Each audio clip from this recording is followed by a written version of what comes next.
Okay. More Genshin. This time, let's see how far we can go.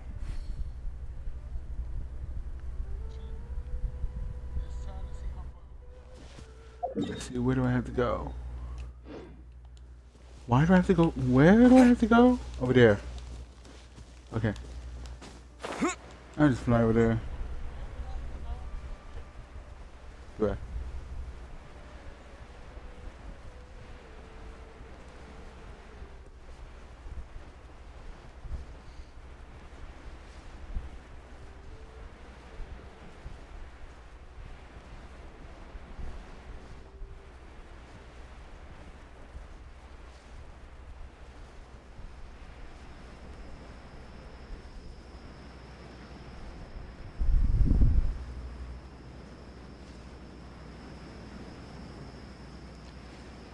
I'm here. Wait a minute. Oh wait, I'm fine. I want to help. There you go. Flying. Okay, so what do we have to do here? Hello, caravan rebot. Now let Paimon think. What were we up to the first time we came here? Oh, Paimon remembers. Nahita's consciousness had been trapped by the doctor, but we followed the clues she left behind to help her. So much time has already passed since then, and it seems Sumeru's changing for the better now that Nahita's in charge, right? I don't know, it still looks like crap. Just hopes this peace will last a long time, and then Nahita won't have any more new problems to deal with. Yeah, guess you're right. We somehow always find ourselves right in the thick of it. Who knows what will happen next? A gang Come to war, think of it, probably. Maybe it's all because of you. Maybe you're just a magnet for trouble. This bitch. I was just thinking you might be the problem, Paimon. Me? Before Paimon ran into you, Paimon never ran into any trouble. At most, when she was super tired, Paimon got caught in some strange whirlpool and sucked out into sea. And even then, you fished Paimon out. You're welcome. Anyway, for Nahita's sake, maybe we should think about heading to our next destination for now. Next up, Fontaine. Look who it is. Running into you in a place like this? I can see you two still love wandering around. Well, excuse me. What if I like being lost? Oh, it's Dia! Since when are we just wandering around? We're usually taking care of some serious business. Even though it may have nothing to do with our journey. Paimon, what business are we taking care of? We are just standing here talking. But never mind that. What brings you here? This whole I just finished a commission in the desert for a usual client of mine. Nothing too interesting. Just escorting a shipment of goods. I'm on my way to report back. That's when I saw you two all the way over there, chatting away. What were you two talking about anyway? Fortnite dancing our way to Fontaine. Huh? You serious? What was that?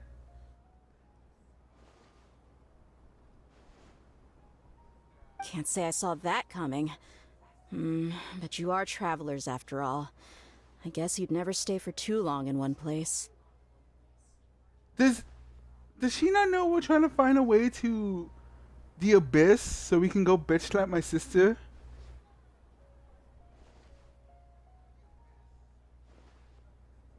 Does she not know that? Bumping into you like this will become a rarity. I'm starting to feel sad just thinking about it. Stop feeling sad. How about I gather a few mercs to escort you two? What do you say? Bitch, we can take care of ourselves! But no need. Oh, Paimon had no clue you'd miss us so much. But don't worry, we'll come back to see everyone when we get a chance. AKA never. Well, no. When I finish with my reputation in Inazuma, then maybe I'll come back here. But most likely never. Sounds good. All you need to do to get to Fontaine is cross this stretch of desert and navigate some waterways. Knowing you two, I'm sure it won't be anything you can't handle. Next thing you know, I get lost. And Paimon will be on the menu. When are you leaving? Oh, wait a sec. Paimon just remembered there are still a few dishes in Sumeru that Paimon hasn't tried yet. Now, where's that list Paimon made? This bitch. Paimon, there is more important things to do than eating food.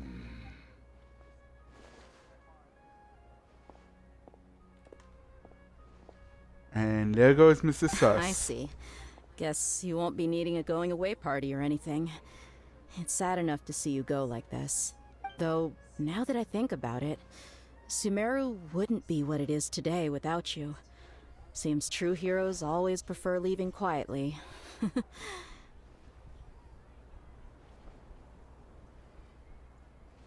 way, should we go say bye to Nahida? She'll know from our dreams anyway. Good point. Then there's no need to bother her in the real world. Then, I guess this is goodbye for now, Traveler and Paimon. Whether as a client or a friend, you're always welcome to come find me. Or, you know, we accidentally pour you in one of the wishes. Goodbye, dear. Bye-bye, Sumeru.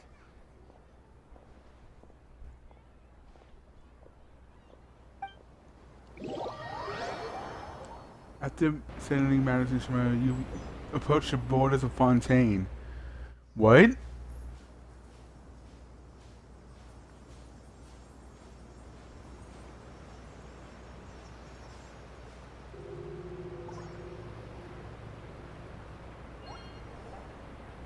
Whoa. Wait a minute.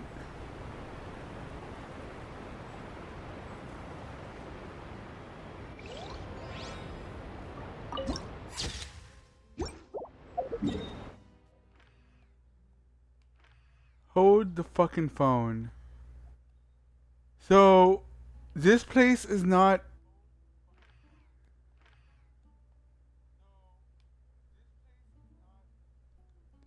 Is this game telling me that we didn't have to go to Leeway to get to Fontaine? We had to go through fucking Shimaru?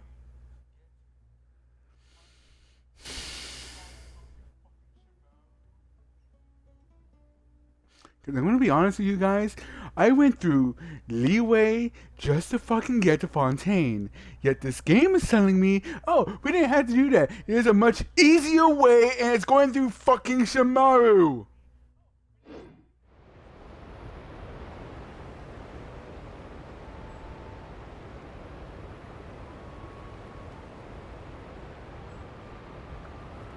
That's fine. No, that's cool. No, that's cool. That's totally cool. Yeah, totally fucking cool. Yeah, no, I'm not salty at all. No, I'm not salty. I'm peppery. Fly over there. Fucking.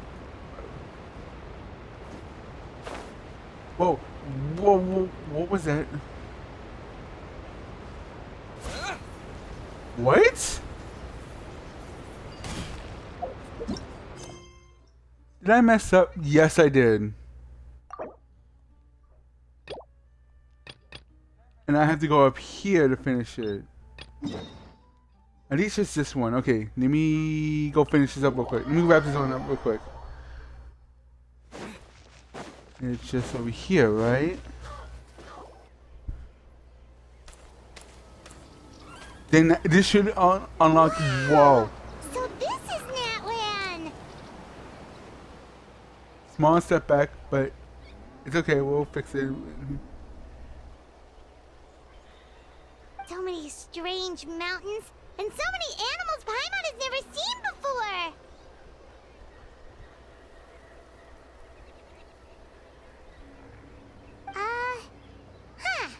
Doesn't look like there are any cities around here, though. Where should we start? Good idea! Finding people means we can learn information about the local Archon.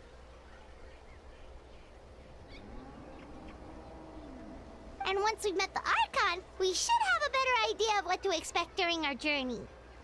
Well, Paimon hopes this one is easy to get along with. As long as we don't get on their bad side, we should be fine. Come on, let's keep following the road. this unlocks. But I'm not gonna do it. I just came over here to unlock. Can I go to... Yes, I can. Go here. Okay. Now we back off. Now then.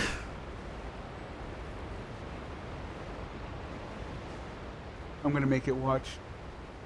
Watch, I'm gonna totally make it. Gonna make it!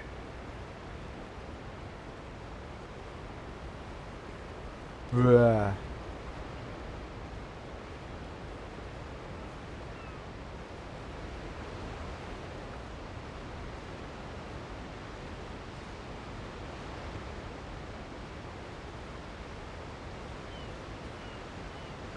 And I'm bored.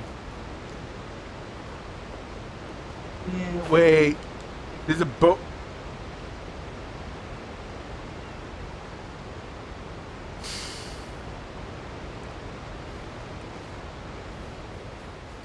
Why are you a thing? This is a treasure chest. That's a barrel. You're another barrel.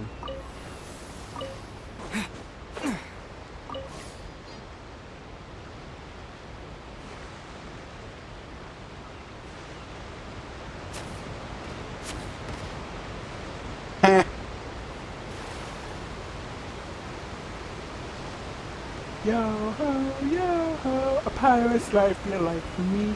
Yo, where? Oh, over there. Okay. Yo ho, a pirate's life is a life for me. I can just climb up here. No, let me. No. Okay. Where am I? No. Hop. Oh God! Okay, I'm okay. Ahoy, landlubbers! Ow.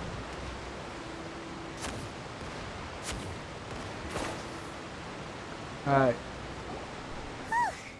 After crossing all that sand and water, we finally made it. Oh, this must be Fontaine's port. One of them, at least. Wow, everything looks so advanced in Fontaine. Paimon's heard that the industry here is extremely developed, and there are all kinds of unusual machines. What kind of machines are we talking about, Paimon? Just seeing the sights as a tourist is nice, but maybe it would be better if we found something to do. It's almost as if we forgot our main mission. To go to the abyss. What do you think? Let's go. Let's start by meeting the Hydro Good Archon. idea. Nahida gave us loads of useful information. Seeking out the Seven is probably still our best source for information at this point. Also, to find the truth. The more we can learn, the better. So, what do you think the Hydro Archon's like? Will we get along? Nahida said that she has a very unique personality. Whatever that means. What does that mean? To learn about a nation's god, start with the nation's people. There seems to be some locals talking over there. Let's go see if we can join the party. Paimon threes the crowd. Those who look like a couple. If you ask me, it's a tragedy how things ended for him. Clearly, he was a pretty decent person. What I happened? didn't expect that kind of ending for him. I thought he would at least fight on a little longer for his family. What happened?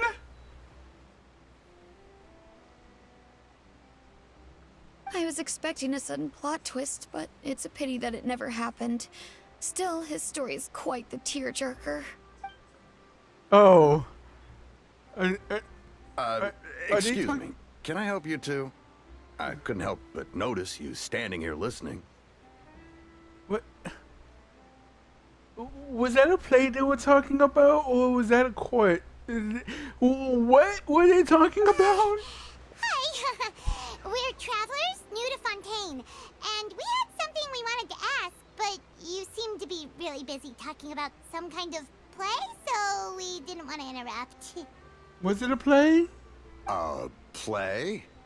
Oh, no. We're talking about something that really happened. In fact, it's a case that was just heard a few days ago. Okay. Okay. Really? Okay. Like, a real trial? But the way you were talking about it and the words you used just now made it sound like some kind of story. Well, good tales are often based on true stories, aren't they? And what you see in reality may also be someone deliberately putting on an act while harboring ulterior motives. Why do you gotta call out every single scary movie that's based off a true event? Whether something is true or not simply isn't that important. The main thing is whether the story being acted out on the stage is splendid enough. Oh, but it looks like you're not from around here. You probably don't know that the Fontaine Court of Justice is called the Opera Epiclese, or more commonly known as just the Opera House. Did you not hear the flying pixie that said, "We are travelers"? Travelers! Meaning we're not from Fontaine? But, shouldn't court cases be treated a little more seriously than that?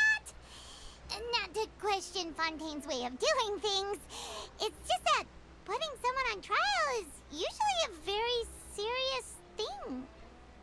Depends if they could get away with murder. Or if the butler was being bribed. No worries.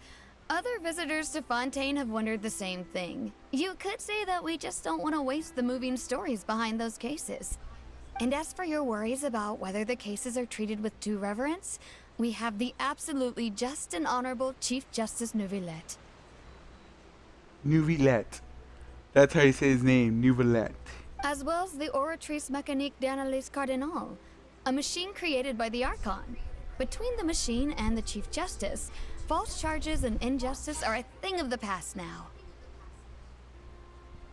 A machine created by the Archon?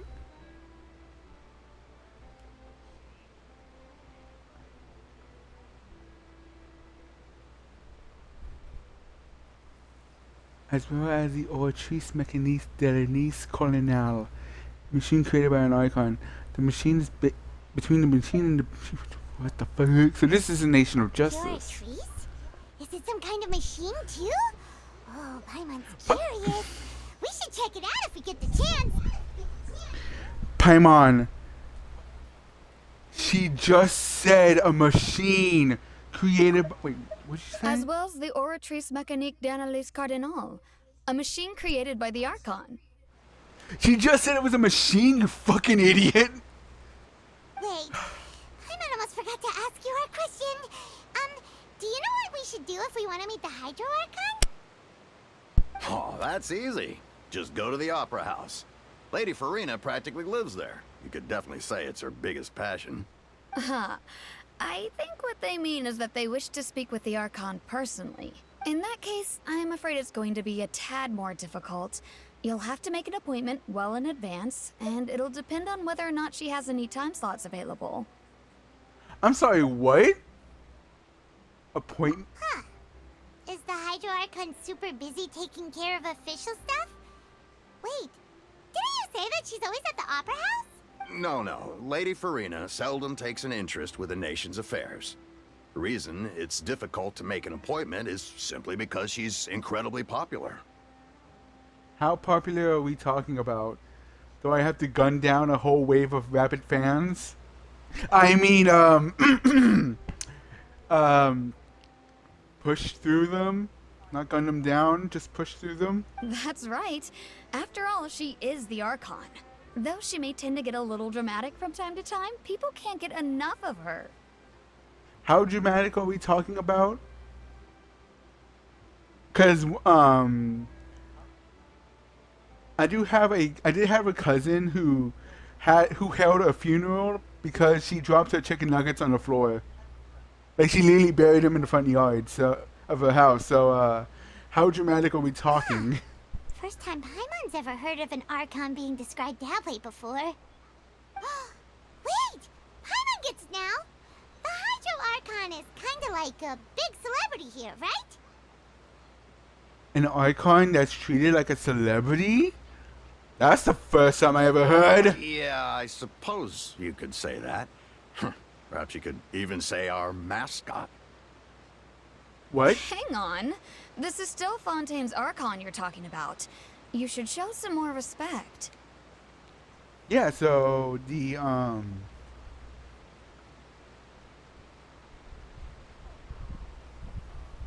she's a celebrity. Yes, you're right.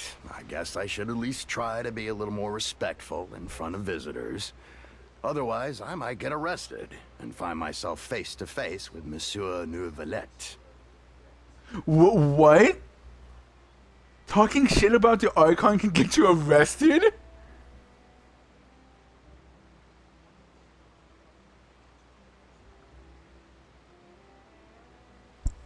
Gee Louise, that Farina really sucks at her job. Come on. Sure, there's a lot of laws here, but nobody's going to be arrested for saying something disrespectful about the Hydro Archon. Fuck. Alright, I think we get it. Thank you! At least we now know that we can find the Hydro Archon at the Opera House. But who knows how long making an appointment will take? Guess we could have a look around the city in the meantime. Hey! What are you looking over there for? Huh. Maybe something's the matter. She isn't going to jump into the water, is she? Jump.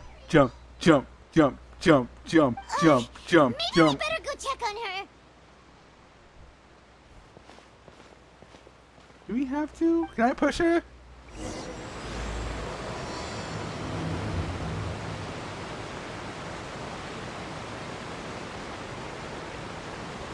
Can I push her? I want to push her. Fly cat! I missed.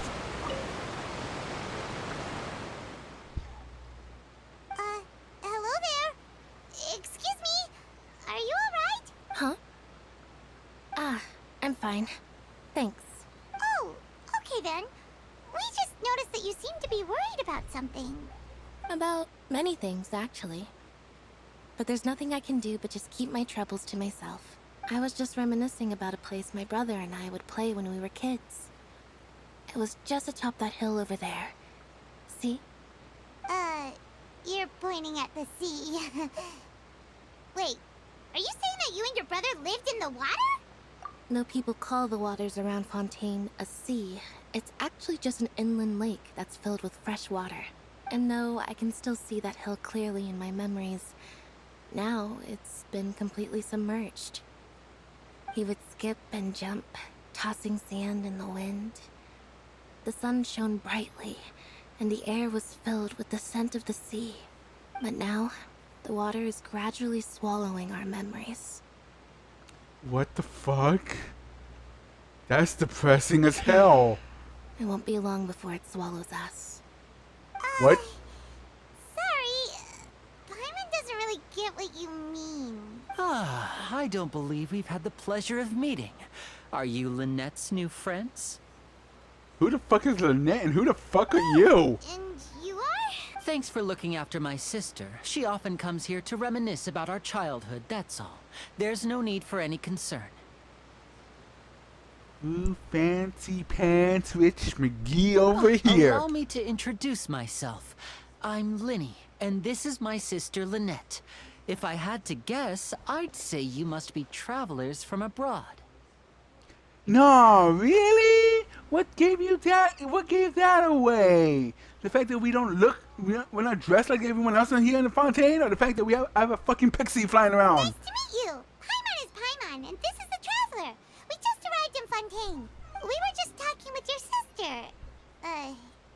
Even though we didn't really get what she was saying. Something, jumping off a cliff. That's all I understood. I see. It's unusual for Lynette to be so willing to talk with anyone. In fact, she seldom speaks at all. I'm usually the only one she ever talks to. Wait. Hold on. Before he gave us the introduction, he had some type of medal on his right arm. She has a medal on her left arm. Are they twins or are they just siblings? Oh, really? Then you two are just Yeah! brothers. Paimon's always the one talking for some reason. You don't give me a chance to talk, you fucking fairy. Also, yeah, look, the medals are the exact same, just different colored.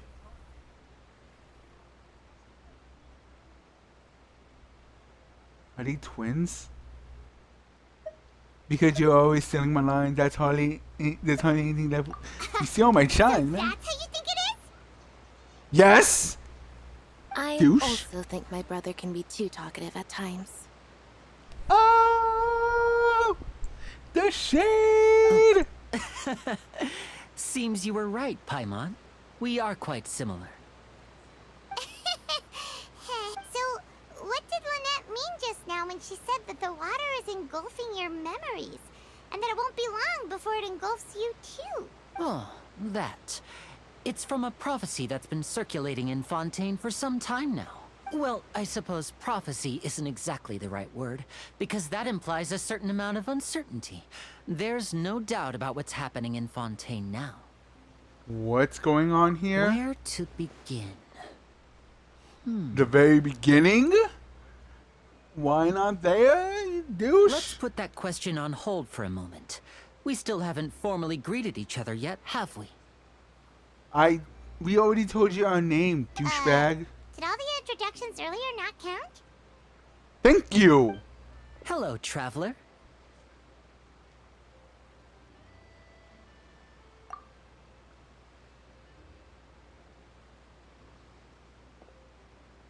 And hello, Paimon. Hey! Why didn't Paimon get a handshake? You're not poking fun at Paimon, are you? Paimon, if he shook your hand, he'll be raising you up and down. Please, don't take offense. Just consider it a sort of etiquette we have here in Fontaine when making new friends. You should remember it. It might prove useful. Why do you have to say it like that? Alright then. Well, Paimon's just happy to have a local friend now. By the way, we were just getting ready to go to the Opera House to meet the Hydro Archon. Would you be able to show us the way? So you're going to see Lady Farina? No problem at all. In fact, I was planning to go to the Opera House later myself. I'll gladly take you once I finish things here. Please, follow me.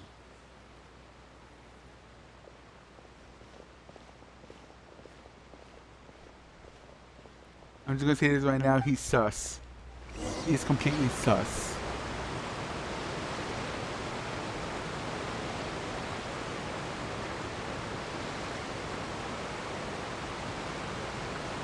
I don't trust you, Mr. Top Hat.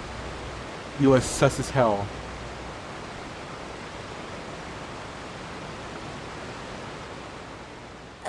You said you were going to see Lady Farina? Well, it seems Lady Farina has come to see you. What happened?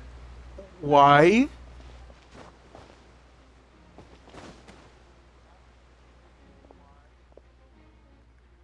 Hi?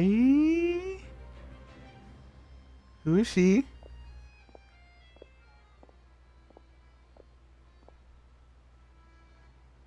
What is going on?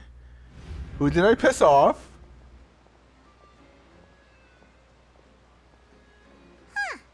So, she's the Hydro Archon? But how did she know we were looking for her? My dear people, rich and poor, those with cup in hand and those with nothing at all, raise your glasses in celebration. If you don't have one, then just raise your hand in lieu.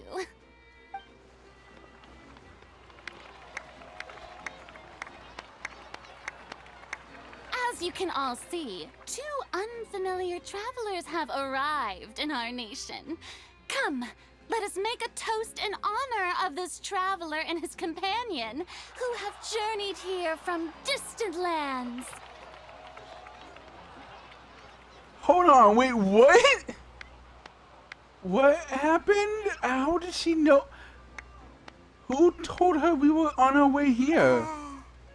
Is she talking about us? Who the fuck else?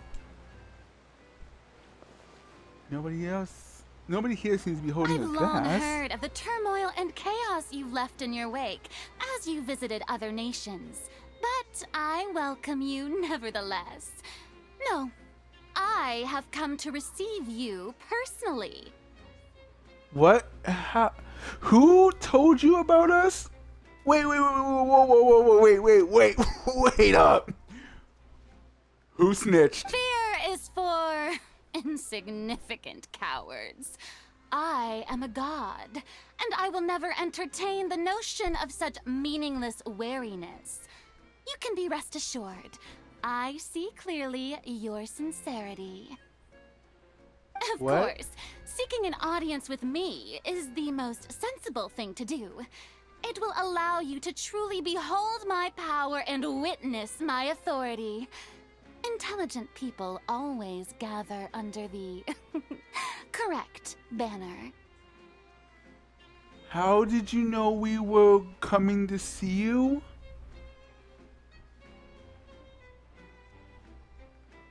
This is a legitimate question. How did she know we were on our way to see her? I, Focalor, hereby welcome you to the nation of Hydro and acknowledge the value and significance of your trip. Now, you may rejoice in this.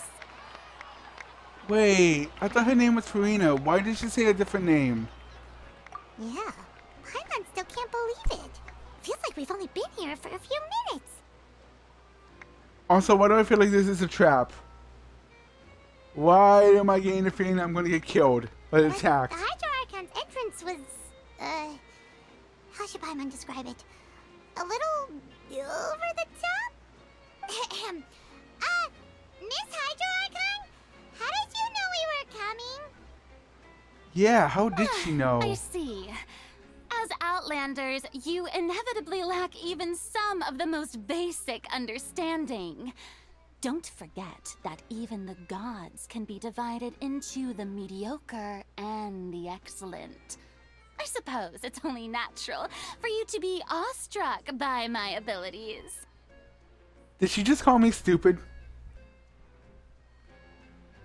I feel like she just called me stupid. You had best stop and consider. Do you really have the noble qualities and etiquette necessary to communicate with a god? All it takes is a flick of my finger for me to know everything about you. I call bullshit. I would like to see that, but I call bullshit. Talk about sounding high and mighty. Feels like she can't get over herself. Oh? What's with these looks? Perhaps the welcoming ceremony still isn't enough? What else should I say then? How about telling me a legit answer of who sold me out? Is she waiting for us to start talking? Wow, I didn't expect to see Lady Farina here. What a surprise! Wait, does this mean they're the legendary blonde traveler? How did I not notice before? The Hey, what? What's all the commotion? Oh, is that Lady Farina? Is there some kind of drama going on? Of course. That's the blonde traveler. The one all those stories are about. Lady Farina came here to personally see him. Oh, I bet this is gonna be the duel of the century. I'm sorry, what?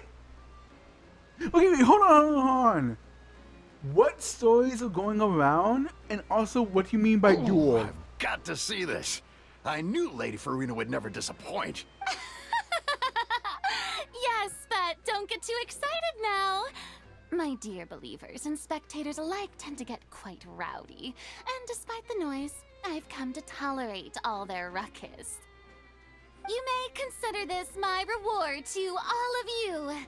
I have determined that there will be an epic duel between myself and this traveler from another land, just as you were hoping to see. Wow, I just met her and she's already wanting to have a sword fight with me. Who did I piss off? And how fast? Now she wants to fight? Aren't we getting a little ahead of ourselves? I got a resume. Fighting gods, I got a resume. Frick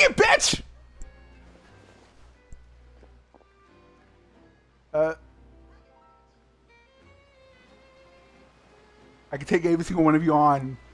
Bring it. I have my wooden stick. Are you not afraid?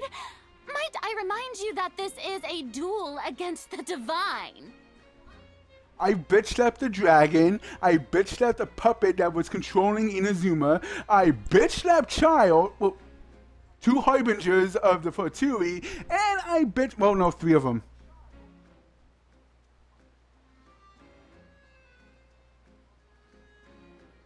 With the third one wanting to be a god, want to be God. So yeah, at this point, nothing really is deterring me. What are you Bring trying it. to do, traveler? Provoking a god in front of her people? Stand down, Clorend. I admire his bravery. Few have the courage to draw their sword against a god. He is obviously a true warrior. Oh, now she compliments me. God. Unfortunately, people nowadays only crave to be thrilled, and a mere duel will not slake their thirst for excitement. Oh, yeah, she's right. Just a duel wouldn't be all that interesting. What are you talking about? It's a literal fight with the god.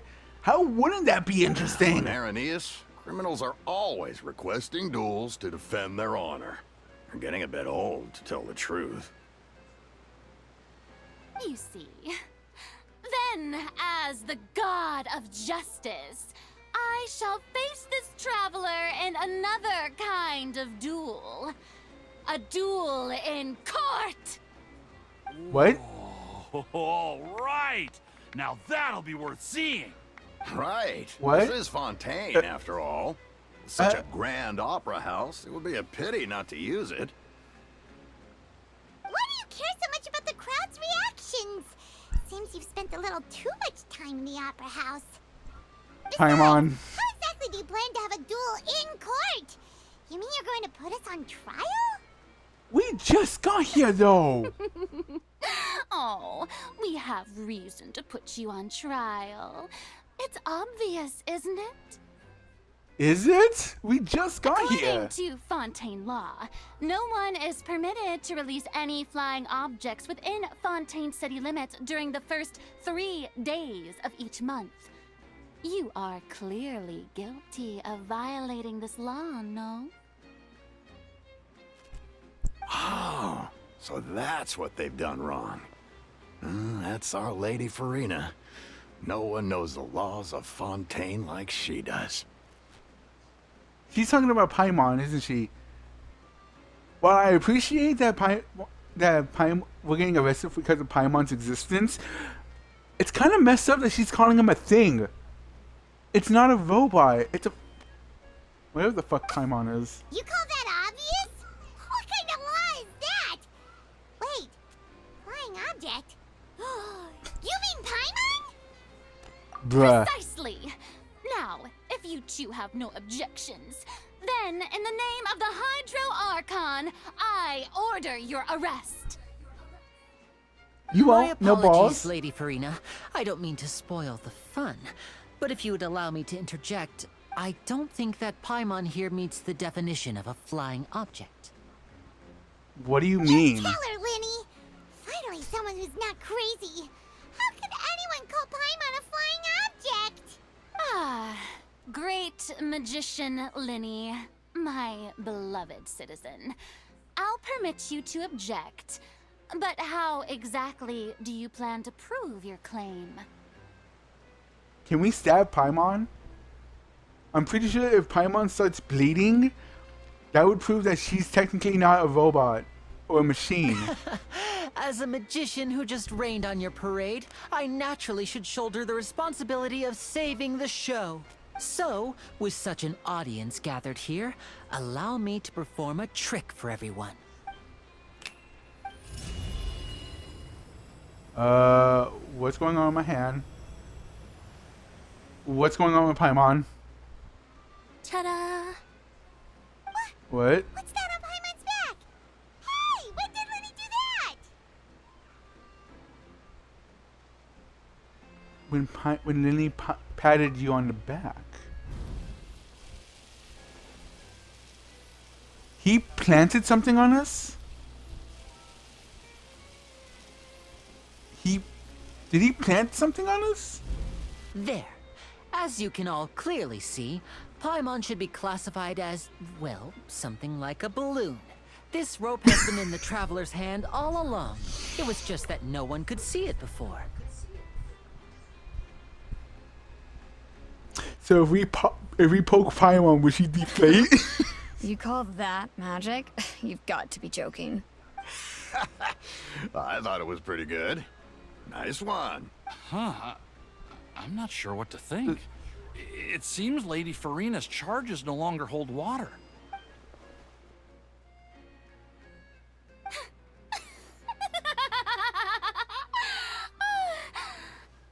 Amusing. Very amusing, Linny. Just the sort of unexpected twist that I enjoy. With you here, today's performance can finally be called complete. What? Performance? You see all this as a performance? In which case, consider the matter of your trial resolved. The god of justice will not bring charges against an innocent person. But when there are valid grounds, I will not only judge travelers from abroad, but even the gods of other lands. Why do you have to say it like I that? look forward to seeing your upcoming performance at the Opera House, Mr. Linny and Miss Lynette. That's enough for now. Toodaloo!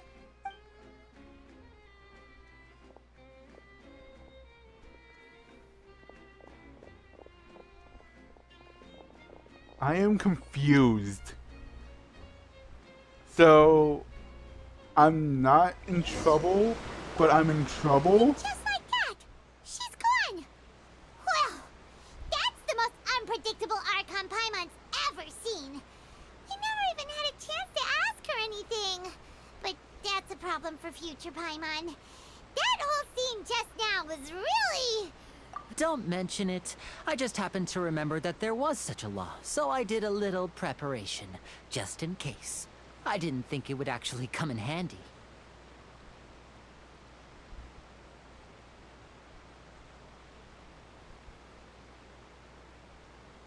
So, Okay. now do you see what kind of god Lady Farina is? I'm still confused. Am I sleeping on the couch or am I good to sleep on the bed? I'm She confused. can be a bit confusing at times, but she is still amenable to shit. reason. Confusing? Anyway, Paimon had no idea you were a magician, Linny. It sounded like you'll be performing at the Opera House, right? I just know a few simple tricks I use to make a living. Lynette is my assistant. It will actually be my first time performing on the most prestigious stage in Fontaine, the Opera House. But isn't the Opera House where criminal trials are held in Fontaine? When there are no public trials being held, the Opera House hosts a variety of other performances. To the people of Fontaine, the line between a trial and a performance can be a little blurred. And speaking of performances, I would be remiss to forego this opportunity gifted by fate. Might I invite the two of you to see my performance? I My brother's guess. always excited to make new friends. Oh, sure. We don't really have anything to do now, and we wanted to go to the Opera House anyway. To be fair, we still have to talk to Farina. Splendid. Fair. In that case, why don't we go together? I'll show you the way. I just have something to take care of first. Oh, you really mean it? Then I'll take you up on your offer. This is a magical item known as a magic pocket. Perhaps you can help me distribute them to the people here. What? Huh? What are they going to use it for? About that... You asked me before about the prophecy, right? Let me start by telling you a little more about what it entails. I'm not sure exactly when it began, but a prophecy has been circulating around Fontaine. Yeah, you said that before. It says that every person in Fontaine is born with sin. No matter how the nation of justice holds trial after trial, this sin cannot be absolved. Until Alright. one day, the water levels in Fontaine will rise, and the sinful people will slowly be drowned. The fuck? In the end, the people will all be dissolved into the waters, and only the Hydro Archon will remain, weeping on her throne. Only then will the sins of the people of Fontaine be washed away. That sounds pretty gloomy. Why are people in Fontaine born with sin? What is that supposed to mean?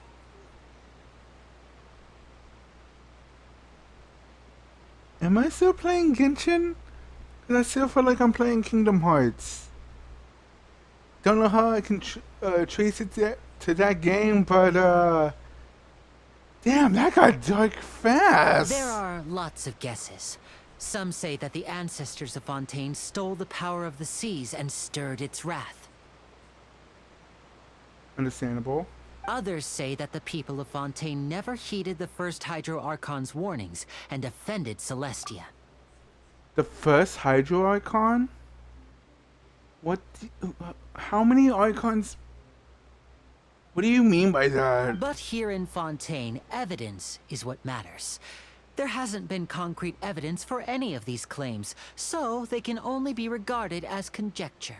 If even the people in Fontaine don't know what sin they committed, wouldn't it be better just to ignore the prophecy completely? Why bother feeling guilty all the time? That's exactly what the people did at first. But in the last few years, the water levels in Fontaine have actually started rising. Many places have already been completely submerged, and now lie beneath the sea. Many people carry on with their lives as before and shrug it off as a natural phenomenon. But my family and I think that the people of Fontaine shouldn't ignore the possibility, which would end up sentencing them to death.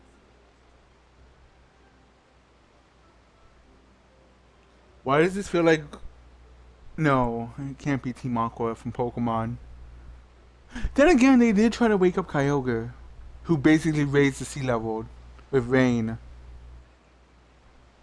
We hope that at least the people who reside near the waterfront can move away before it's too late. So, we've started distributing magic pockets to them. As a magical item, these magic pockets have astonishing capacity. I'm sure they will come in handy when people are moving their belongings. Oh, Hyman gets it! It's like preparing for a rainy day! But this is more than a bit of rain. Perhaps only absolute power could ever contend with such a catastrophe. But who knows? We're just tiny specks in the grand scheme of things. Now, if you'd like to help, then please give these magic pockets to anyone nearby. Be sure to convince them to take it, regardless of what they say.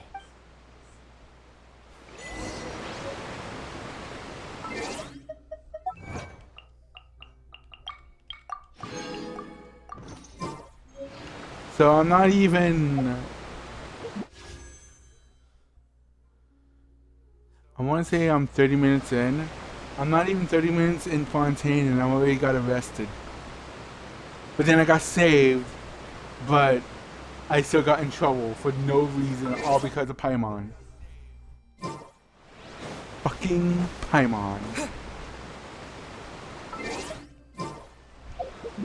You know what, fuck it, I'm just gonna do this.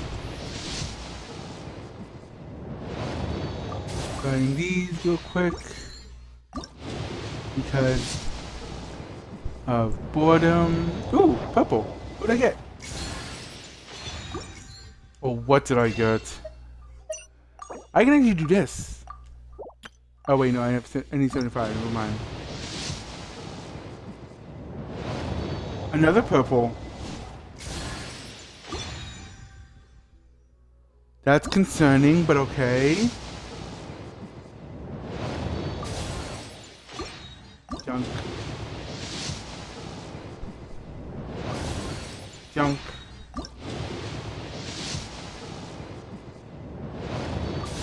Junk. Wait,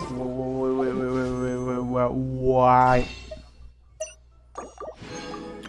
Joink. Junk.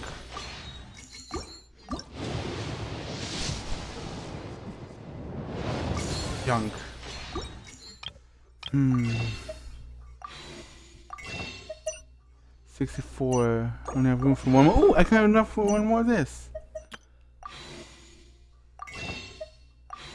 Oh, wait.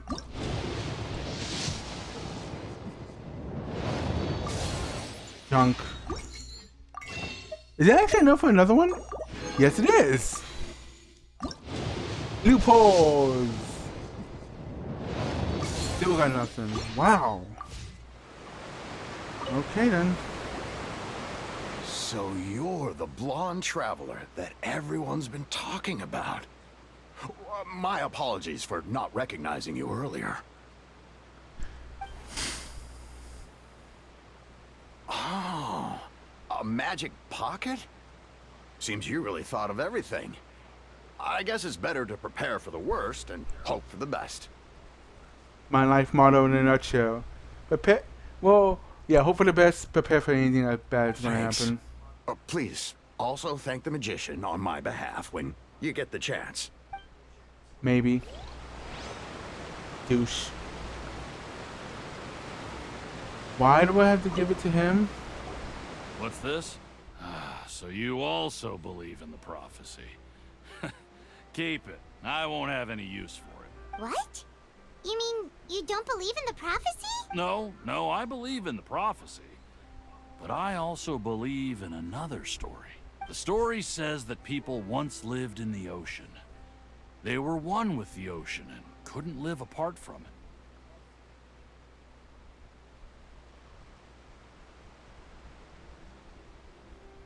But as time wore on, people desired to live on land and developed blood vessels, encapsulating the sea within their bodies.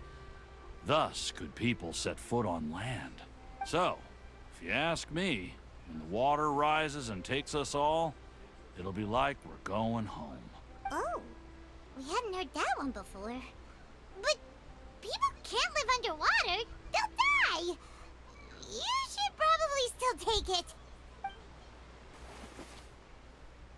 All right, I'll take it.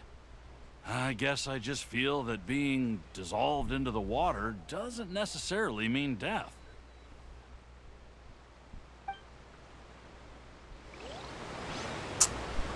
This guy has immaculate balls.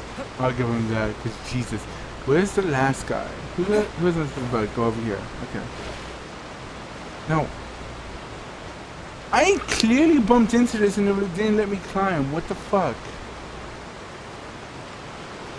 Stupid.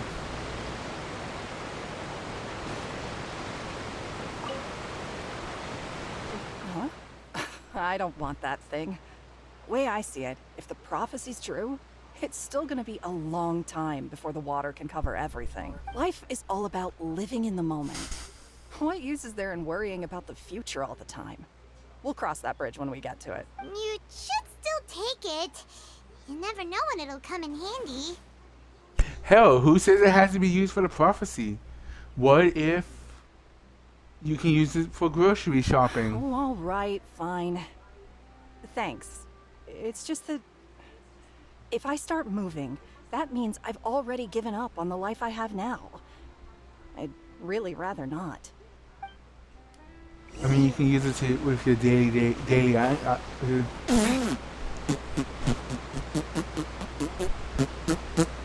Oh, you already handed out all of the magic pockets? That was fast. So, what did people have to say? I bet you heard some interesting opinions. Yes, No shit, they'll change Sherlock. once disaster strikes. I know they'll change their minds, so it's only right to help them prepare.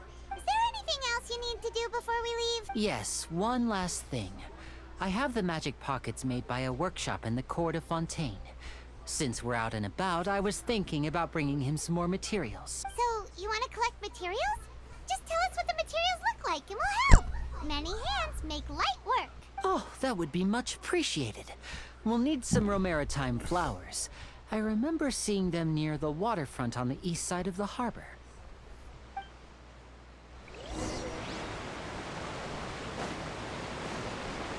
Magic pocket.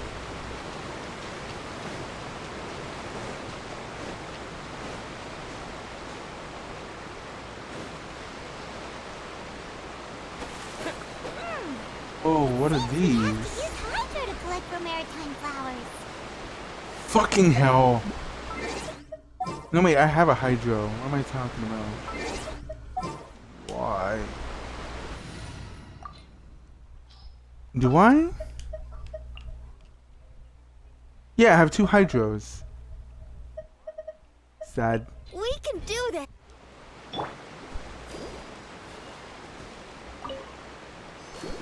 Ah.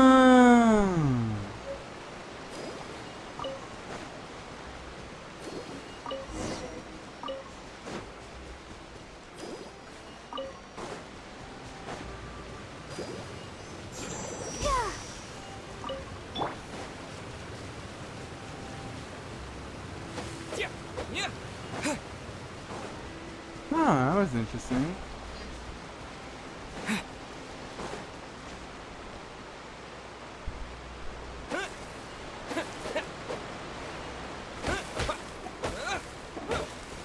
Fuck you, tree. Fuck this tree too.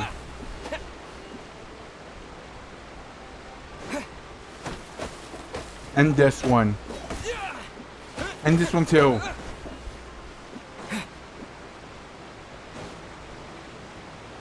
Stupid trees. You made quick work of that. I can tell you're an experienced traveler. I've also finished collecting a few here. Maybe next time you'll feel like helping too, Lynette. No way. I'm in power saving mode today. Otherwise, I fear I may not have any energy left for the performance at the Opera House. Power saving mode.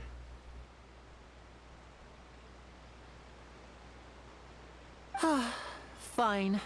Though the performance is still a long way off.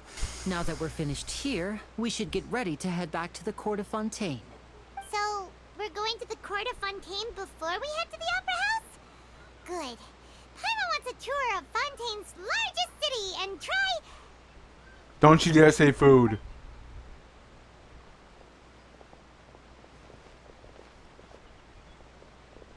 Wait, shh. Have you noticed that person over there? The young girl. The one in red? What's wrong with her? Paimon didn't notice anything. She's obviously a thief. Magicians and thieves practice similar methods. We divert attention, and a distracted audience is one that won't discover what you're really doing. Watch her movements carefully. She stole a pocket? Is she? She literally pickpocketed him, bruh. Right! Shh, keep your voice down. We need to think of a way to catch her, but it seems she's very alert. Perhaps we should split up. You two Why? can ride the lift over there and wait up top. I bet that'll be her escape route if she tries to run. All right, let's go. Why do we have to capture her? Couldn't we just report to the god or whatever?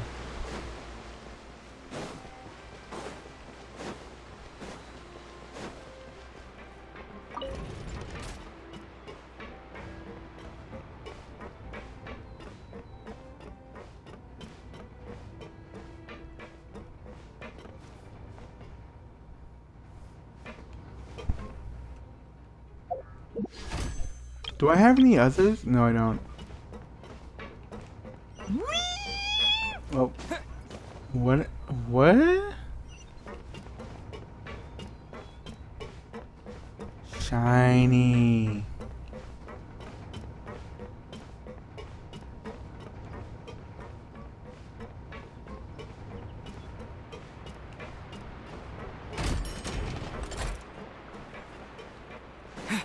I'm dizzy. I'm dizzy now. Okay, so.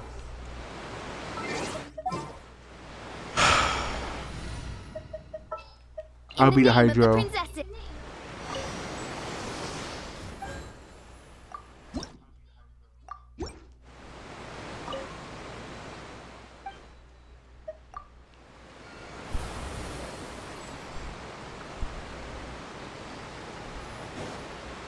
Alright. Now I can whip people.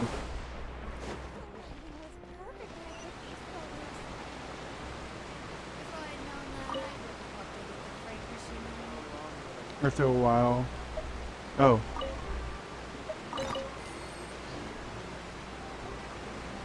This is the spot where Lenny wanted us to wait. Found her. Look! Isn't that her? Is it? Oh no! Did she notice us? She started running the other direction! What should we do? Should we chase her? You're right. She might also be trying to lure us away. Oops. Nothing's happened for a while now. Paimon wonders if Lenny caught the thief. Yeah, let's go.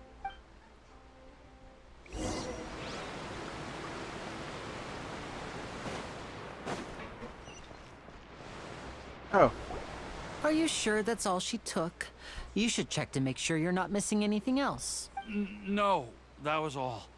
Oh, I can't thank you enough. I didn't notice a thing earlier.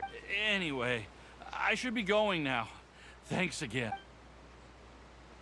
Oh, were you returning what the thief had stolen? That's right. Pity I wasn't able to catch her. She distracted me by dropping the thing she stole on the ground. By the time I looked back, she was already gone. I saw the general direction she went, but Lenny twisted his ankle, and I needed to make sure he was okay. Bruh. Oh, did you get hurt, Lenny?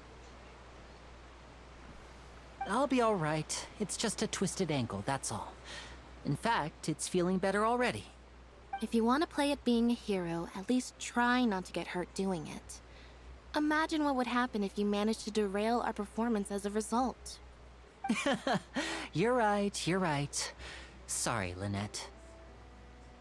I have to admit that the thief was even more skilled than I had anticipated.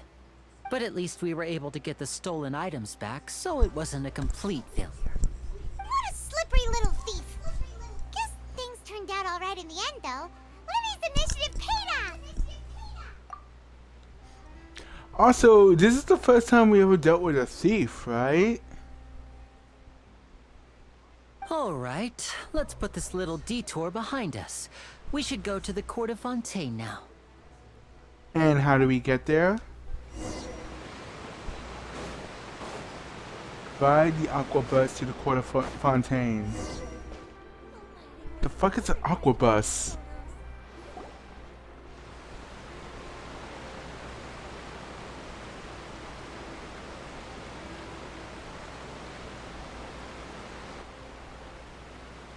So, we ride this thing to go into the city? What an ingenious way to get around. People in Not Fontaine really. really know how to use water. Do they This is though? an aqua bus. It allows people to travel between several key locations around Fontaine. It's pretty convenient, but the ride can become a little dull after a while. The scenery is always the same. That's why it's better to travel with friends. So you mean it's still boring even when I'm riding with you? Damn. No, that's not what I meant. It's just that, well, you don't really talk that much. Besides, it doesn't really feel like a real trip when it's just the two of us. It's the same as being at home. Whatever. Guess that's what it's like to be an older brother. It's about time for us to leave. Let's get on board.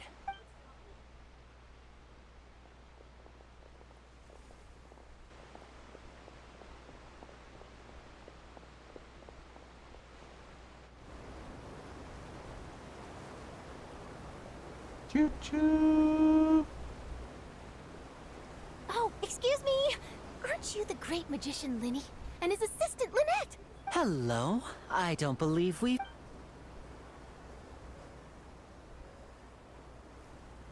I'm Charlotte, a reporter for the Steambird. Nice to meet you. From the Steambird, huh? We've often relied on your paper to promote our performances. Is Steambird the name of the report station It's an honor thingamajig? to meet you. Wait, could that be the legendary traveler who's been making headline after headline in their journey across Tibet? Again, how do you know this? Amazing! You recognize everybody And almost it's raining. immediately. And there's lightning. I wouldn't be much of a reporter if I didn't know who's who, would I?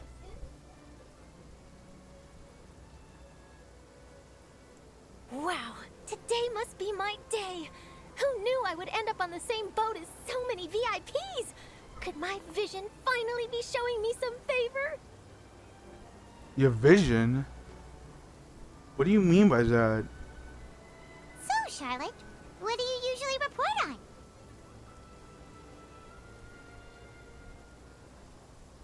Well, when there isn't any breaking news, I mainly cover the trials at the Opera House. I swear to God, if one of the lightning strikes hit me, I'm gonna laugh. You can still manage to keep readers' attention as long as you tell things from a clever enough angle, even if it's the same old topics. For example, reporting on how a scammer once deceived vulnerable girls into relationships, or how a financial criminal was once so poor that they ate a single piece of bread for 5 days. I mean, Jesus. That's fine and all, but what I'm really after is exclusive, sensational news pieces that could shake the country. These smaller stories are a waste of my talents. Oh, I just remembered. I've been following a case lately. Well, a series of cases, actually. You mean the serial disappearances of young women case? That's right. What? These stories are the talk of the town right now, and it's probably the most mysterious case we've ever seen. If I'm the first with a draft ready to publish when the case is finally cracked, and it's the headline story in the Steambird, oh, when that happens, I bet all the other reporters will shed tears of envy. I've already gathered all kinds of materials. I just can't wait for the truth to be revealed. I already hate this chick. I hate her so much. What is the serial disappearances of young women case? You mean the culprit hasn't been found? That's right. The first missing girl case happened almost 20 years ago. And Damn! ever since, after a period of time, another girl disappears. What the cases have in common is that the girls are all of a similar age, and that they've all vanished without a trace. But the scariest part is that to this day, none of the girls have ever been found. Many suspects have been arrested over the years in connection with this case, but shortly after each arrest, another disappearance would always happen. Yes, it's possible. But either way, I believe that every case has some precise truth behind it, waiting to be exposed. Yes, I agree. Any minute And now. at the very least, the family of those missing girls deserves some sort of explanation. I just imagined for a second what I would do if Lynette were to suddenly disappear. I'd pay any price to get her back, and then find a way to track down the culprit. Please don't imagine that, Lenny. Hey,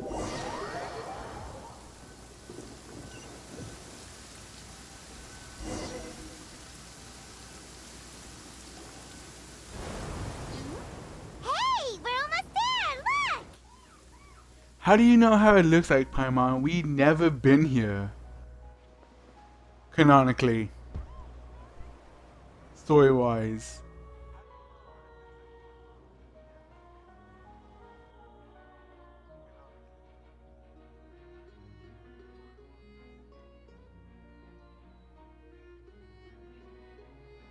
Court of Fontaine.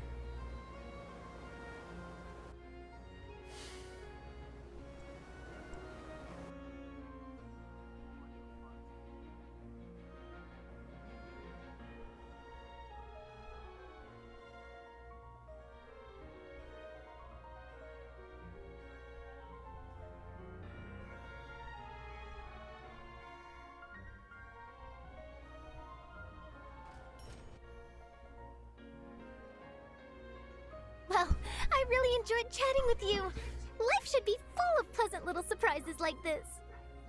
It probably won't be though. Us as well. The ride went by too quickly. Oh, I have an interview to get to. I should get going before I'm late. Okay, Paimon hopes we can chat again soon, Charlotte. See ya! Bye now. Oh, be sure to stop by and see me at the Steambird when you have time. What a tough job. Always running around and interviewing everyone. Well, where should we go now? If you don't mind, how about we stop by my home first? Besides, I still have all the materials we collected. Sure, we wouldn't mind at all. This city is so huge, Paimon wouldn't know where to start anyway. I'm surprised you didn't say we should start at the restaurants.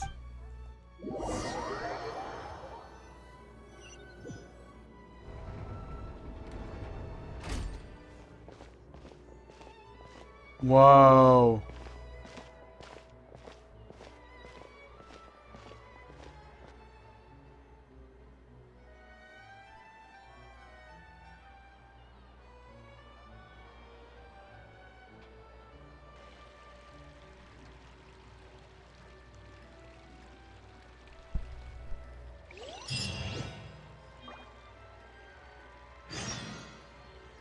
I feel tiny now.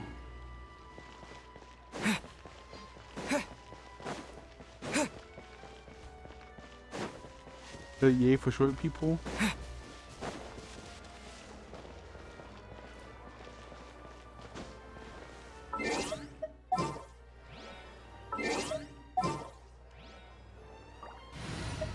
I wonder.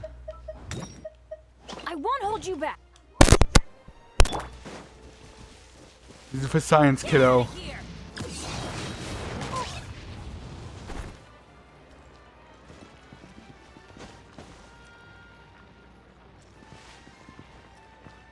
Not a single fuck is given. Behold. There's no point worrying about the future. Hey, Sarah. Hakuna Matata.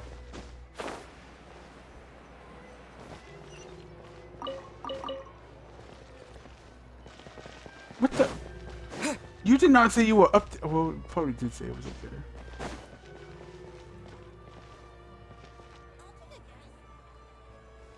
This is where he lives? This is our current abode.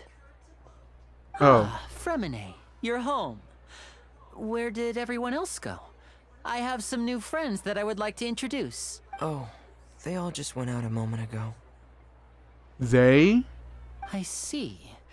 Everyone is getting busier now that Father will be returning soon. I suppose that can't be helped. Allow me to introduce you to my little brother, Fremine. He is a phenomenal diver. But y'all look nothing alike. Hello. Nice to meet you. Paimon is Paimon, and this is the Traveler. Oh, you sound very proud to have a diver as a brother, Linny. Linny, could you come here for a moment? What is it, Fremine? Do you have something to tell me?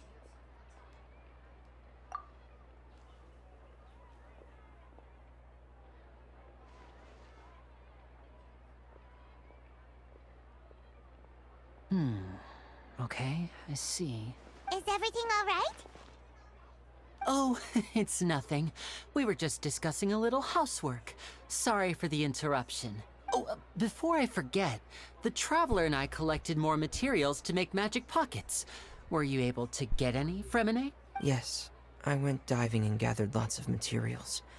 I was about to give them to you. God, you sound like Eeyore! Can you be any more depressing?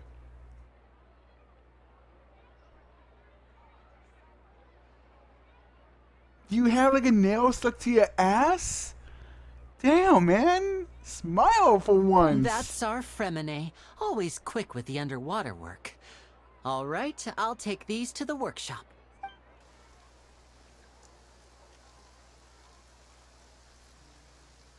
Rain? In the city?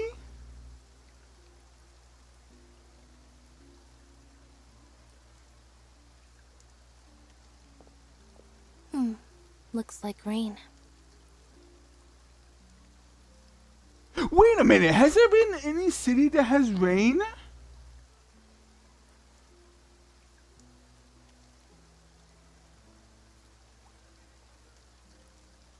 Oh, you're right. But wasn't it clear and sunny just a moment ago? Fontaine's weather sure is weird. Paimon, on our trip over here, it was raining cats and dogs. And Paimons. So no, it wasn't. I'm afraid that's just how it is here. It often rains on days where there are trials being held in the Opera House, but don't worry, it'll clear up soon enough. That's concerning. What's wrong, Fremine? There's a legend about the rain that I tend to believe. It's said that a dragon of water once resided in Fontaine. Though we don't know where the dragon went, every time it weeps, the skies will cloud up and pour out rain. That's depressing. When I was a child, my mother told me that if I wanted to go outside and play, I should yell toward the sky at the top of my lungs. Hydro Dragon! Hydro Dragon! Don't cry! Yeah, another one of the elemental dragons of Teyvat. If it's an elemental dragon, then having the power to make it rain wouldn't be very unusual. Let Paimon try something. Paimon, don't, please. Hydro Dragon, don't cry!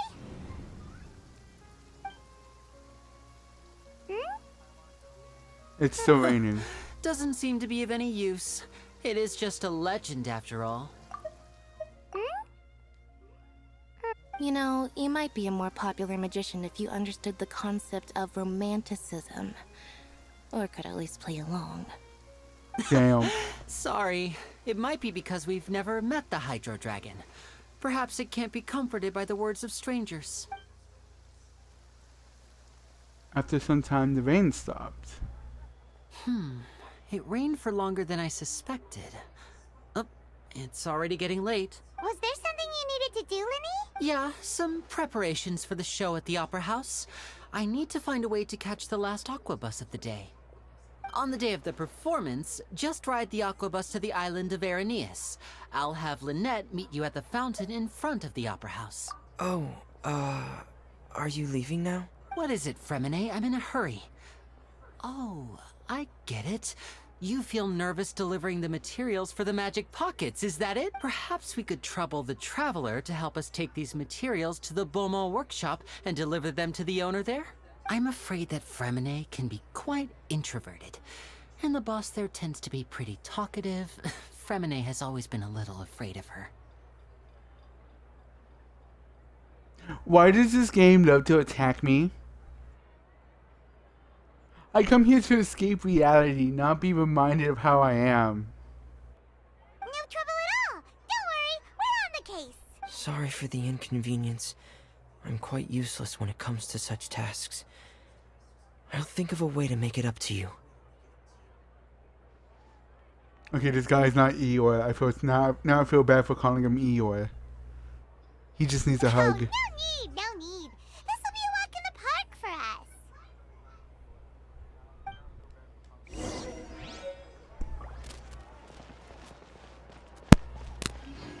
Where the fuck am I supposed to go? I'm going the wrong way. Thanks, Paimon. But treasure chest! Is this an answer from this world?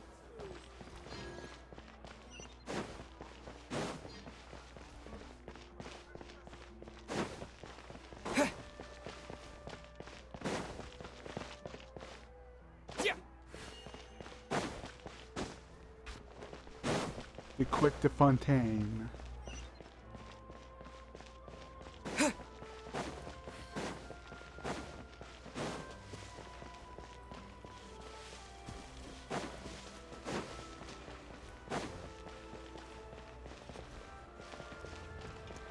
Oh, I've been here actually. I think. Hello? Is there anyone here? Oh, hello there. New customers? Looking to buy, or do you need something made? Or perhaps you're just looking for a chat with me. We need something made. No, we're just here to deliver some materials. Here they are. They're for making...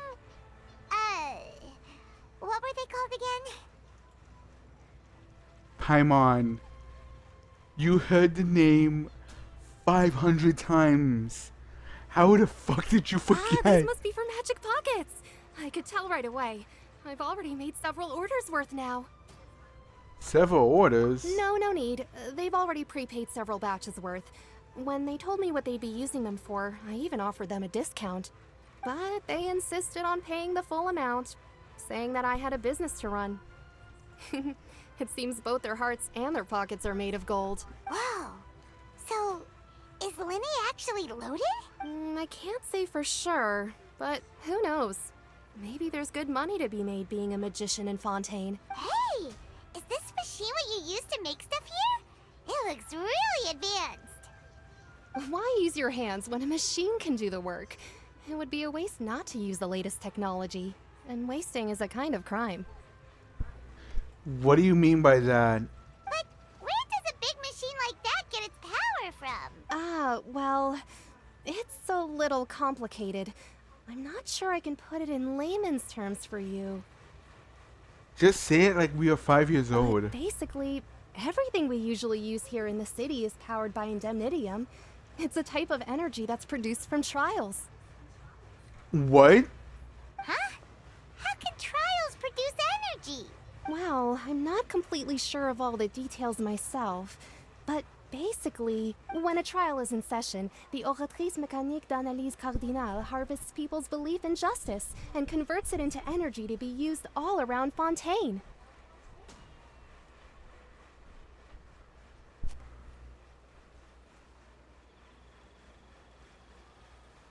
That's actually pretty smart. So that's what its other function is? Paimon heard that the Oratrice was created by the Archon to make judgments. But Paimon still doesn't get it. How could something unreliable like people's beliefs be turned into a stable power source for these machines? Tell that to Venti. Oh, yeah! So that means the Hydro Archon relies on the machine to take the energy created by belief and turn it into power for all of Fontaine, right? Even though I've never heard anyone really put it that way before, it sounds like it makes sense. Does it though? Besides Does it? indemnitium, we have another type of energy called pneumosia. It isn't produced by What? the power of the Archon, but it is unstable by nature. Even now, it still cannot be widely used by civilians. I thought I'd find you hard at work, but here you are chatting the day away. Since you're already talking, I'm sure you wouldn't mind a few words with me. You again? Didn't I already promise you that I'd have the more I owe to Confrérie of Cabriere by next month? Why are you hounding me now? Yeah, but how do we know that you won't go running off by the end of this month? I want 50% today. Wait, no, 70%. Huh? You... Seems business isn't so great for the workshop. We've already finished our job and delivered the materials. Maybe now's a good time to leave? Hey, hold on.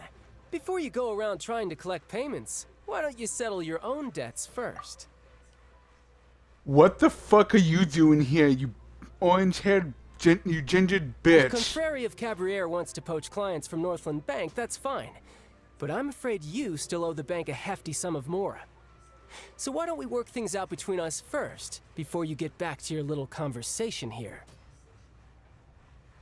I mean, he didn't die, so obviously he's has a good reason to be here. But seriously, what the fuck are you doing here, child? You're from Northland Bank. But we said we'll pay everything we owe next month. Why are you hounding me now? Doesn't that sound familiar? Traveler, Paimon! I didn't think I'd run into you here in Fontaine. What are the chances? I still don't trust your bitch ass, damn ginger. We're surprised to see you too! What are you doing here in Fontaine? You didn't want to stay in Snezhnaya? Long story short, I've already been in Fontaine for some time now, and honestly, things have been pretty boring. But it seems that fate brought our paths together today. Not only will I have some good friends here now, but ones who always seem to find trouble. Gee, that's very nice of you to say, you prick. Either way you look at it, it seems things are going to get a lot more interesting now. Pretty sure we'd want to avoid anything that you'd find interesting.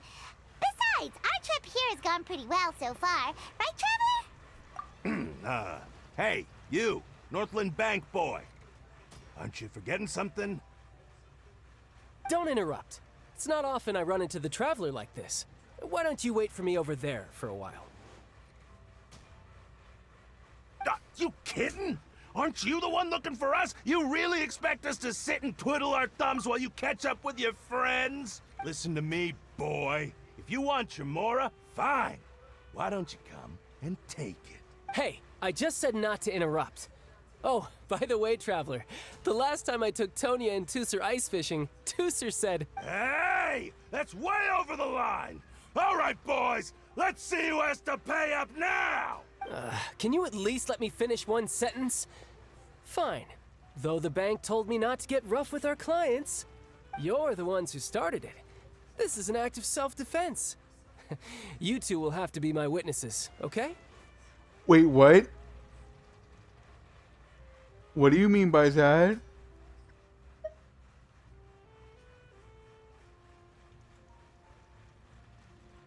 Technically, isn't there the third witness? Isn't the blacksmith lady still here? So wouldn't there be 3 witnesses?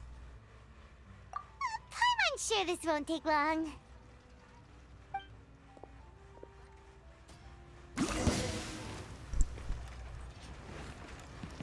Oh.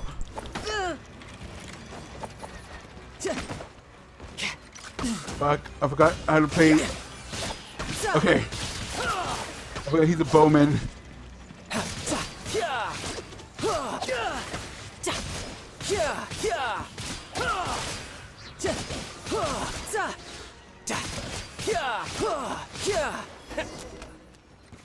What the fuck? Okay, that happened. What's your deal, Brad? How are you so strong if you're just a staffer from Snezhnaya's Northland Bank? Wait, don't tell me you're... A harbinger? Oh, now you notice. It's a little late, don't you think? Just make sure you understand that you don't mess with Northland Bank. Got it?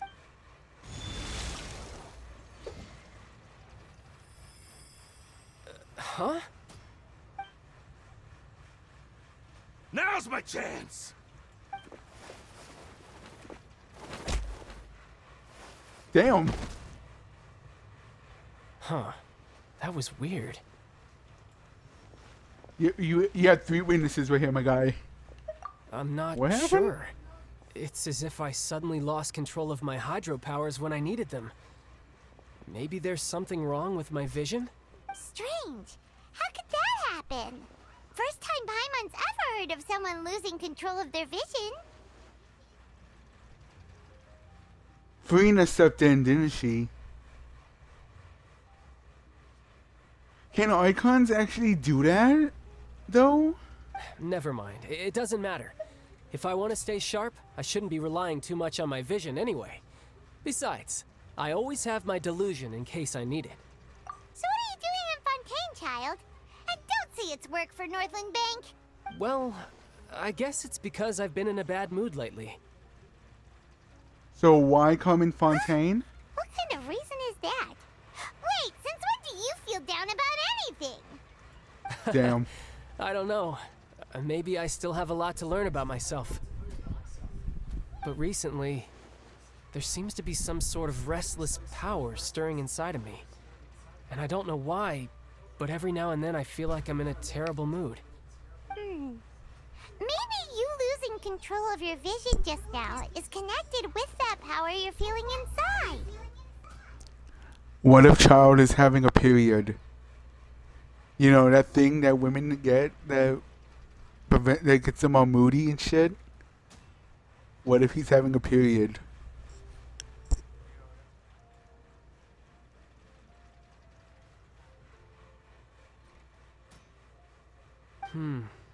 That is a possibility.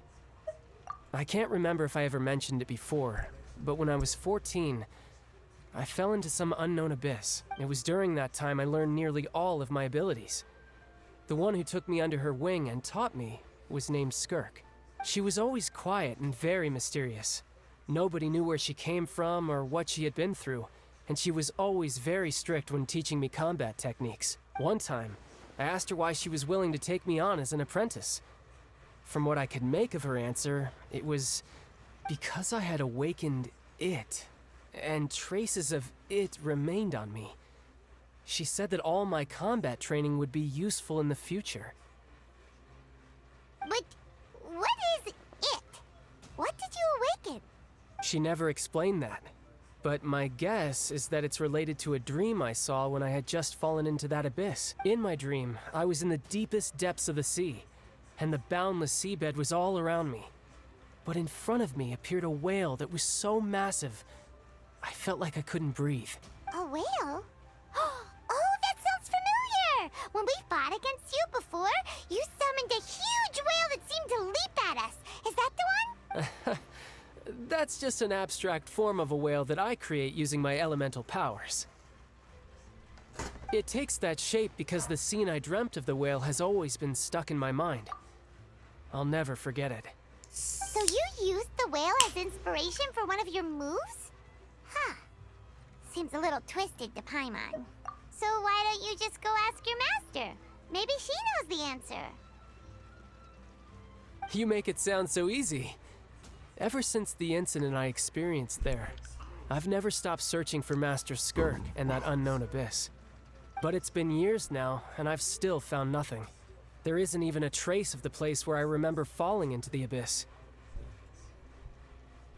Oh, it sounds like some kind of ghost story.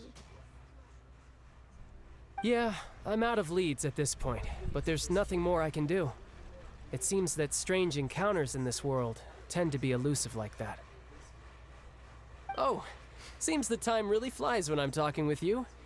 I just remembered I have somewhere else I need to be, so I should get going. What? More work for the Northland Bank? No, it's more of a personal appointment. Lately, I've been sparring with some of Fontaine's official champion duelists whenever I'm feeling bored.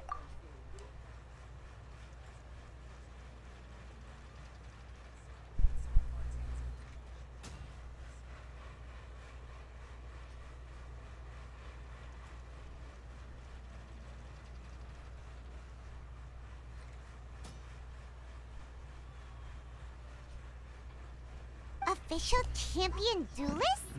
You mean it's their job to duel? Who is the official champion duelist and who and how do I go to kick their ass so I can get that title?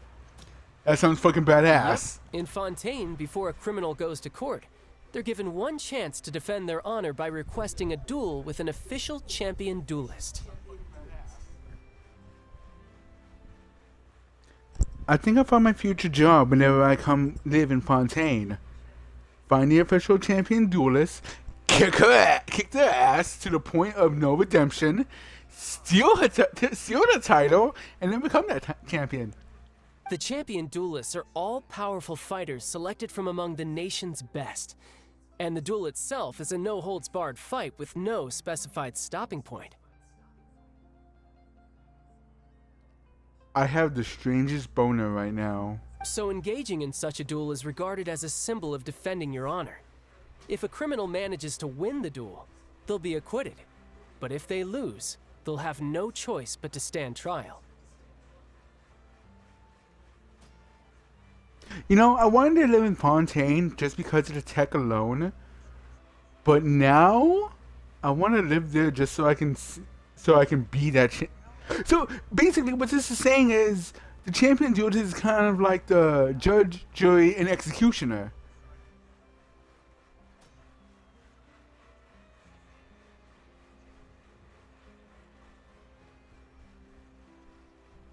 Before they actually stand trial. And That's the interesting. worst case scenario is that you're simply killed in the duel.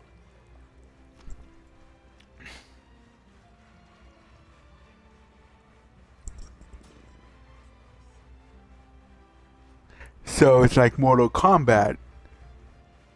If you survive, you stand trial. But if you win, you're a free man. If you lose, you stand trial. That's so fucking Though hardcore. it's rumored that Fontaine has a death penalty. From what I can tell, no one has ever been officially sentenced to death. Until now. No, I'm So not. really, the only people who opt to duel are those who have suffered a grave injustice in being accused, or those who greatly value their honor. Otherwise, why gamble with your life? Because it's fun. So, do many people actually get out of their trials by winning the duel?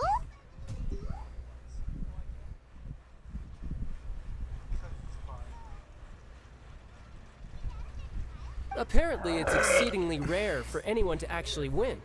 Fontaine probably enacted this system as a way to show that the nation respects the honor of its citizens. Besides, none of the champion duelists are to be trifled with, which is exactly why I was itching to face them as soon as I got to Fontaine.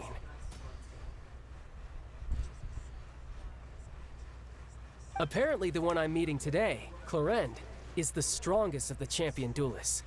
I had been asking her for some time before she finally agreed to face me today. Jesus! Well, that's child for ya. Paimon feels like we heard that name somewhere before. Didn't the Hydro Icon just...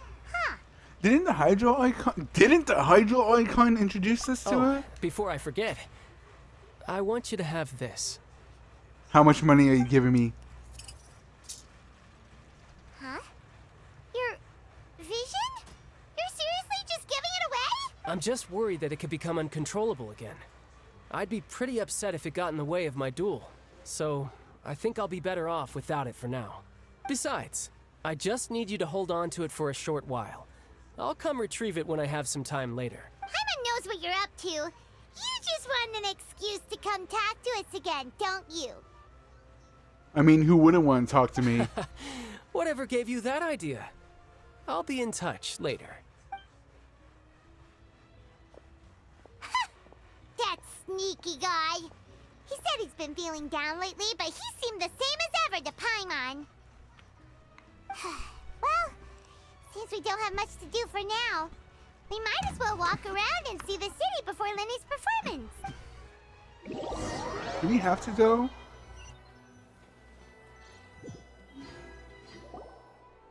Wow! Who could have seen that coming? The reporter who was barely around for most of the story was the murderer all along! Bruh. Sorry. Paimon was just surprised, that's all. Whew. Paimon never saw that twist coming. The murder mystery novels here are amazing. The whodunits here in Fontaine are a lot different than the light novels you see from Yai Publishing House. Both have their merits, but Paimon thinks this style of novels are more, well, novel. It's so exciting to reach the moment when the mystery is uncovered, especially in the one Paimon was just reading. You should buy a copy and read it too. You just spoiled it for me, you bastard. Oh, sorry about that. Paimon will be more careful next time. You should. Hey, shouldn't we be heading to the Opera House to see Lenny's performance soon? It's almost time for the show to start. Lenny said that the Opera House is on Aranias, so let's go ride the Aquabus. Would the Aquabus actually take us there? Yes, it would. We just have to get up there.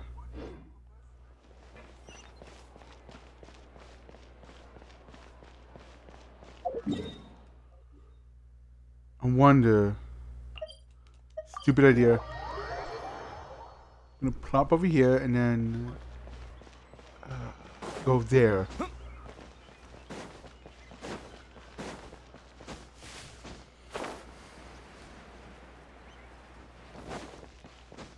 What if there's an aqua bus right here?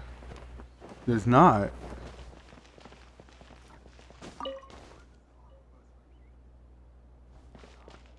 Now there is.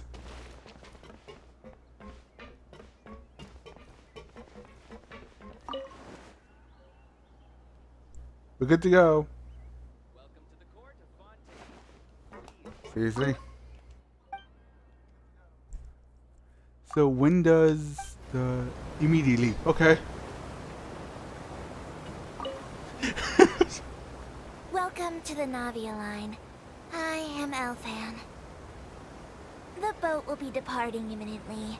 Please do not stick your head, hands, or other body parts outside the boat. The Aquabus operator is not responsible for any accidents or injuries resulting from doing so. Also, Okay. please remember to buy the Steambird, though I don't read it myself. So why say that if you don't read it? God. The destination of the current tour is Erinias. Points of interest worth visiting include the Fountain of Lucine and the Opera Epiclese. If you look to the left in the direction we are currently traveling, you will see the famous Fontaine Research Institute up in the sky. An experiment gone wrong turned a new sightseeing opportunity. Human ingenuity truly is a wondrous thing. That's okay. Suddenly recoded. Kingdom Hearts recoded. Huh.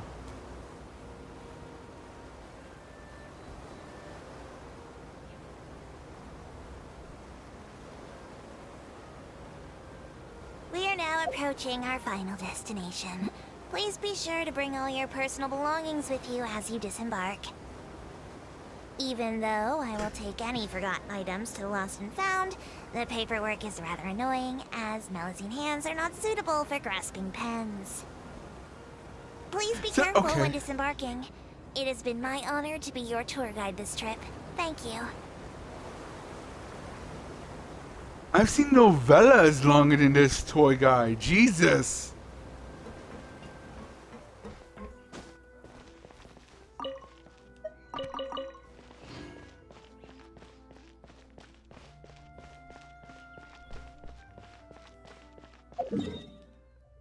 Hell! Well, that was a short trip. The one, yeah, the one from here all the way north is actually longer.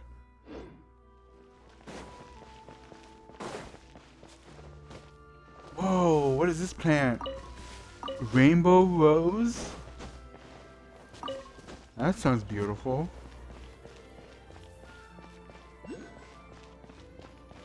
If only Farina didn't put me in the fucking doghouse, I would probably give it to her. But no, apparently I'm in the fucking doghouse and I just walked in.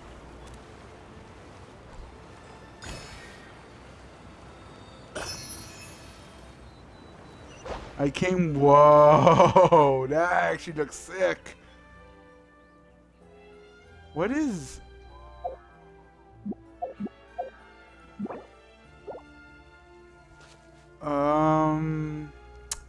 So we're not going to talk about that giant twin pillar thingamajiggy? Because from this angle, it looks like a fucking Gunsatine. The thing that chops people's heads off when they're in court.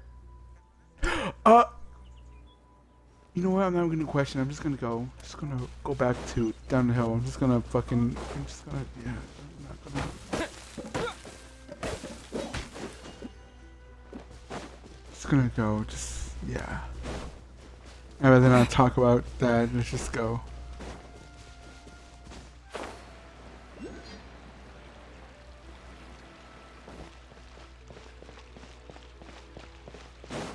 This is one nearby. Oh, I see it. Damn, it's way in there though. How am I gonna go in there? Got it. Why is this lion a mermaid? With wings.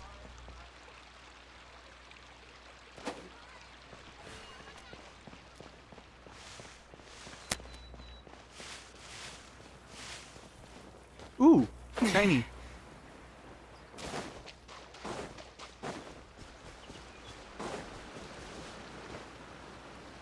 Oh, you can go fuck yourself. Okay, hold on. Move. Oh.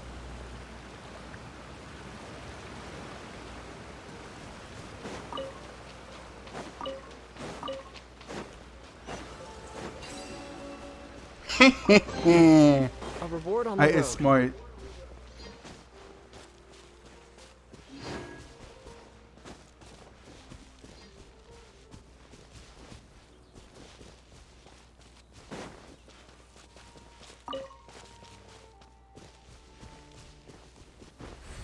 Water jet. Okay. I got this. I got this. I got this. I got this. I got this. I got this. Boom chicka yow! Nothing? Okay.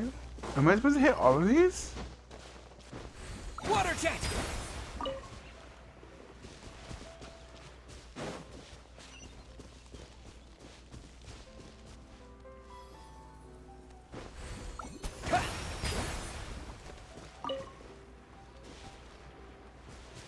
Still nothing?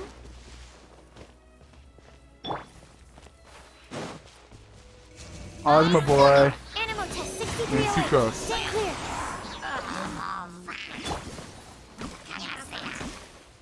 What the hell? Shadow Raven, Black Knight Fall. Bro, Absorption I'm test. not playing this game no more. Animal hypostasis emulation. Just fucking die, guys!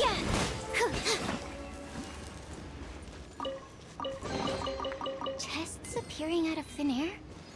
This needs research. Give me one moment.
Rest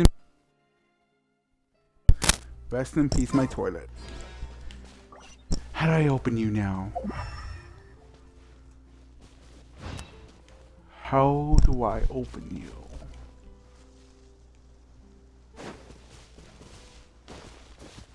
Water jet!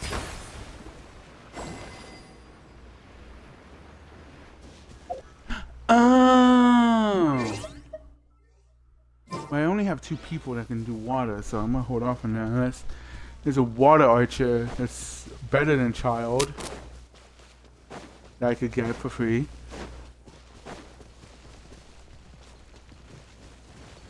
Huh?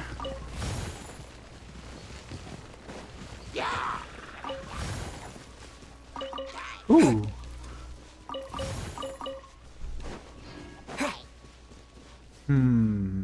Water jet!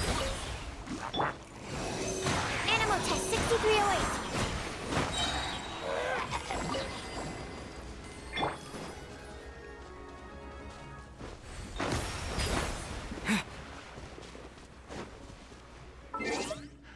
I think I know how to solve this.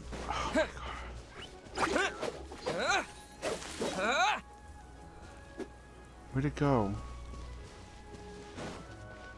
Whatever.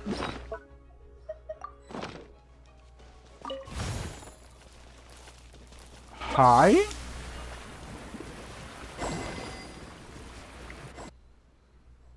Oh.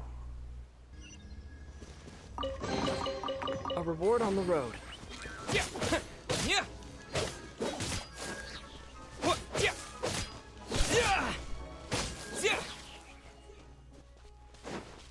Hmm.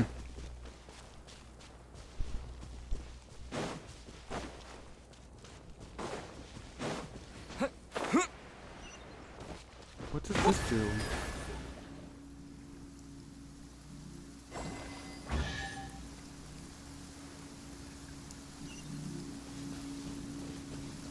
That's sus. A reward on the road.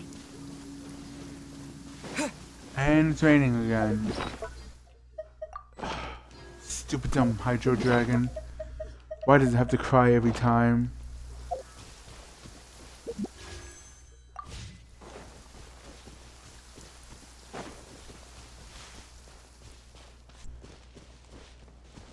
And the rain stopped.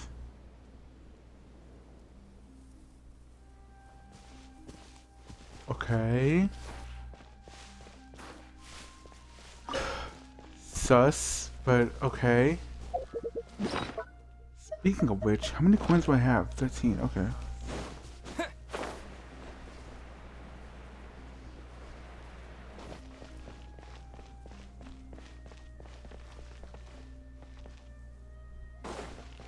Huh.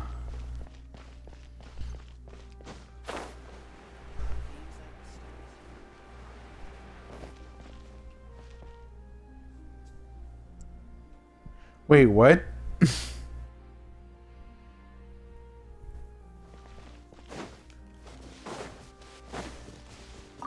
Ooh.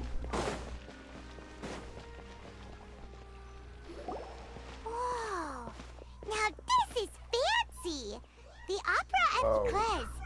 What a place to hold a performance! No wonder Linny and Lynette were looking forward to it. Huh. Looks like there's a lot of people standing around the fountain up ahead. Oh, Archon, please bless us with a bright and healthy child. We pray.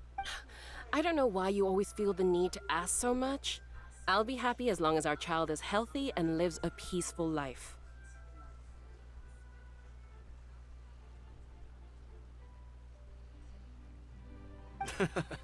I guess if they're our kid, then there's no doubt they'll turn out smart. Or will they? Maybe this is one of the customs in Fontaine. There sure are a lot of couples here. Vache. Who? What's wrong? Vache. Vache.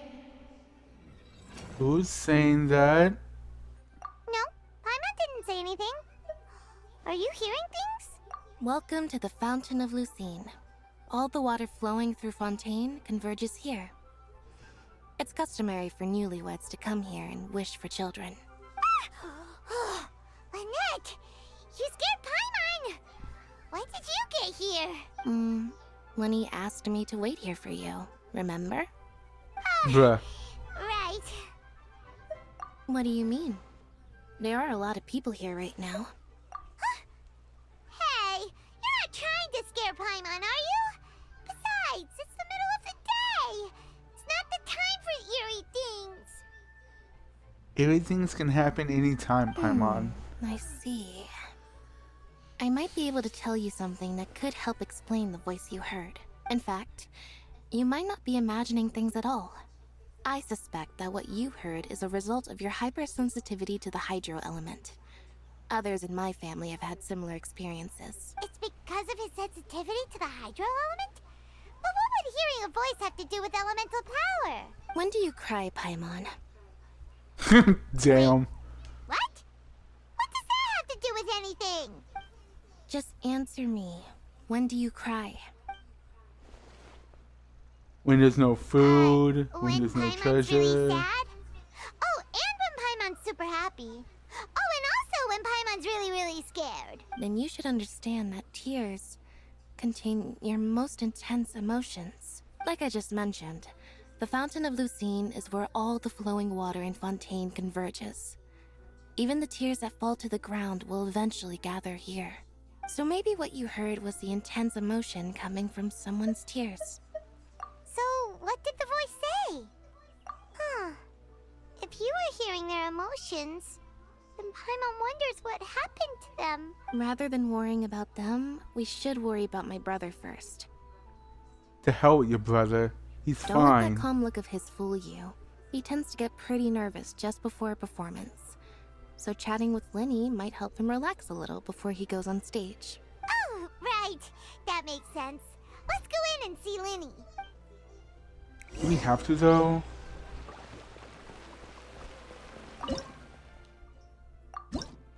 Damn.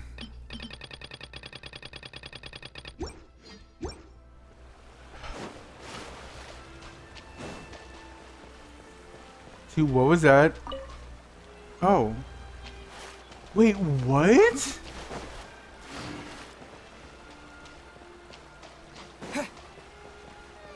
Whatever. Not a big fan of opera. No two cases are alike. The details guide the story.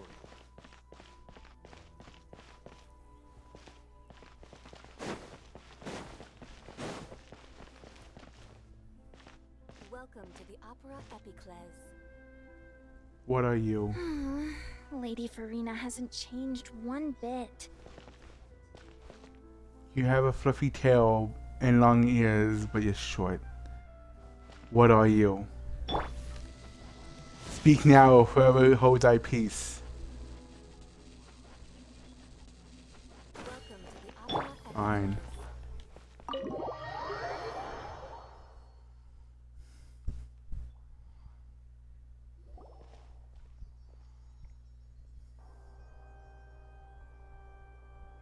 Traveler and Paimon, good to see you.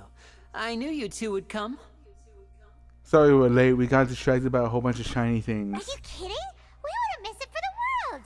We've been looking forward to it. Not me. I've been bored. I can tell, judging by how early you've arrived. Early? What do you mean? I got lost, But didn't you're I? actually right on time. The audience still hasn't started entering the venue yet, which means now is the perfect chance for us to take you to the best seats in the house. Wait just a moment. I'll fetch the tickets. Is it really okay to... Okay.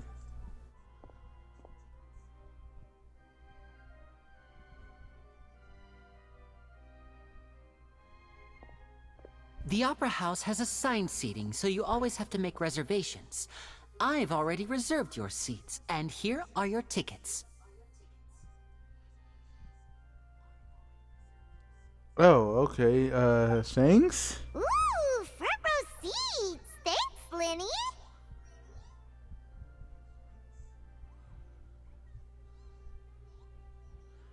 Is it really okay to do that, though? Don't mention it. There's no need to keep thanking me. Hey, Lenny, could you come over here and take a look at this? Uh-oh. I'll be right there. Seems there's an issue with the stage props over there. That's Cal, my assistant, calling me. I'll go lend him a hand. Yeah, we'll just go to our seats. You go ahead, Lenny.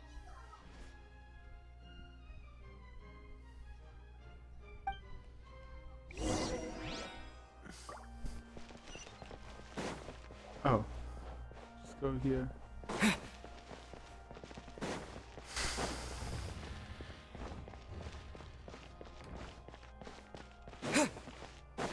Nothing here.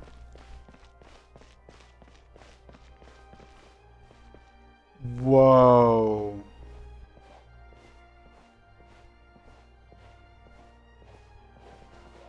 What is that in the middle? Can I explain? If I go over there, would it drag me? What is that? Oh, cool. And it's me, what the fuck?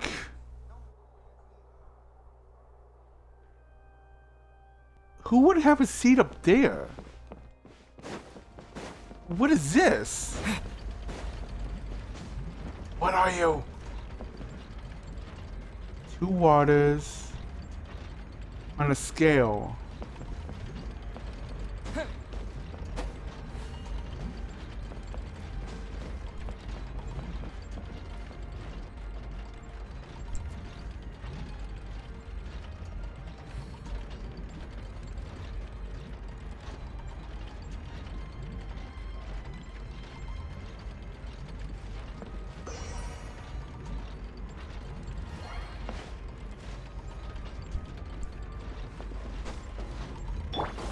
Can I actually attack this? What if I do this?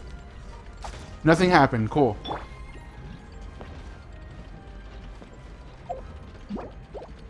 Can I? Hold on. Let me. Who is that?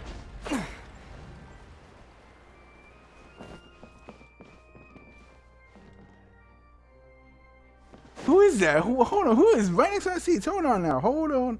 Hold the tackle.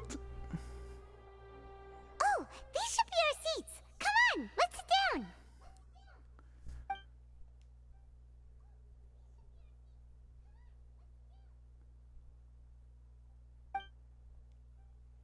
Hi.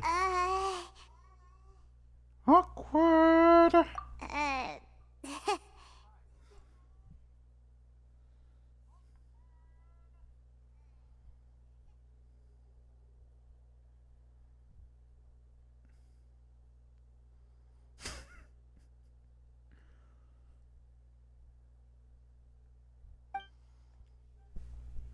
Hey, traveler.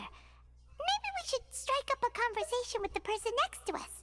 Since we're sitting together and the rest of the place is practically empty still, it's kinda awkward if we don't say anything. I mean, do we have to?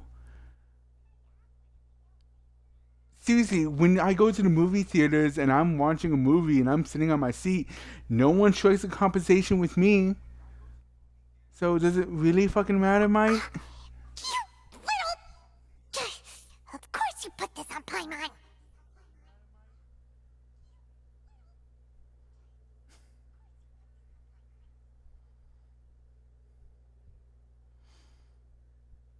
Excuse me, I did not realize you felt awkward. I am terribly sorry. Hi. I would be perfectly happy to chat with you if that is what you would like. Oh, so you heard all of that, did ya? Boy, you sure have good ears. Paimon thought she was keeping her voice down. Paimon, you're not even whispering. Wait, that's not it. Paimon's sorry. Paimon's the one who was being rude, talking under her breath like that. So let's talk. But what should we talk about? Awkward. Oh, Paimon's got it. You're also here early and sitting in the front. Are you a friend of Linny's too? A friend, you say? Well, if Mr. Linney would like to be my friend, I would be more than happy to reciprocate. So... Oh, so you're not friends with Linny then? Oh, this is getting more awkward by the second. Paimon nearly forgot to make her introduction. Nice to meet you. Paimon is Paimon and this is the Traveler. We just arrived in Fontaine. We shouldn't be saying that because the first time we said that, Farina kicked us out of nowhere. It is an honor to meet you two. I have heard of your deeds across Tevat. Seriously, who the fuck is telling people our deeds? And as required by proper etiquette, I will also introduce myself. I am... Oh, Monsieur Nervillet. What an honor it is to have you here to see my show. Ah, Mr. Linney. I should say it is in fact an honor for me to see your performance in person. What? Wait, Nervillet? Could he be... The Chief Justice? The head judge? The person who would who literally throw something at us in case we were guilty? I saw you all chatting just now, but it seems you still don't know who Monsieur Nervillet is. We know who he is. Allow me to introduce you to Fontaine's Chief Justice. That seat is always reserved for him. It wouldn't be too much to say that he's the symbol of justice and honesty here in Fontaine. That's even worse. Who would want to sit up there, though? You barely see anything going on. Ooh, sorry for being so rude just now. Paimon had no idea you were such an important person. No offense taken. Being Chief Justice is merely what I do for work. Nearly every person has their usual reserved seat, so I'm not so special, really. What is that tiny word above Chief Justice? I can't see it. No, it's IUDX. The fuck does that mean? I have to Google it.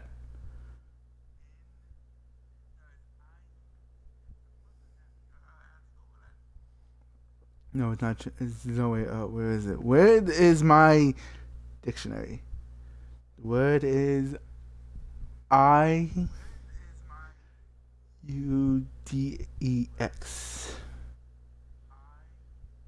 And nothing popped up. Cool. Stupid dumb thing. And it's not even a real word. Unless that's not an I.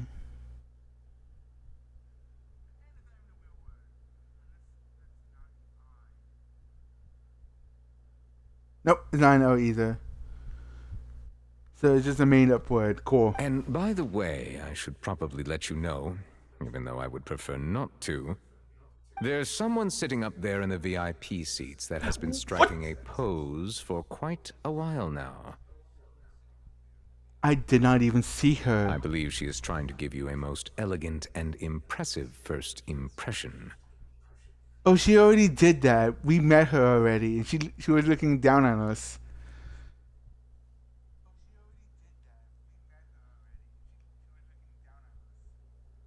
So I think you should take notice of her sooner rather than later.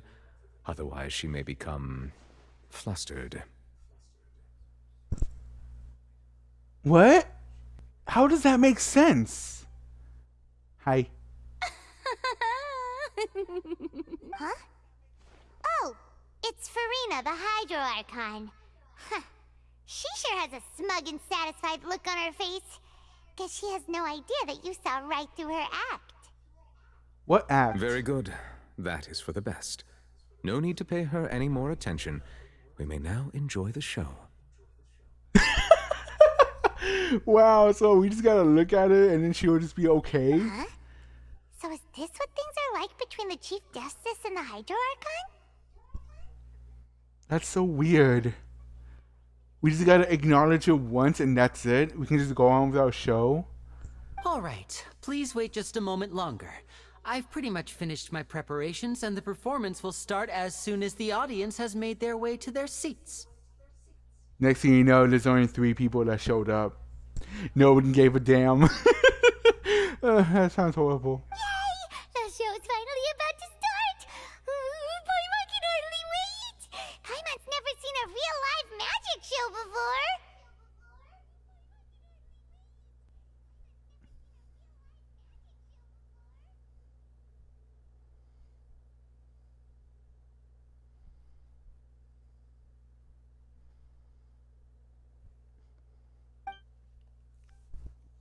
The crowd enters the venue and the curtains open for the show to begin. Ooh! They're dimming the lights! The show must be starting! Paimon, shut the fuck up! You're not supposed to be talking! Sorry. Paimon will try to stay quiet. I will duct tape your mouth, child. Welcome, one and all, to the Opera Epicles. I am the star of today's show, Linny.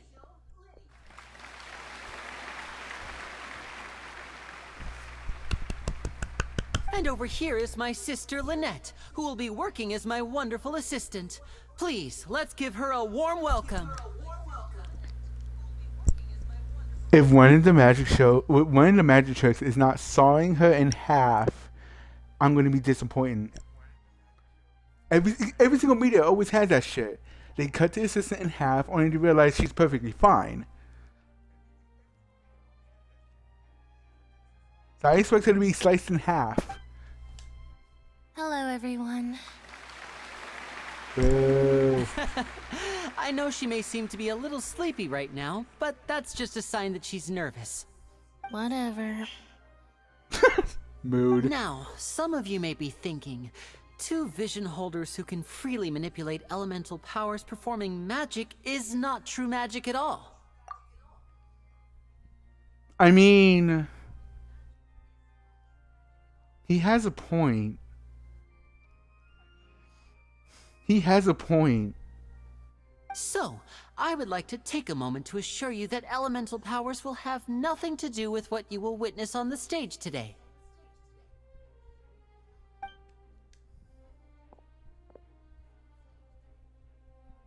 both Lynette and myself have removed our visions for the show. That way, even the gods won't be able to help us.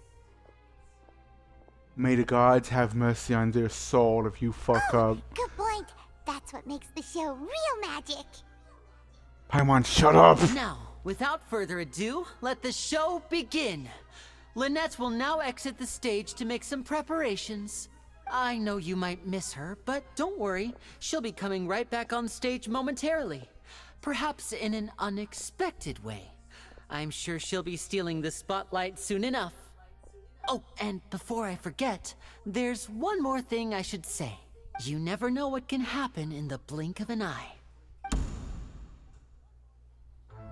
A magician's greatest skill is making things disappear or appear. True. The possibilities are endless.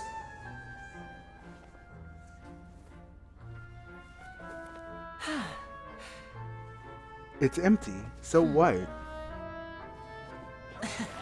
What the fuck? Huh? What the? Cards are falling out of it. Why? But it was empty. Jezebel! The fuck? But this isn't what you came for. These little tricks, you've seen them all before.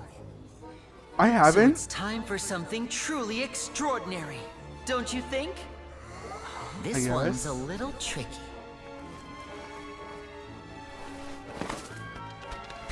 Hi, Pigeon. What Using the? this water tank, I shall make my sister vanish completely, right before your very eyes.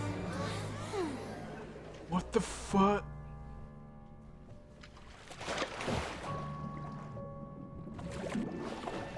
Gee, I wonder how this can go wrong. It's actually quite simple. She'll just turn into air bubbles and float right out of the top. Oh no! I told them to check all the props carefully. With the lid on, even air can't escape. An amateur magician would be getting very nervous right around now. Luckily, it's me on stage, so let me show you what a true virtuoso can do.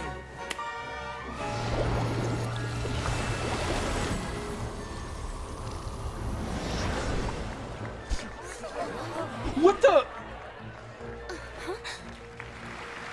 Lynette, are you still there? Don't go too far. We don't want to use up all our magic. Hi, I'm back. Uh-huh.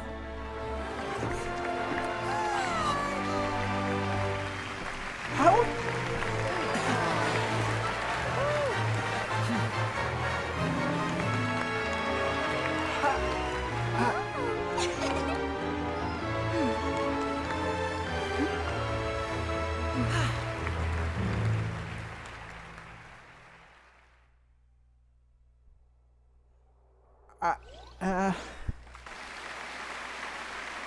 Whoa! What in the world just happened? How did he do that? Paimon didn't see him do anything! I have questions. I have loads of questions, but I have no idea how to even process that. Was Lynette inside the water tank? How did she disappear and then reappear out of nowhere? If we could see easily through his tricks, then that would mean that his skills are still lacking. True. To appreciate magic, you should focus on the show happening on stage, rather than getting caught up in trying to see that which has been intentionally hidden. Guess you're right. Paimon couldn't believe her eyes when Lynette reappeared. Amazing! Thank you everyone. I'm glad you enjoyed that performance. But our magical journey has only just begun. I've prepared even more astonishing surprises for everyone here. The magic of transformation and disappearance can go far beyond what you've just seen. I'm sure many of you are thinking that escaping the water tank was impressive enough. But Lynette is still my assistant after all. In which case, I have ample time to make all necessary preparations. So, for my next trick, I will require the participation of one lucky audience member. Please, if my assistants could bring out the magical boxes now. There are 2 boxes and only 2 boxes. One is here and one is there in the aisle among the audience. Okay. I'm sure many of our clever audience members have already guessed our next magic trick. A swap! Our lucky audience member and I will each enter a magic box. After 1 minute, we will each emerge from the opposite box. I call bullshit. How? Well, a tunnel underneath that connects both boxes? Now please, everyone pay very close attention to the box you see here. Don't give me any chance to make a move. Wow, how's he gonna do this? Paimon, just shut up. Do you think this is all magic tricks, or does Lenny have actual superpowers? Paimon, I swear to God. The lucky audience member will be generated by this random number selector. Why do I get the feeling it's gonna be us doing the magic? It selects numbers entirely at random. Even I don't know who will be chosen to participate. Bullshit. Somehow I call bullshit and it's gonna be us. Now then, let's begin.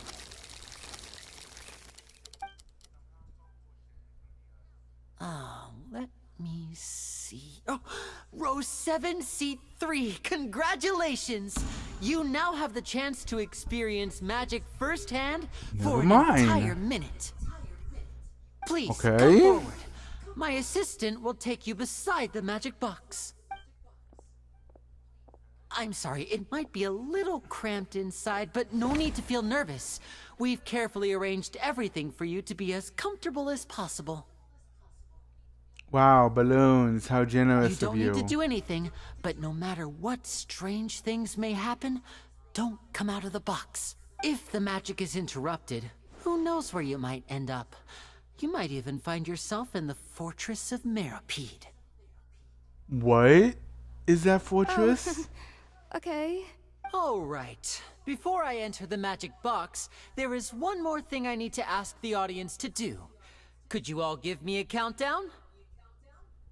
Like this. 60, 59, 58. Just keep counting down. You can go a little faster or slower if you like. 57, 56, I won't be 55. able to see anything in the pitch black box, so I'll be relying on your voices to know when time is up. Oh, and no tricks now.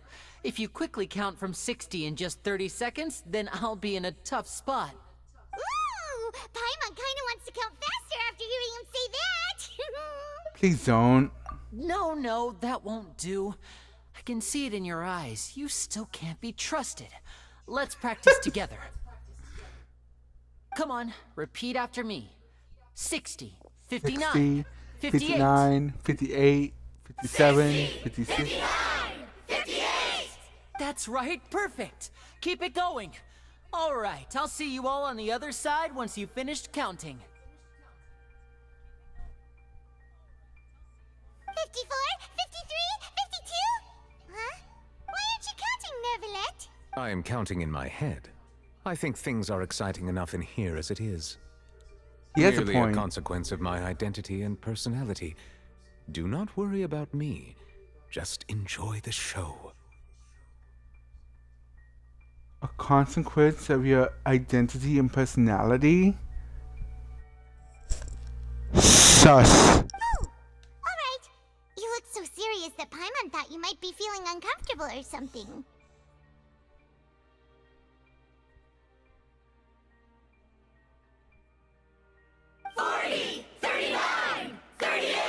Damn. Mr. Linney, are you all right in there? Is everything ready? Yes, I'm fine. I'm just double-checking the direction of the magic. It would be a disaster if we get sent to the wrong places. For example, midair right above the audience. Even though he's saying that, Lenny doesn't seem nervous at all. Probably overconfident if you ask me. What happened? What was that noise? Did you hear it too? Trapdoor. Not sure. Anyway, it doesn't seem like anyone's worried about it. Nobody heard it? So there is a fucking tunnel way leading to both boxes. 24, 23. What's wrong, Mr. Linney? I can still hear you moving in there. I seem to have accidentally knocked over a decoration. I'm trying to fix it, but it's pitch black in here. I can't tell left from right. Never mind the decorations. There's no time for that. The show is what's important. No, that's unacceptable. I want my show to be perfect. Don't worry, we still have 20 seconds. Hear them counting? 10, 9, 8. It seems things aren't quite going as planned. I apologize, everyone. It feels like you're all starting to count faster, but that's all right. I know it can be tiring to do such a long countdown. No 10 shit. seconds and change is still plenty of time. 10! Almost there now. Whew. Swapping two people is harder work than you might think. Even a master magician like me can't guarantee I'll get it right the first time. Hey, wait! Is this the back one? I can't tell. They both look the same inside. Huh? No, that's not it. I'll try again. 7! Hey, slow down! Honestly! 5! 4! 3! Whoops! That doesn't count! 0!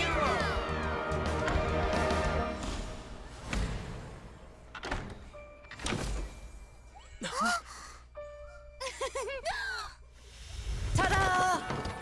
Bullshit. I call bullshit.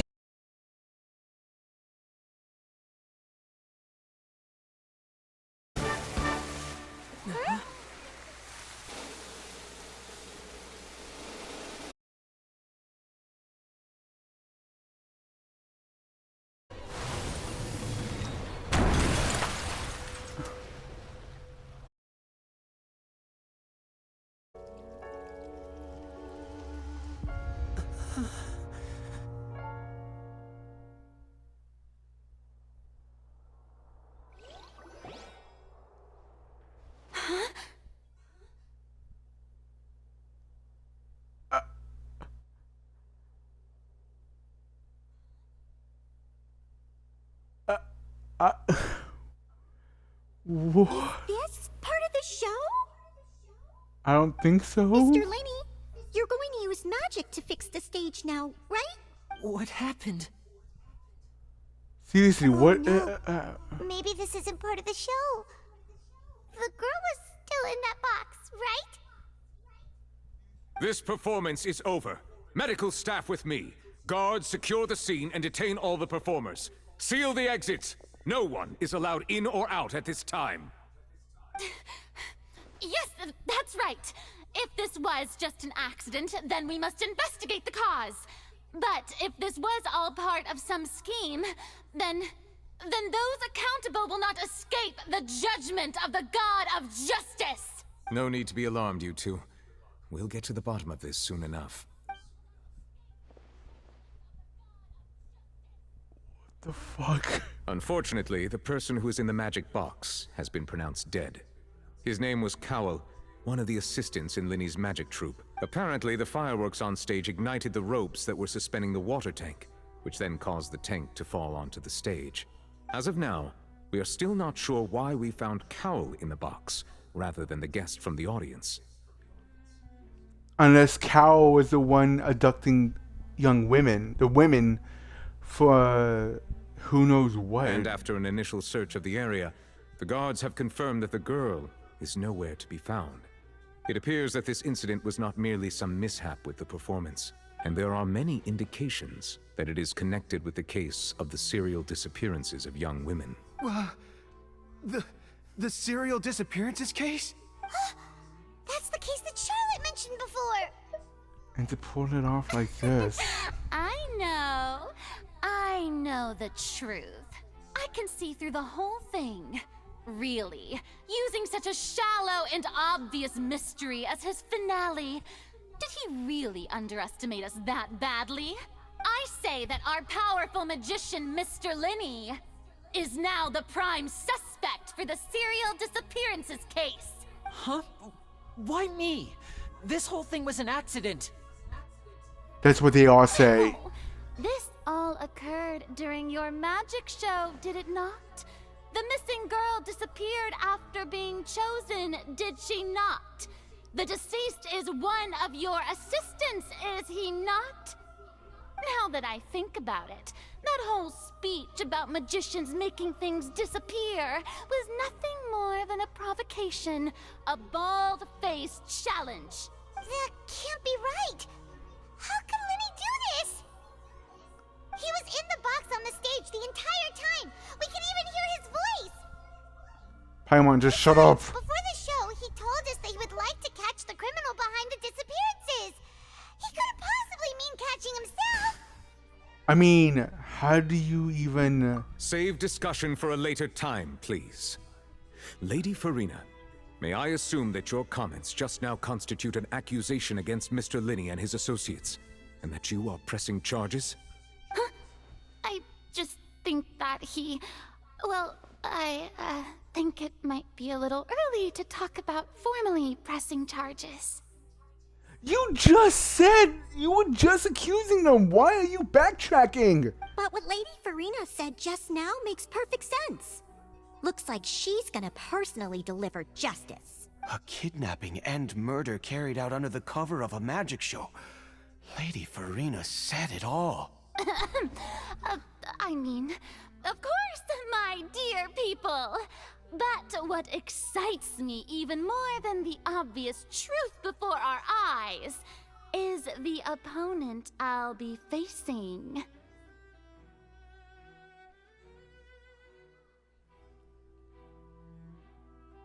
Why does it sound like she was repairing a max she just dropped? The moment Novelette pointed fingers at her, accusing her of accusing the musician, she dropped the mask. And now she just recovered it. That's right. I mean you, Traveler. You'll support Lenny, won't you?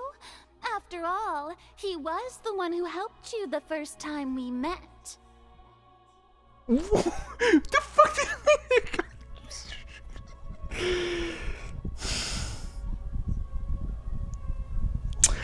Can I just go one area without being accused?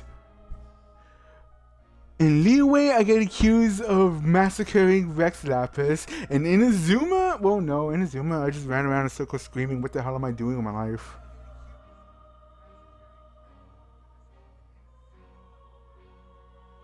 And Shimaru? Was I accused of something there? I think I was. But also, damn, why did she hate me? I did nothing wrong. Then there's no problem at all. You know, the Traveler and I already had a duel the first time we met. No, we didn't. You were yelling at me when I just showed up. But with Lenny's help, our little duel ended in a draw.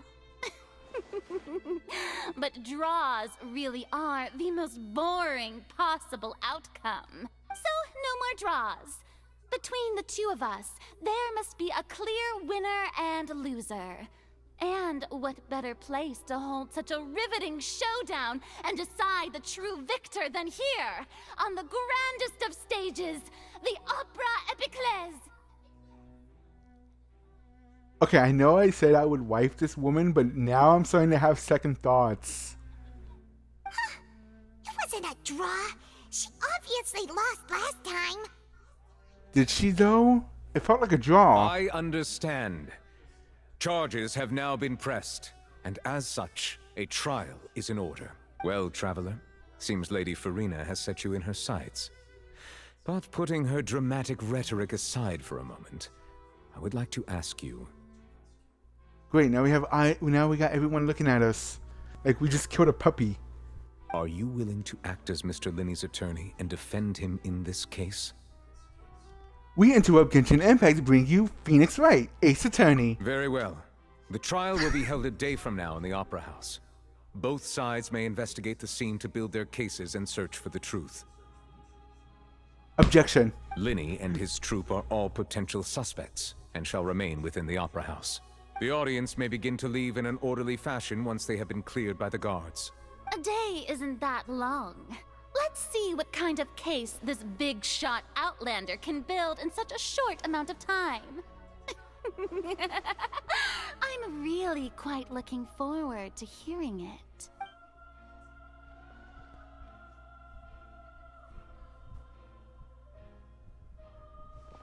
Linny!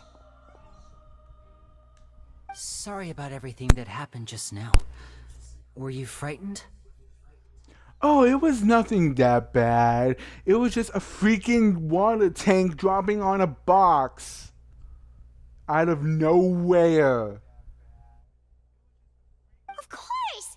Who wouldn't be scared after witnessing an accident like that? Exactly. Yeah, I'm a little shaken up myself. How could this happen? And poor Cal. Wouldn't that mean his family be getting compensation? Like an on-the-job accident, so his family gets money for his death or some shit? I know you already claimed that you would defend me, but now it's just us talking. Tell me, do you think I could possibly be the murderer? Yes. Yes, you could. I understand. Even I'm not sure what happened, so I can only imagine how difficult it is for you to grasp the situation. I'm sure everyone sees me as the biggest suspect at this point. But if you ask me, the whole thing is mysteries layered upon mysteries, such that all that's left is confusion. I don't know whether what happened there on the stage was purely an accident or not, and I don't know why poor Cal was in the box. As for how that girl chosen from the audience could suddenly disappear, I'm afraid I don't have any answers either. If someone tampered with my performance, then we need to figure out what they did. Even a skilled and knowledgeable magician like myself couldn't pull all that off in just 1 minute. But there's no denying what happened. Precisely why we need to investigate. As this book says, the impossible could not have happened. Whatever happened must have been that which is possible. The fuck? What the fuck is she wearing?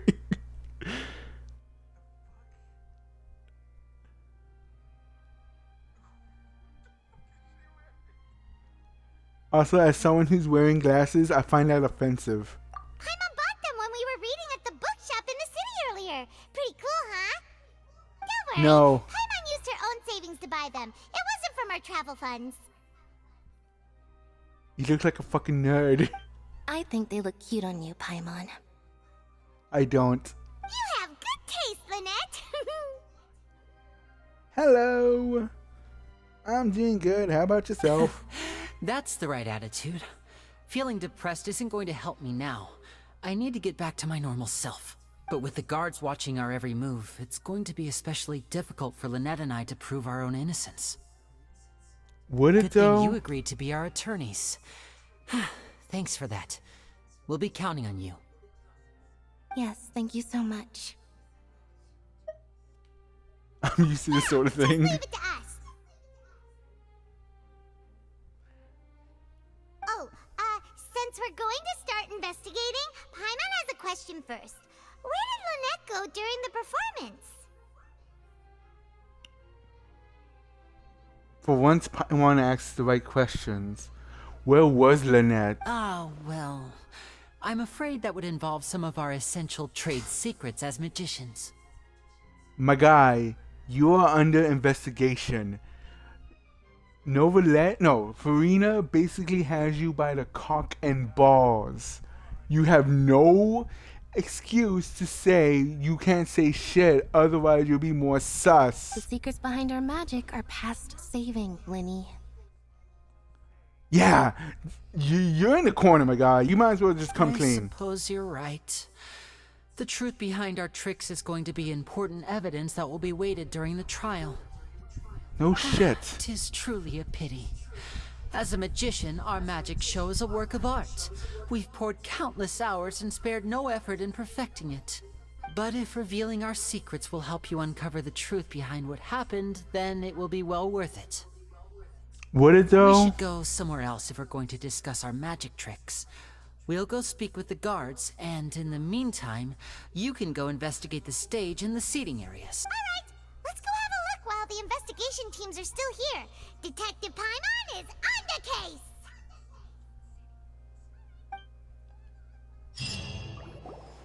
Please tell me she keeps that. Hello, officer. How's the investigation going?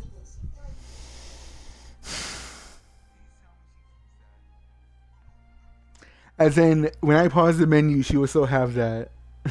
I see. You must be the traveler that Lady Farina mentioned. Listen, I'll be perfectly honest with you. I'd avoid getting mixed up in this whirlpool of a mess if I were you. Too bad, my guy. Lady Farina slapped us with her glove, which indicates a duel if we're in the Middle Ages. So I'm forced by law to actually slap her back and tell her duel accepted. Also, I'm roped in no matter how I want to avoid it. Huh? What do you mean? Come with me and you'll see. Unless he knows already what happened? The deceased is one of Linny's assistants named Cal. Even No though he didn't shit, join we the know that troop already. long, he was hardworking and everyone generally liked him. Yeah, but we know that information about his name. Why does it matter? The assistants are usually in charge of setting up and inspecting the props, as well as assisting with the show and keeping the crowd engaged. As Right. you probably saw when you were in the audience, the water tank suddenly fell and smashed the box with Cowl inside it. No, really? I thought something else happened. We were there 5 minutes ago. This is the real mystery. We've already searched the scene and were unable to find any traces of the girl. However, if you look carefully, the box was positioned directly under the water tank. The ropes holding the tank were then burned by the pyrotechnics on stage, causing them to snap. Again, Nouvillette told us this already. Can you move on to the part where the butler did it? All these factors lining up so perfectly makes it hard to see this as a mere accident. If anything, the more logical explanation is that the whole incident was intentionally planned, and Linny is the most likely person to have access to all these areas. But he doesn't have a motive. I can't take Paimon seriously with them Are on. you both good friends of his? No, we just met him. Well, you can't say we're good friends, but we've known each other for a little while. Yeah, like a day or two. So in just a short time, he was not only able to win your trust, but even convince you to act as his attorneys. To be fair, Farina slapped us and told us we had to. Like, she literally called us out, I so... know there's no such thing as magic.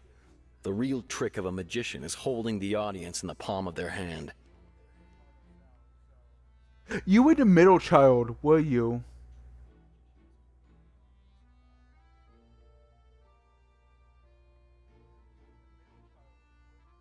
Like, mom and dad didn't give a damn about you because you had an older brother and an older brother or sister and a younger brother or sister, so they got all the attention and you didn't get shit?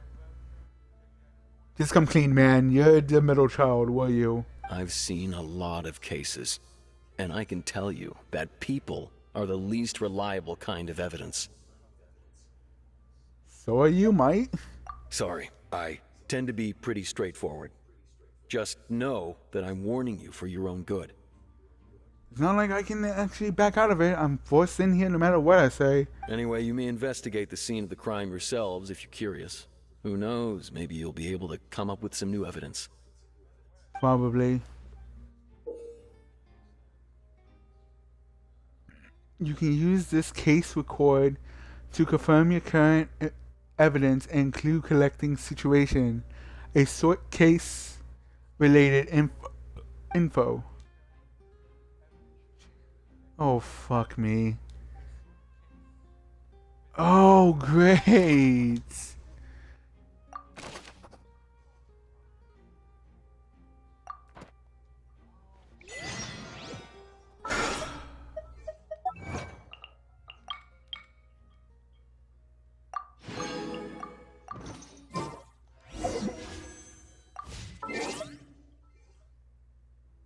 Yes, she does. This is awesome. Okay, oh?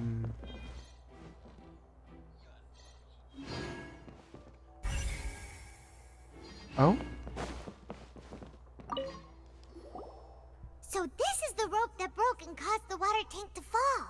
The rope looks pretty durable.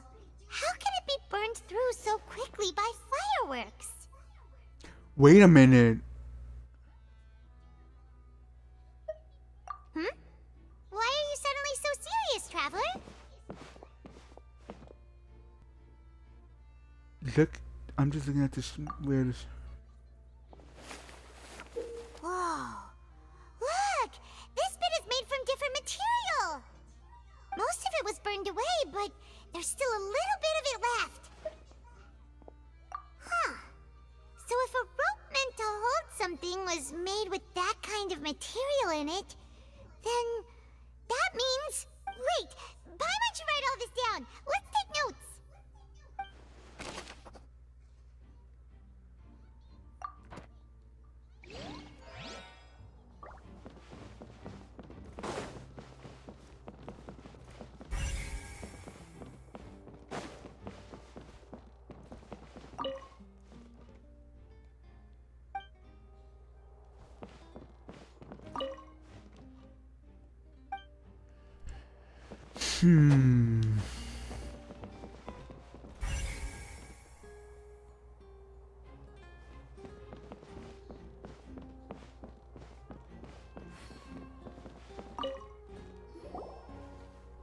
The investigation team has some new findings. Turns out there's an issue with the random number selector after all. See, I told you. What if the machine picked some big guy's seat? You think the murderer would have still made his move then? Sorry to interrupt, but we're helping Linny and Lynette with their side of the investigation. What were you saying about the number selector? There's something wrong with it? You're trying to help them? That'll be a tall order. You know what else is a tall order? These nuts in your mouth. Lenny used the machine to pick a random member of the... Ooh. audience during his performance, right? The lucky girl that later disappeared.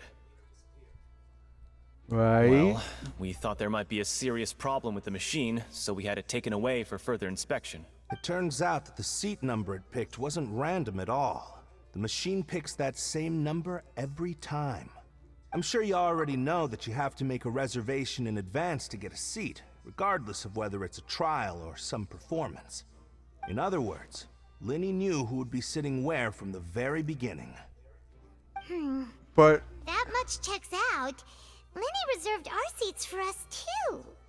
Bet you see why I was saying it'd be tough to make a case for Linny. Even though it's bad for Linny's case, Paimon had better write it down.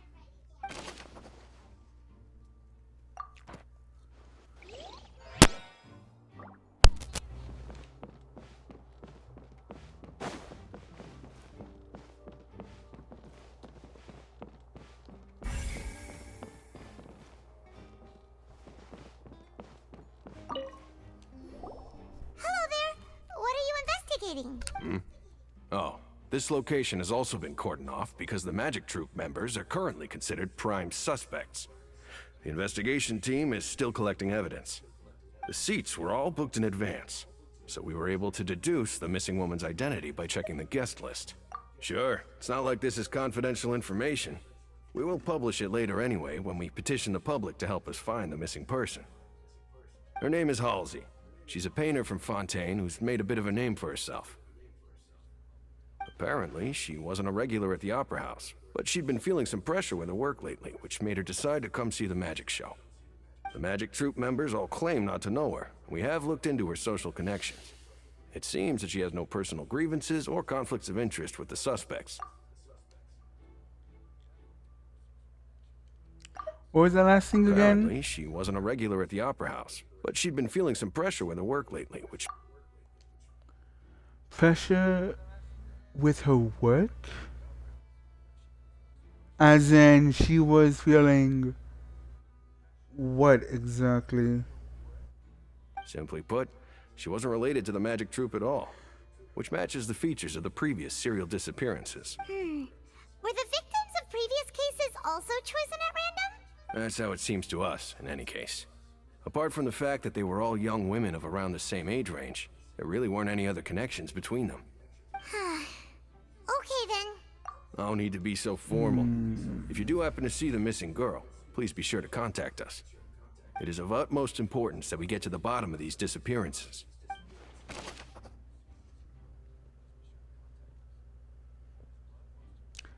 So she was either overworked, or she was feeling an artist block.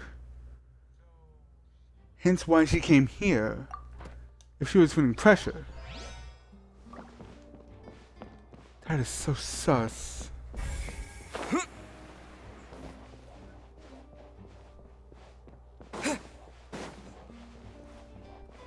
Also, I can't swap again. God damn it. Wait, what? There's something over there. What's over there? What kind of shiny things over? What's this? Hi. Can I open it? Open, please. Fine, I didn't want to open it anyway. What? Where? Oh, this guy's sus. I see that you're investigating the area. Well, it just so happens that I'm interested too. If you find any new and interesting leads, be sure to share them with me, alright? Why? I don't have too many thoughts yet. Then why don't I tell you my hypothesis first? The way I see it. It all started with that loud thud. So we weren't the only ones who heard it. Thud? Oh, you mean the sound that happened during the countdown? Yes, exactly. It wasn't terribly loud, but I suspect that most people heard it. It's just that everyone was awaiting the results of Lenny's trick with bated breath, so no one paid it much mind. But now that the incident has happened, the thud has become an important clue. That makes sense. So, what do you make of it? I'm of the opinion that it may have been the sound of Lenny's accomplice. Lynette, perhaps. Jumping atop the water tank, or something like that. And when the pyrotechnics went off, she cut the rope, sending the water tank crashing down. But wasn't the noise we heard too loud for that? Perhaps the balance wasn't right, leading to a particularly rough landing. Then wouldn't the water tank have started swinging a bit before, in that case? Oh, that's true. I suppose I must reconsider. That does remind Paimon, though. What was with that sound? Yeah, very sus.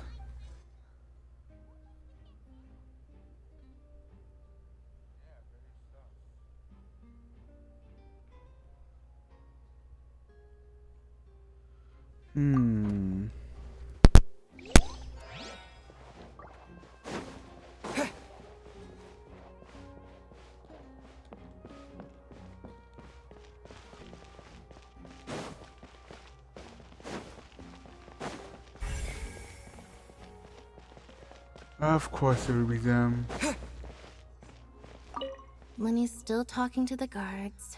It seems he'll have a lot of explaining to do. Yeah, no I shit. think someone will be assigned to monitor us later, but that's alright.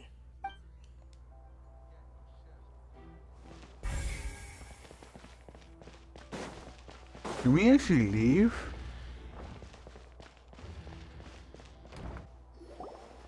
Hey, you! Yes, both of you! Over here! I've been keeping an eye on you for a while now. What did we do this time? Huh? You mean us? That's right. If I'm not mistaken, you're also among those who wish to cut down the thorns and pursue the truth. No? And by the looks of it, you're not from Fontaine. Nah, really? What gave you that impression? Well, you're right on the moor about that one, but who are you? Have you never heard of the Spina di Rosula? The what? The what? From The who? mediating disputes and providing protection to solving conundrums, you name it, Spina di Rosula does it. So, translation, she's part of the mafia. And I, Navia, have the honor of being its renowned president. AKA the Godfather. Though those who play by our rules call me boss. So, the Godfather. I'm Silver, her attendant. Pleased to meet you. That is such a boss name. And I'm Melus. Demoiselle's various daily needs and affairs are under my purview. Huh? Boss? Demoiselle? What gives with the names? Well, I am the second generation president. Malus and the others are still used to my previous title. My apologies, Demoiselle. Should you prefer, boss, I will endeavor to use that instead. Demoiselle just sounds French. That actually sounds a lot better, honestly. No need. You don't have to call me boss. Just Navia is fine. Okay, if you say so. Not that we're members of Spina di Rasula anyway. All merely trifling details. Never mind. Now, back to the situation at hand. The investigation. Right. I've always kept an eye on the serial disappearance cases. My interest stems from a matter back from my father's time. Judging from the look of things, I find Linny an unlikely mastermind. Really? We think so too! That's why we're looking for clues now. But how did you come to that conclusion? Intuition, naturally. My unparalleled intuition.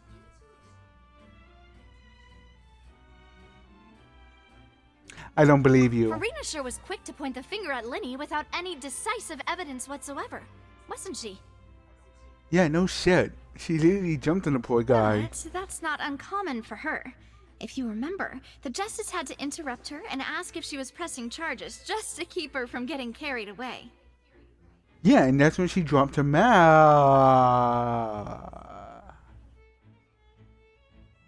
Carried away?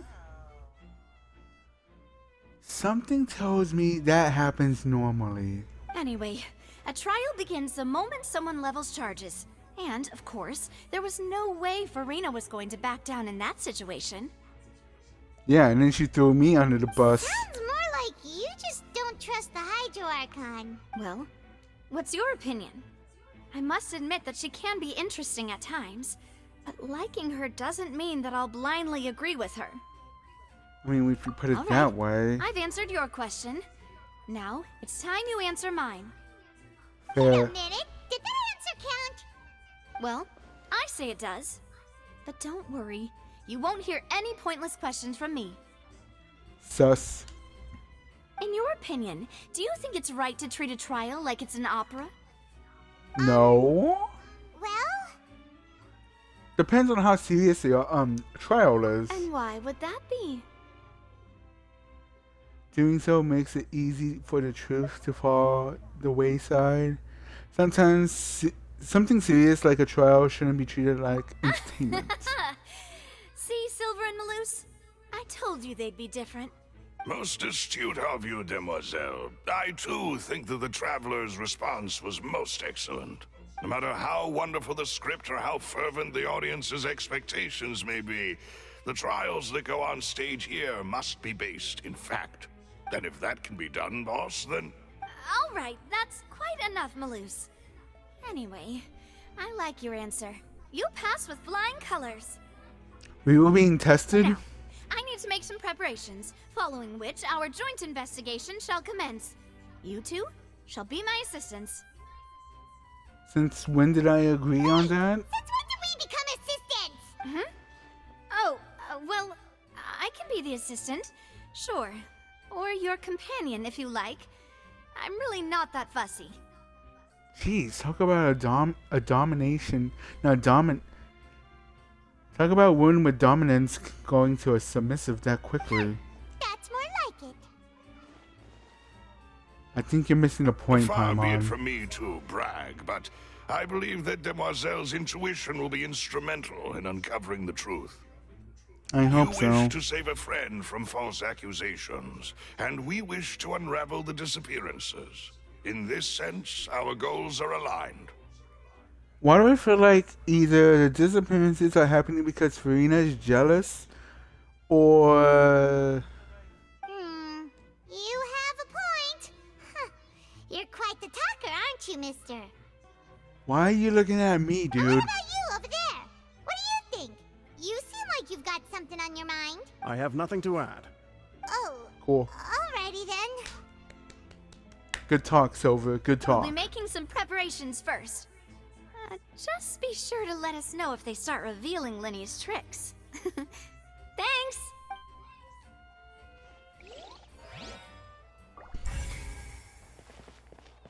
It's sus. Yeah, I know I gotta go over there, but I want to go up here real quick.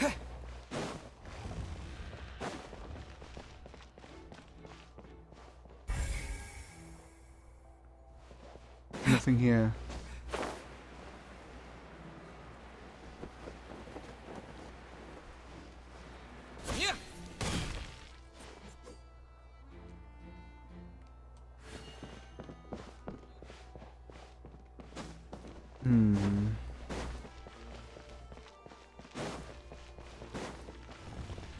Oh crap. Hold on one moment. ¿Qué pasó?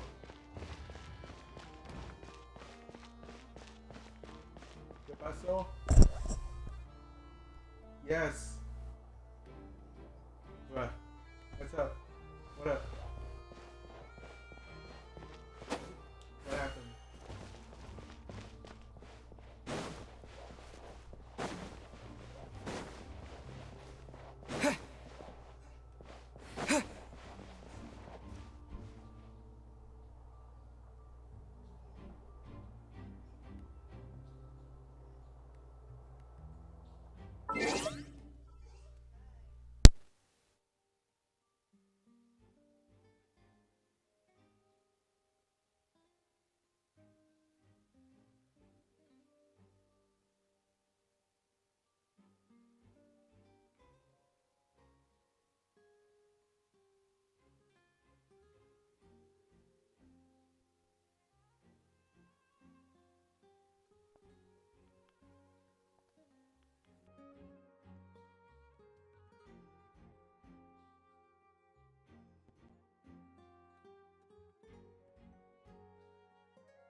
Oh my god.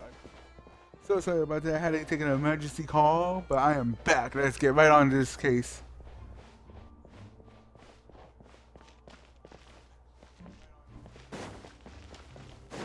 Detective Phoenix Wright is on the case. I think. I don't know. Maybe. I don't know. Should the police actually listen to the mafia's demands?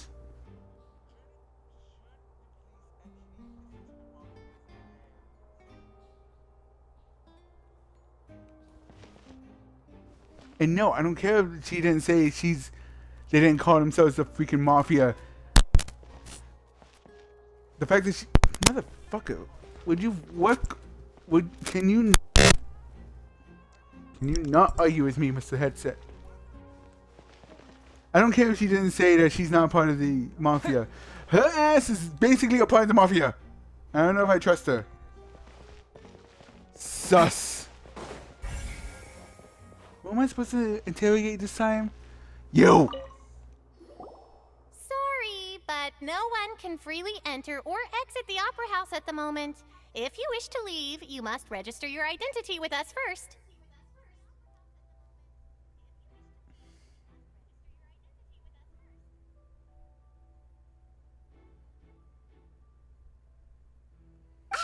No, we're not leaving.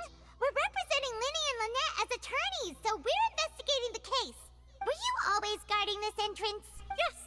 After the Chief Justice gave the order, everyone coming in or out must undergo a strict inspection. So, the missing girl couldn't have left from here. At least, not from that point on. What about during the show? I doubt there was much opportunity then either. How can you be so sure, Well, because I was in charge of security near the entrance at that time. I couldn't see Linny's performance from here, which was quite a shame. Just my luck.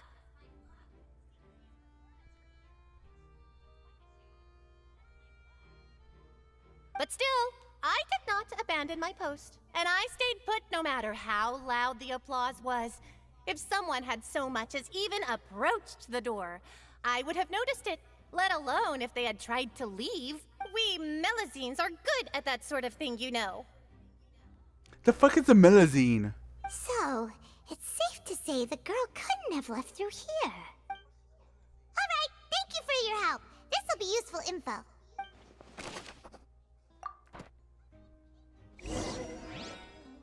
We've checked everything of note here at the performance venue. Paimon wonders how Linny's discussion with the guards is going. Let's go see, I don't shall trust you. we? Ooh, things are getting interesting, huh? We're about to see how magic is made. I don't trust your bitch ass. Just know, Mrs. Rabbit, or wherever the fuck you are, I don't trust you, nor do I even believe your excuses.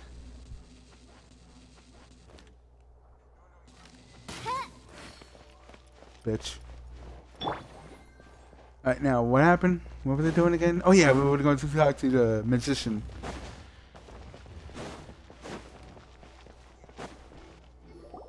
Understood. Then I will be going with you. Just so you're aware, I will be monitoring your actions and making notes as necessary.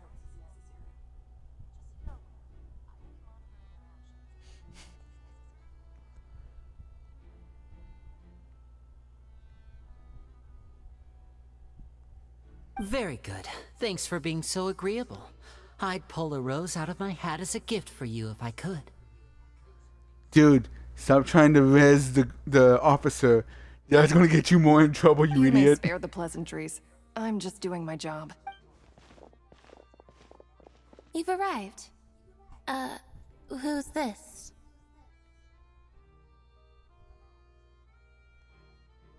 Mafia lady. She's a lady who is basically the head mafia. Me? I'm Spina di Rosula's guardian angel. If you've got a problem, I've got the firepower.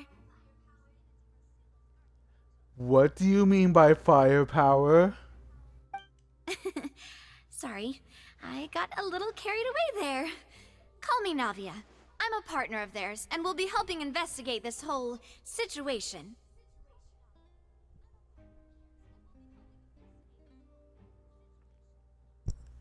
AKA she's part of the mafia. And these are my companions. Would you mind if they join as well? Fine by me. Oh, new helpers? I would be most grateful. Guilty. Well, let's just say we're tagging along. It's not every day you get to see the secrets behind magic performed on such a large scale. I appreciate your kind interest. Come with me. We'll be heading below stage. Huh? Below stage? Yes, a world of secrets is hidden beneath this magic box, prepared specifically for this switcheroo trick. But before I reveal everything, you should have a look first. Notice anything strange here? Yeah, your eyeball.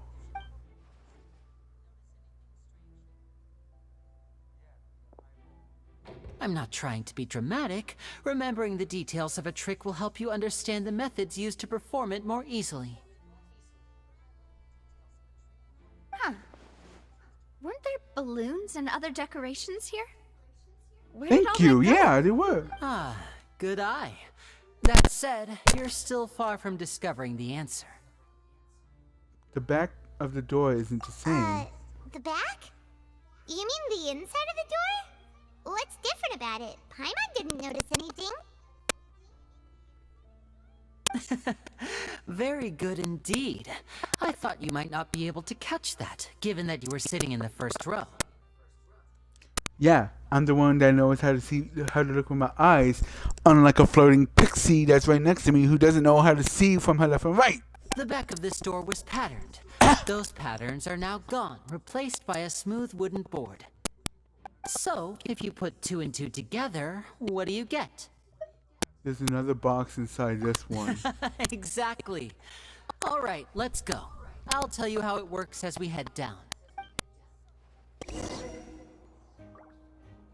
Oh, so there was a passageway under the magic box. I called it. I totally called this shit. I I knew you'd figure out most of it as soon as you saw this place. The 2 magic boxes are positioned right above the 2 entrances of the tunnel. See this flatbed trolley? The box with the lucky audience member in it would be shuttled over to the other side using the trolley. This trolley can raise and lower and even rotate, ensuring that the box will face in the right direction. I see. So that's the purpose of the box inside another box. Precisely. The inner box would descend after the audience member was put inside and be moved along the trolley, all while the outer box would remain on stage as if nothing had ever changed. So that's how you did it! Once the box was lowered, the trolley would store some energy through this device here, with which it would complete the rest of the steps. The audience member would only be able to feel some slight movements in the dark, and by the time she walked out, she would already be back on stage. Then what about your side of the trick? Right. You were talking that whole time, and you even came out for a moment near the end. Ah, yes. A phonograph operated by Lynette was used to achieve that effect. What? My assistant and I had already scripted our conversation beforehand. When the countdown began, I had already gone to the opposite box via a tunnel using that ladder. And what about Lynette? Where was she? She was wearing your outfit again, wasn't I she? was in the mezzanine space in the back of the box. Oh, interesting. That's Never how we were mind. able to coordinate Linny's lines with the assistant. And by the way, I was the one who walked out of the box at the end. I mean, we are twins. All it takes is a change of clothes and no one can tell who's who. And that's my favorite part of this trick. Only Lynette and I can perform it. So that's how it all worked. Wow. Every detail you revealed was more amazing than the last. Lynette would briefly walk out of the box and then go back in, jumping into the tunnel and escaping before the box on the trolley could finish ascending. And then I walk out of the other box in the audience area, and the trick would be complete. The operative word here being would. But as you saw, Cal was in the box, not our audience member. She, on the other hand, mysteriously vanished. We really don't know how that happened. If not for that interlude, this would have been an astonishing trick. I probably never would have figured out how you pulled it off. And yet, someone was able to use this magic trick to commit a crime. Yeah, 2 crimes in one. Murder and If kidnapping. we have a look around, I think we can come up with some more leads. This is the scene of the crime, so Linny and Lynette are not permitted to stay here. I'll escort them back up. Yes, of course. No need to be so strict now. I won't disappear into thin air, you know. It'd be funny if you did. Thanks, everyone. We're counting on you. Also, shouldn't the person you call father be here? Kind of fucked up that their parent actually doesn't bother to show up for their own kids' performances.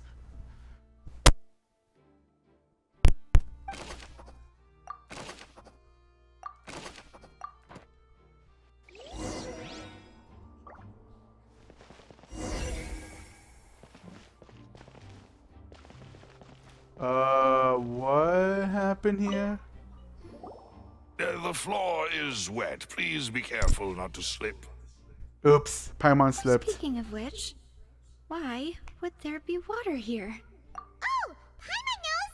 It's one of those tricks where you pour water into a jug and then flip the jug over only for the water to disappear. And here's a broken vase. Huh. Did the trolley knock it down while moving? That can't be. The trolley moves along tracks from start to finish. It couldn't have hit the vase at this distance. Unless somebody bumped into it. Let's note this down too and think about it later. Very sus. Super sus. And there's a dress right here. Oh, these are the clothes that the lady chosen from the audience was wearing, right? Her clothes are here, but she's nowhere to be found. Right. And do you really need to do that if you're kidnapping them? Ugh, this is so confusing. Paimon doesn't want to be a detective anymore. What happened to Paimon's glasses?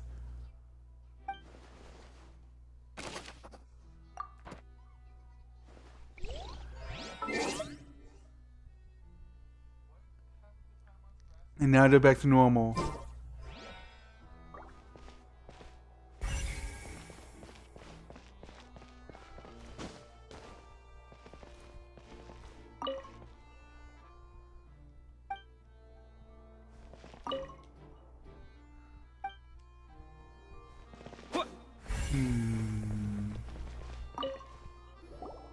Huh.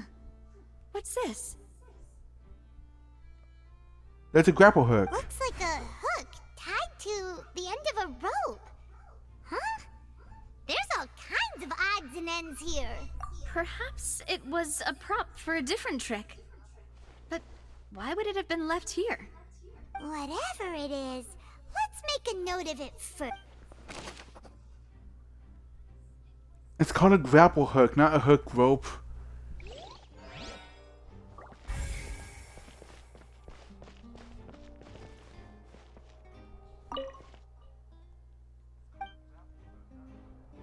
Hold on.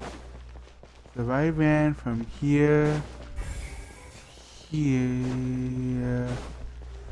Yeah, that's not even a link to even QQ it.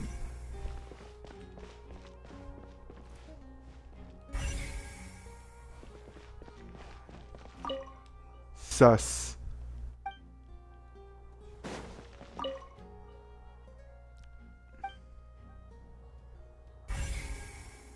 Huh? An air duct. What is this place? It's a vent. It seems someone could fit through here. That's where the kidnapping happened. Huh. Could this have been the suspect's escape route? I mean, very uncomfortable, but yes. Alone, perhaps.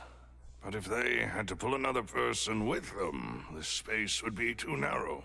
But there are no other ways in or out of here. Oh, you're right. Let Paimon write that down.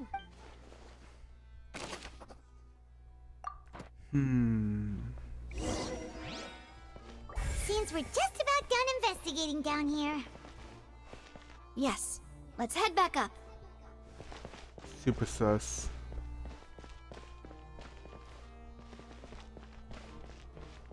Unless there's something we're missing.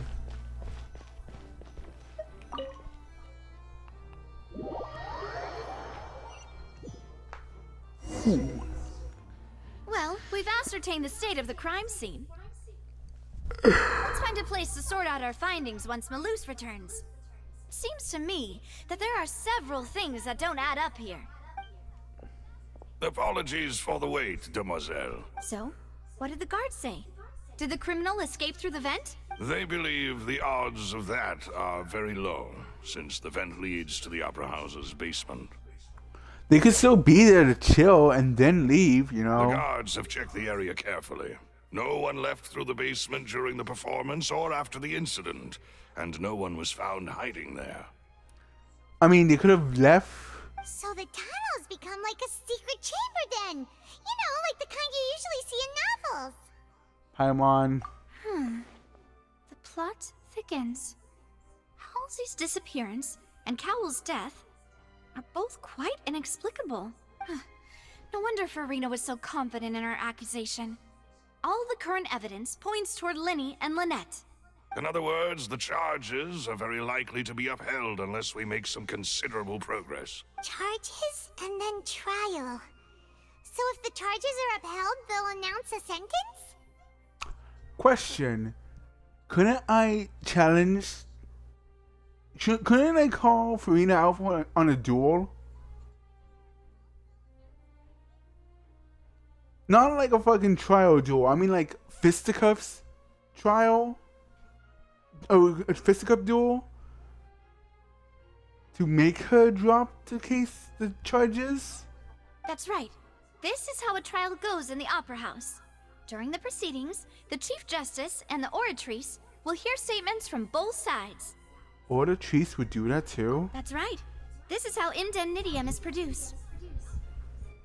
The statements from both sides, the defenses from attorneys, witness testimonies, and even the audience's emotions will all be projected on the Oratrice.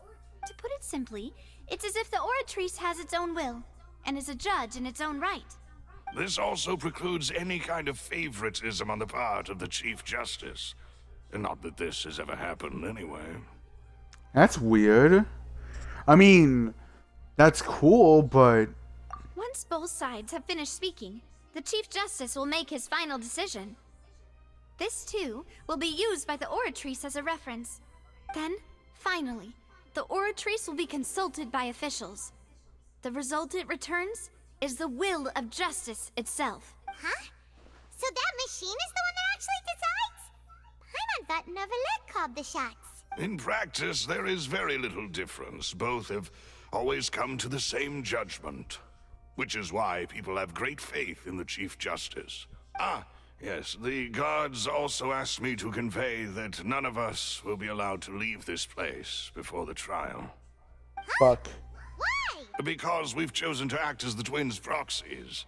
That makes us persons related to the case. They're concerned that we might be colluding with outside parties, or that we might find outside help to disrupt the case. And even if that were not so, it could prove problematic if we happen to spread key information about the case ahead of time. I'm ready to break out at any time. Nice. Whoa, there's no need for that. Yes, Paimon there thinks is. they have a point. That said, are they providing food?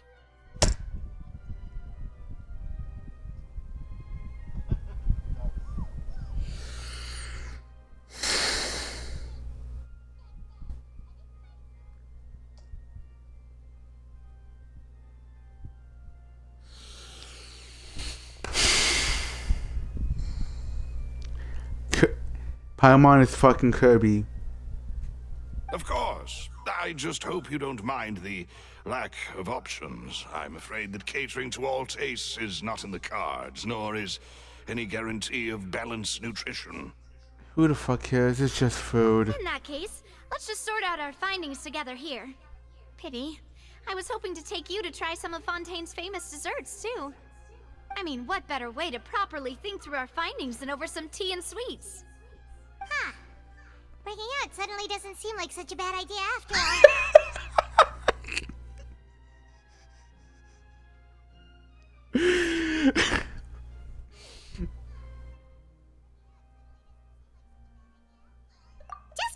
Just kidding. Paimon will still do her best, even if there are no snacks. I mean, I could come up with some explosives. We could blow ourselves out. What do you mean, no snacks? Of course we'll have snacks. If we cannot buy some, then we'll simply make some. From what? Huh? Here? But how? Understood, demoiselle. Everyone, please come with me.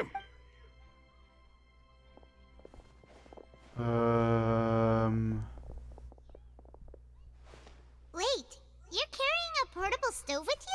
Yes, I must be prepared to meet the demoiselle's baking needs whenever the fancy strikes her.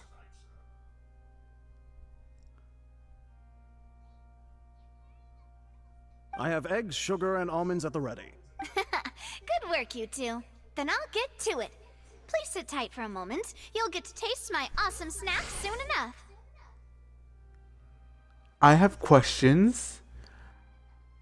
But then again,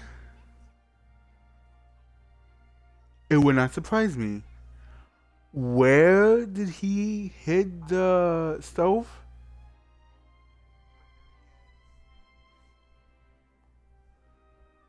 And also, why? These three are quite the interesting group.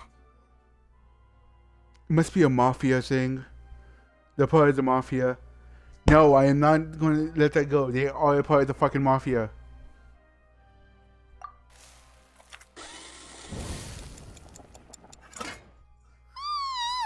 And Paimon thought it smelled good while it was still in the oven.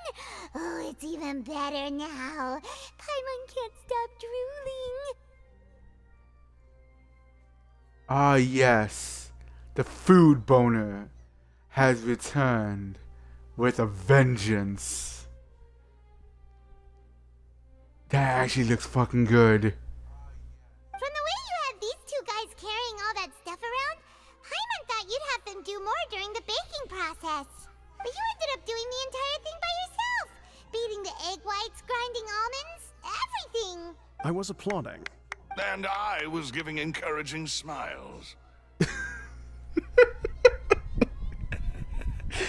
Okay, where the fuck she's paying y'all? Can I join?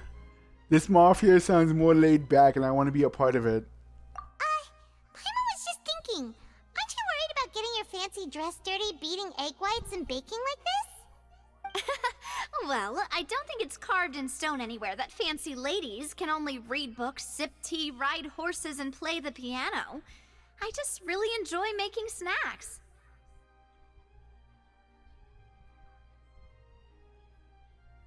I mean, she has a point, but at the same time, I feel like society just accepts that.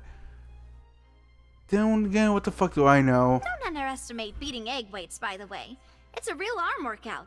You also need to beat them to just the right consistency, or your macarons will crack.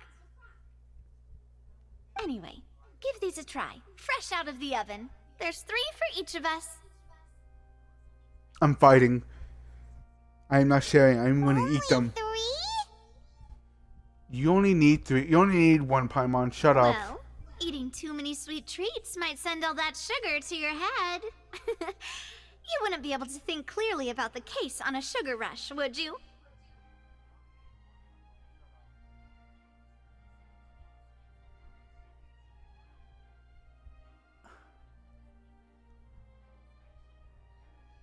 I don't know if that was her calling me out, or is that her insulting people who get a high off being on sugar rushes, which is calling me out still. Tea is ready to be served as well. This is Demoiselle's favorite, strong black tea with a floral fragrance that clears the mind and lifts the spirit. Do y'all two ever take breaks? No need for concern. I'm merely doing as I should.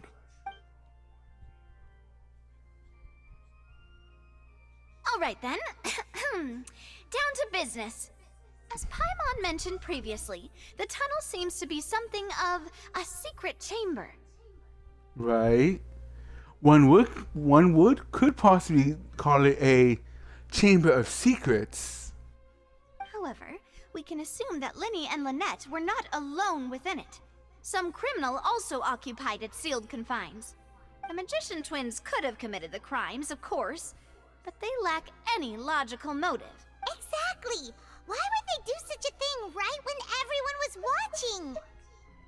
The flower vase and the thud we heard during the performance could indicate some altercation between Halsey and the criminal in the tunnel. Right. Resulting in the shattering of the vase, the discarding of her clothes, and her abduction. Perhaps the criminal thought that since she was chosen from the crowd, she would be too easy to identify if she was still wearing the same clothes. Paimon thinks that makes sense, but the real trouble is... There's no evidence that the third person even exists. True.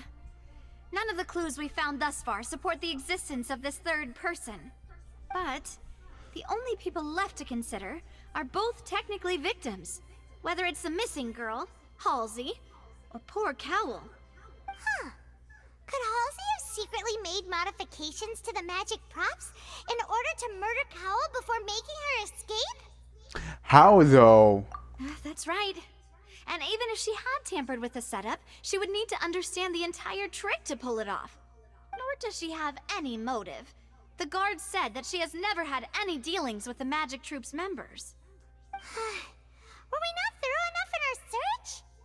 Well, you weren't. I'm still cooking up ideas. From the sound of things, this is turning into an impossible case. Your macarons are amazing, though, Navia.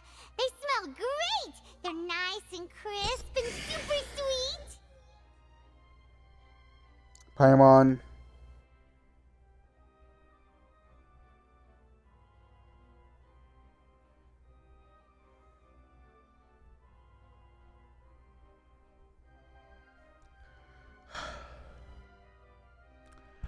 I'm going to make sure you don't get no sweets whatsoever next time. They are my specialty after all.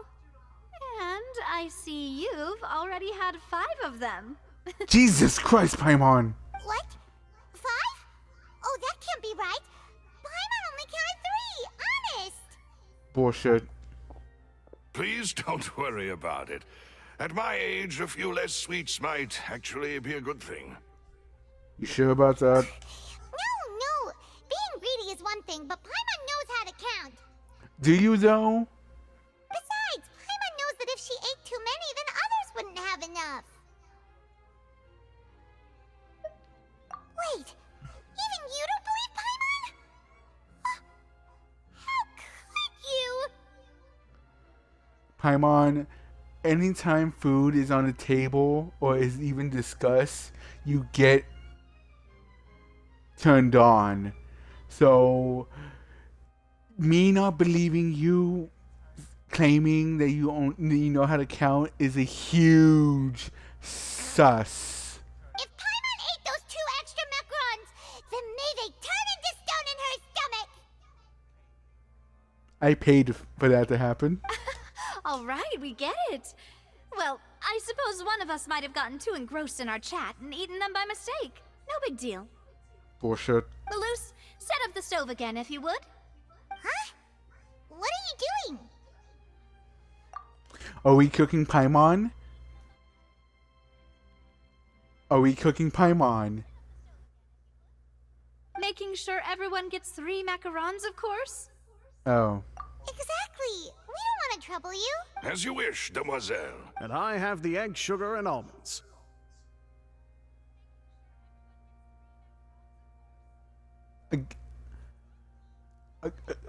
How do you have enough though, my guy? Well, this really is your hobby, huh?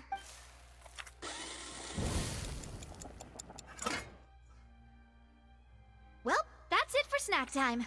I'm going to have another look around the area. I don't know what we're looking for yet, but we've still got some time. As attorneys, I suggest the 2 of you think the case over again. It would be awkward if you got all tongue-tied on stage during the trial. Alright, thanks for your help, and for the snacks. It was nothing. A small task for the Spina di Rosula. Silver, Malus, it's time to go. I'll be back if I find anything new.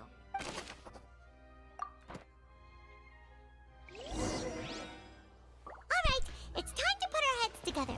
We've got to get our defense ready for the trial. Oh, it's probably gonna be a long and difficult case. There's no point in worrying about that now. We just need to prepare. Here, take Paimon's notes. They should help you review the situation.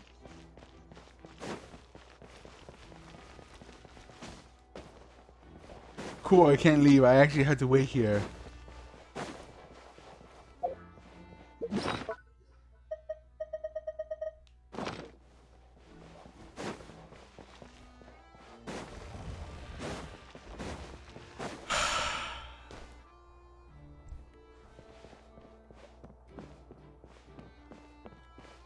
So how exactly is this going to go down?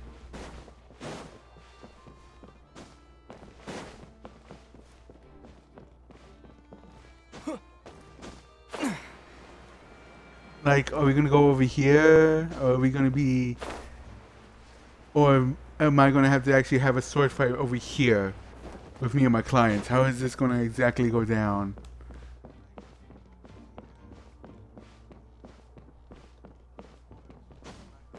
Can I go in? I want to go in. Fine.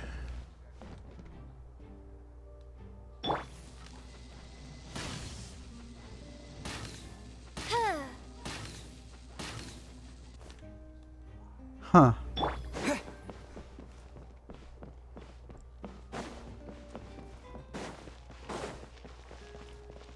Nope. Oops. Oops. Oops. Oops. Oops.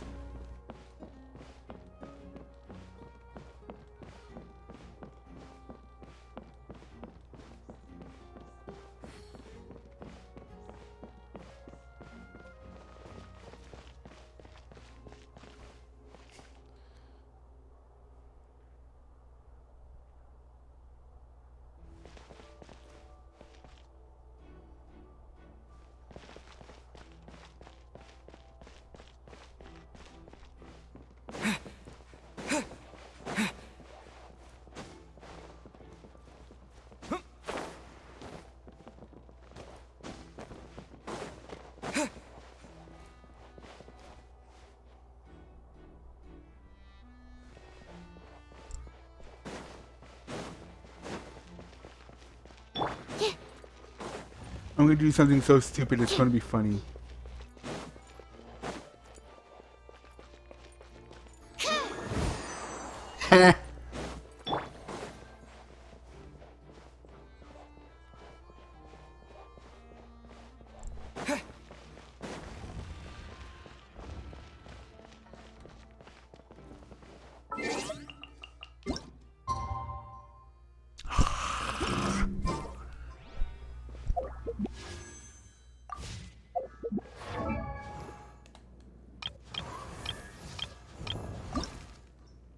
Benny's adventure team, assemble!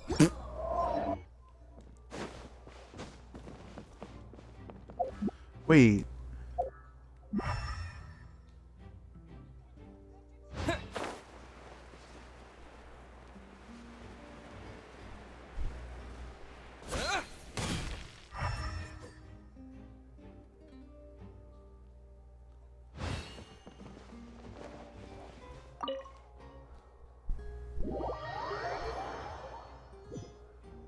I wonder.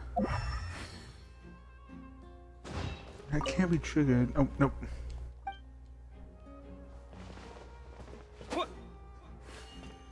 No.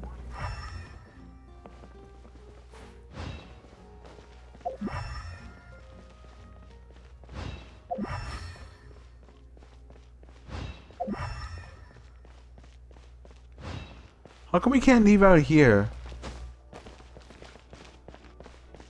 Oh wait, that's where the dead body is. Never mind.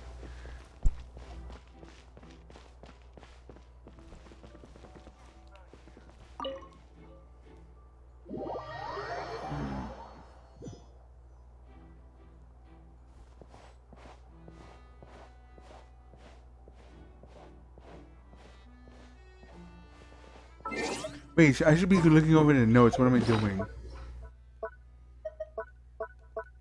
Where's the thingy? Why though?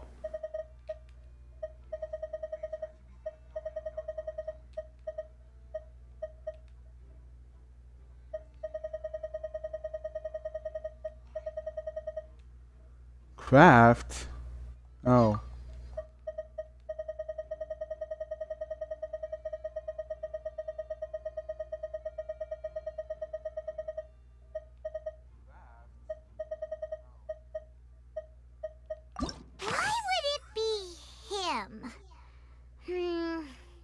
How strange.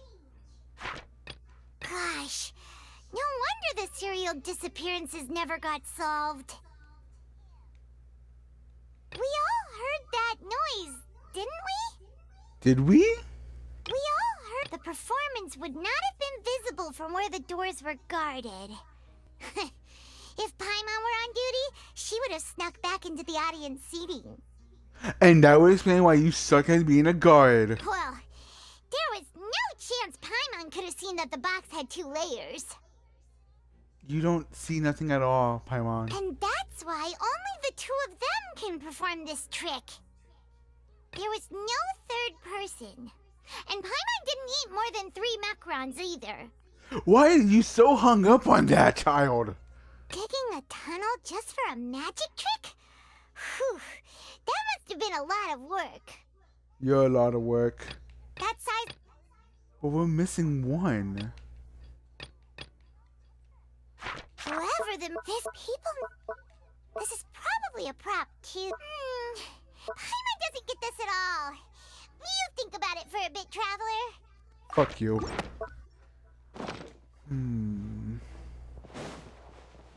We're missing one thing, though.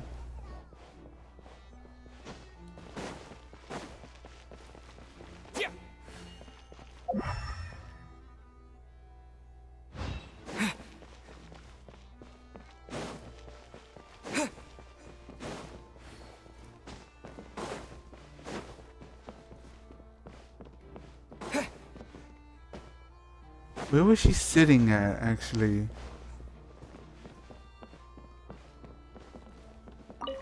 Over here? She went down, walked over here, then entered, Only to get abducted.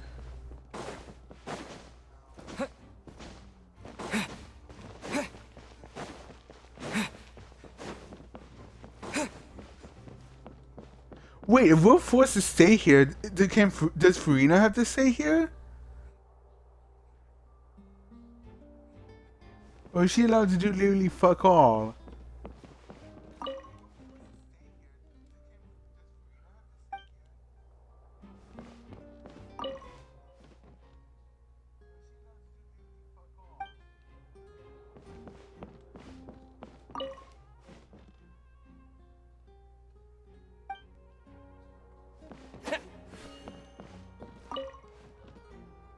Go ahead, have a look around. In the end, we're both after the truth.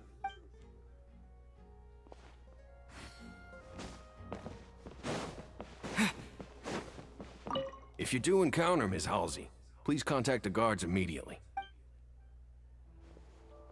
Sus.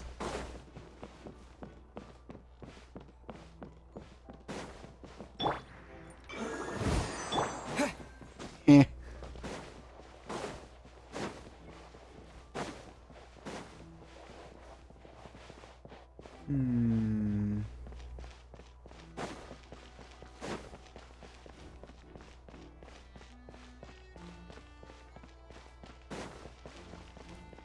This is completely sus. My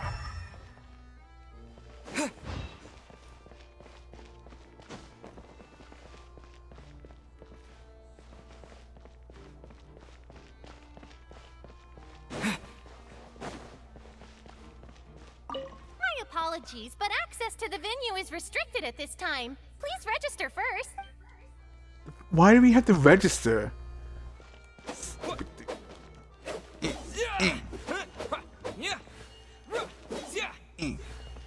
Fuck you. You know what? Fuck you. Oh, I missed. Okay, hold on one moment. Hold on. 3, 2, 1. Fuck you. I think I got her.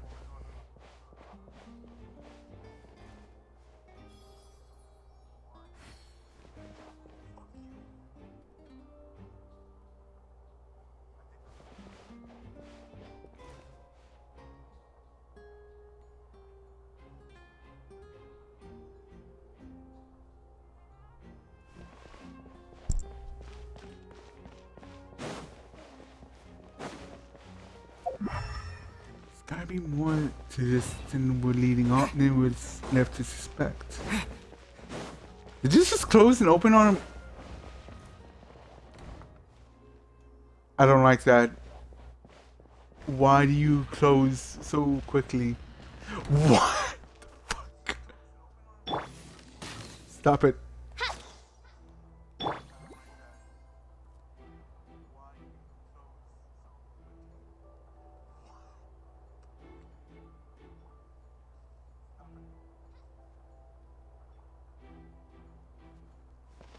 I don't like the door. The door is evil.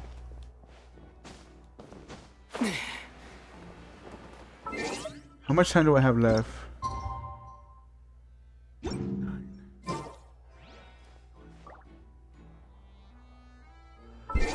Oh my god, you are bullshitting me.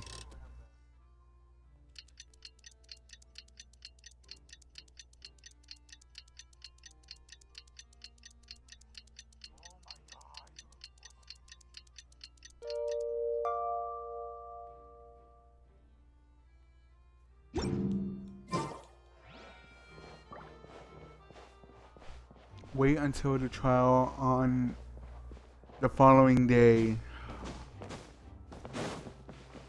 Fucking.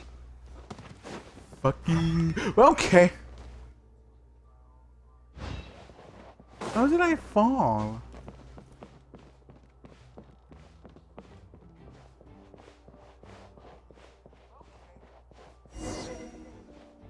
Oh, there it is. Okay, where am I supposed to go?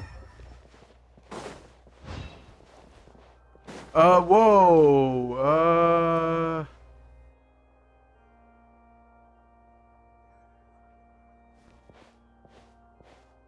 Okay, so the curtains just opened.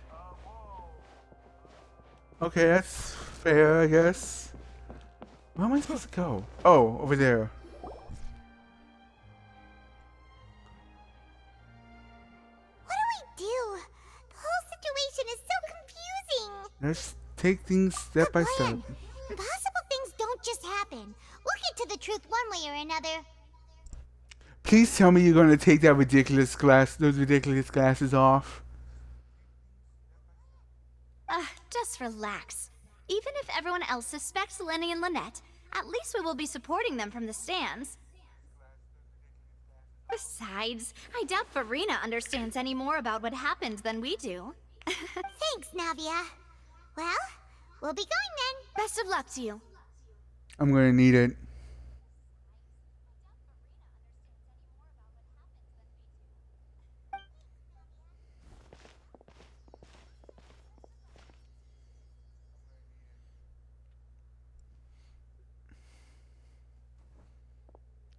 How do we... Okay. Ah, finally, you're back.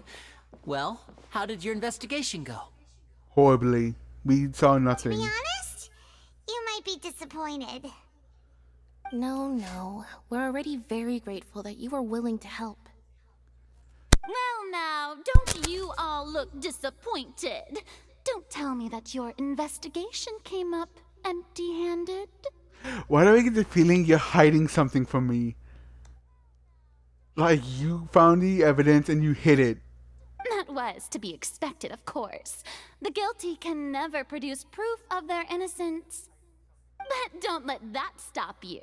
I shall be terribly disappointed should you, my most anticipated foe, concede so easily. I don't know if she's trying to bait me to actually jump over to her side just to punch her, or she is taunting me. Since both parties are present, I declare that the trial regarding the magic show incident is now in session. Hi, where did you come from? And it's a full house. Cool. Firstly, in order for the audience to understand the causes and results of the incident, could we please have Mr. Linney explain the trick? Guilty! I object! Yes, of course.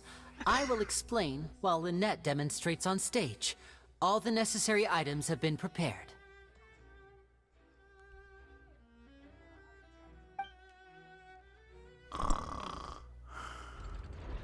Thank you, Mr. Linney. Oh, in that case, I take your statement to be that you ran to and remained hidden within the magic box in the audience stands once the trick began, and thus could not have committed the crime. Is this correct? Yes, that's correct, Your Honor. In that case, I call upon the prosecution. Lady Farina, do you wish to refute his statement in any way? Why, of course I do. Allow me to take the first shot and break this case wide open. Mr. Linney is clearly lying. Okay, I know we're supposed to be serious here, but are her pupils raindrops? Like, they're not regular ovals like like other people have, but she has teardrop. Are those teardrops or raindrops? Yeah, those are raindrops.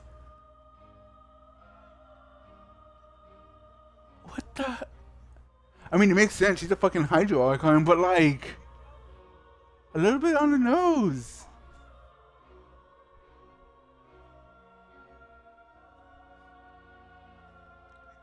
There is no way you could have been in the box the whole time if you were to abduct Halsey and murder Cowell. In fact, I'd say you were hardly in that tunnel at all. That is simply your hypothesis based on the presumption that I'm guilty. Oh, is that so? And if I may ask, what did you hear while you were inside your box? The roaring countdown of the crowd, of course. That's how I kept track of the time and built anticipation for the finale. Stop right there. Wait, where is the thingy? No, it's not it. Where's the thingy? Sound. Can we just present this? I guess not yet. And you didn't hear anything else at all? Nothing that might leave an impression of any kind? No, nothing. Is Farina saying she heard the thud too? I see. But when the count reached 30 seconds or so, there was a thud. One so loud that I believe practically everyone heard it. So she did hear it. Huh?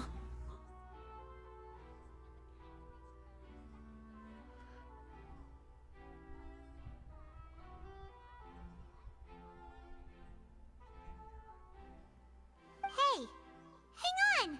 Something's not right here. Yeah, wait, hold on. When did we hear it exactly?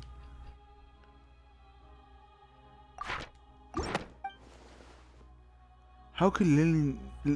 How could he not heard it? Yeah, I'm sure he could have heard a noise that loud from inside the box. I was right by the box and I definitely heard the thud. Uh-oh.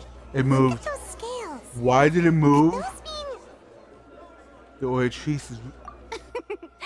Well then, ladies and gentlemen, allow me to use the words of the magician himself.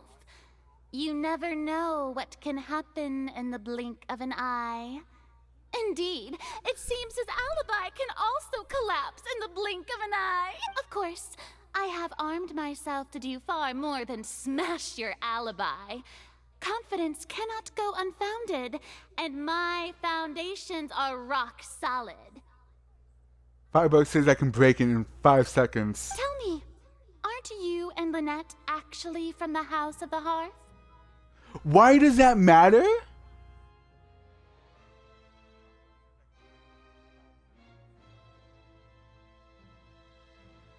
Seriously, why does that matter? The House of the Hearth? And also, how do we know they're from the Fatui?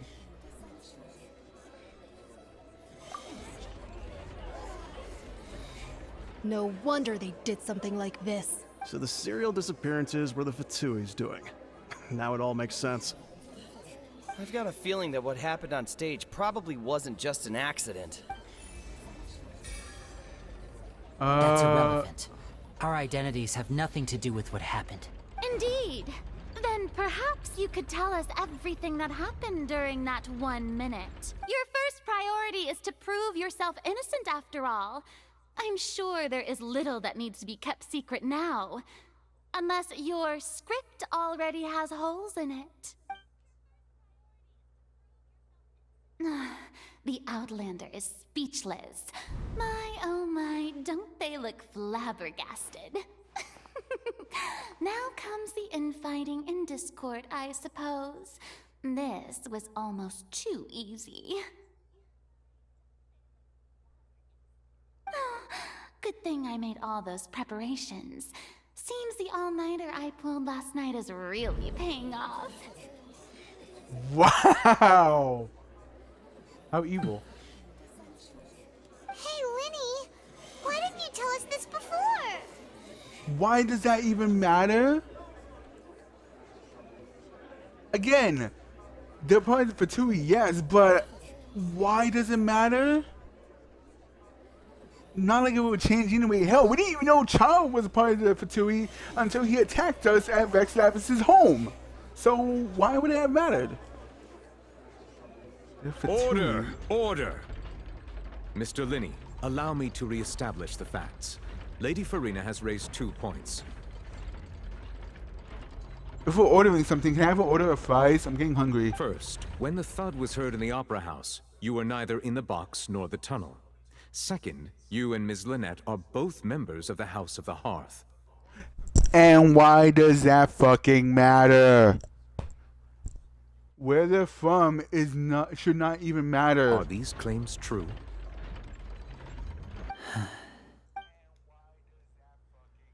There's no doubt that the magician's abilities to con others. Given how Link has concealed his identity, this could have all been set up beforehand. Plus, Child is here in Fontaine along with the other house operatives. There must be some scheme at work here. I've been a victim of such a scheme before, and now... Please answer my question, Mr. Linney. Excuse me, sir! Lower thy voice for 2 minutes! I'm sorry. Yes, they're true, Your Honor.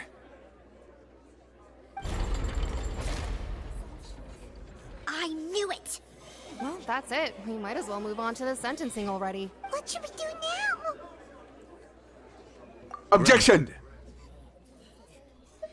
My defense cannot be proceed. My client has withheld some key information. In that case, what is your request? I request a brief adjournment. What the fuck does adjournment mean? Is that really necessary? They're already as good as guilty. The defendant deceived their own attorneys. What is there left to discuss? Order! Order, I say! Your request is reasonable, and we shall adjourn. This trial will reconvene in 1 hour. So you would stick to Mr. Linney's defense even after knowing what you do now? You certainly have more professionalism than I thought. More professionalism than you and your entire face, lady. In that case, my dear audience, let's allow the joy of victory to steep for a little while longer.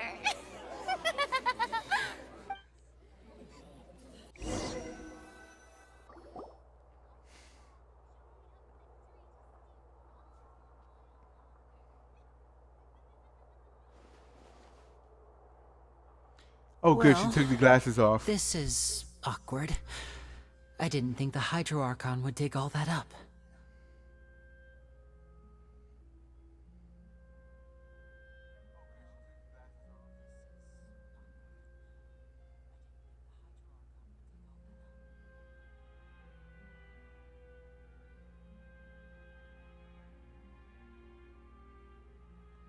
I'm sorry, Traveler and Paimon. Yeah, sorry. For not telling us you're from the home of the highest part of Fatui, which again, why does it matter? I know they are assholes, but again, why does it matter? Paimon doesn't know where to start. We trusted you two. We based our entire reasoning on the assumption that you weren't bad guys. Not to set the wrong tone or anything, but Paimon's really mad! I'm very sorry. I know you're angry, and reasonably so, but please, let me explain. I know you've clashed with the Fatui several times before. I wouldn't be surprised if just hearing the word is enough to make you upset. Oh, it does more than just upset. It makes me just want to take your hat, shove it up your ass, and then take your sister and shove her up your ass. But our organization is very, very large, and the Harbingers have very different personalities and goals. Right now, we want to save people. As many as we can. That's right. I'm sure we're on the same page when it comes to this nation and the disaster that its people might face. I knew if it weren't for our respective identities, we could become good friends. That's why I didn't wish to flat out lie to you, but chose to hide some details instead. The truth is very important, but being completely transparent about everything would see us spending more effort than we need to. Right. So, you be the judge. Heck, if I were you, I fear that I'd even struggle to trust me at this point. You met a Fatus who works as a magician, a trickster by trade. All by coincidence, too. A Fatus? Is that plural for Fatui? But still, I'm asking you to trust me. I am no criminal. At least, not in this case. Sorry. Please forgive us. Well, you both say that, but... Where did you exactly go while the trick was being performed? Wait, let's hear your answer first, and no lies now!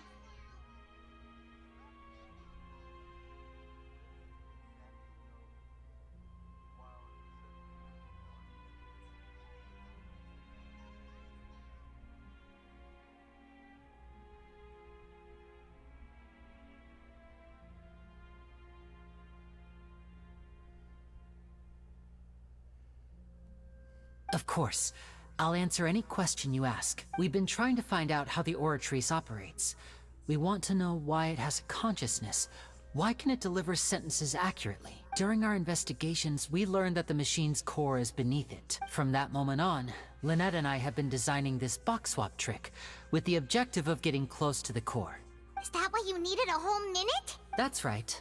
In truth, the audience would take about 75 seconds to count down from 60, while I would only need 15 to get to the opposite box. So, after jumping into the tunnel, I accessed the Opera House basement via the vent, and went to investigate the room in which the core is stored. That air vent was created during the construction of the tunnel specifically to execute this step. Well, nothing. As soon as I reached that room and was about to investigate, I heard someone's voice. Which should have been impossible, of course. I was quite certain that I was the only one in the room. What did the voice say? That voice seemed to recognize me and tried to speak to me. I chose to err on the side of caution and retreated the way I came. On the way back, I saw the broken vase and the clothes on the ground, but the countdown was almost finished, so there wasn't time to give it any thought. After that, the homicide occurred just as you saw. What did the voice tell you? That explains why you didn't hear the thud. But why would you want to understand how the Oratrice works? Because of that prophecy I told you about, of course. We must know all we can about this nation's secrets in order to deal with that prophesized crisis.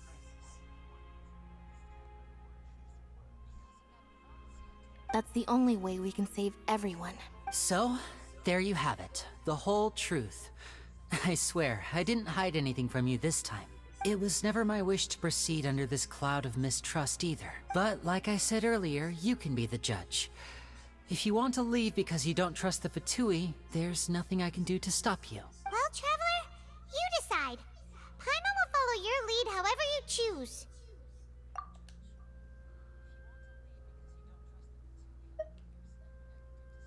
Okay, thank you. Thanks for giving us a chance. The current problem is that the scales are tipped pretty badly against you two. If we want to refute the Hydro Archon's accusations, we're gonna need a seriously watertight defense. We actually already have the key? We do? Huh? Oh, Paimon thinks she gets what you mean.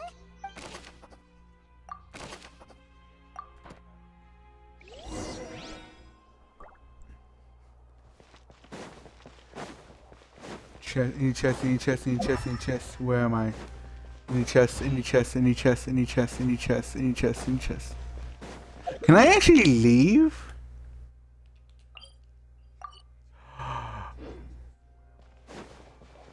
No, I'm not.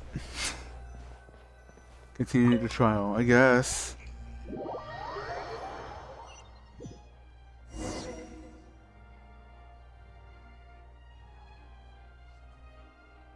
Both parties have returned to their positions. Let us continue the trial.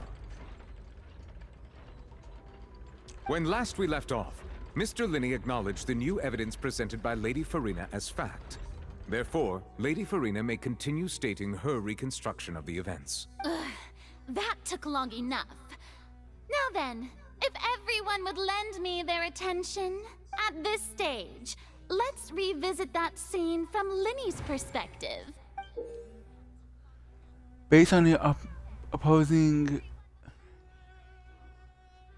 Ooh, okay, this looks interesting.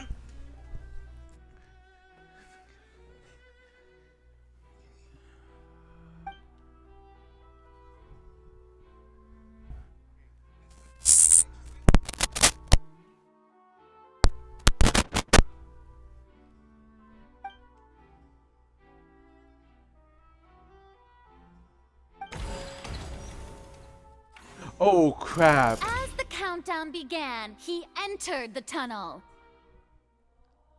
When the flatbed trolley passed, he opened the box and got into an altercation with Halsey, which caused the loud thud. He did not realize that this sound could be heard by everyone in the opera house, which is why he claimed earlier that he could not hear the sound. Finally, he used the vase to knock her out, before making her change clothes to prevent others from recognizing her.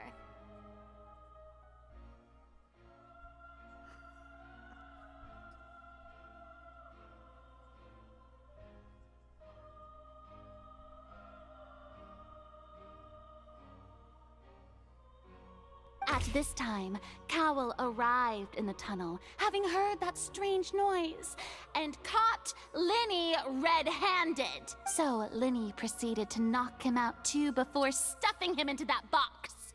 Afterward, Linny passed the unconscious Halsey to his accomplice through the magic box in the audience stands, before operating the devices such that Cowell's death would be ruled an accident. Okay. And there you have it. A lot of bullshit. Hold on now. The truth behind what happened. That was complete bullshit. Does the defendant's side have any objections to Lady Farina's description of the events? Yes! Everything! The key to refuting Lady Farina is the order of events, what Linny experienced, and what he saw.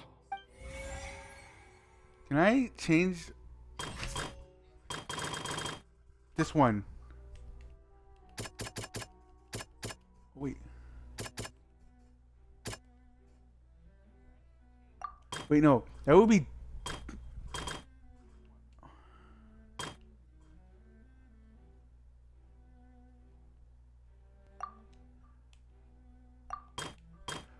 Well, first this one.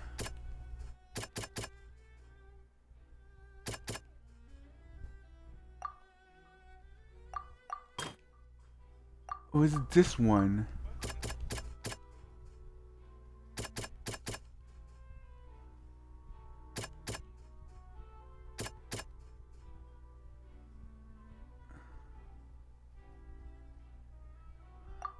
No, that would be this one.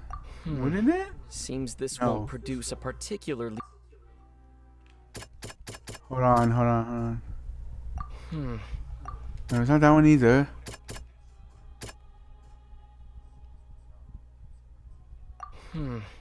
No, which one?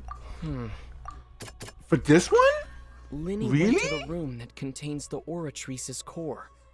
This is the actual truth. So then what's this one then?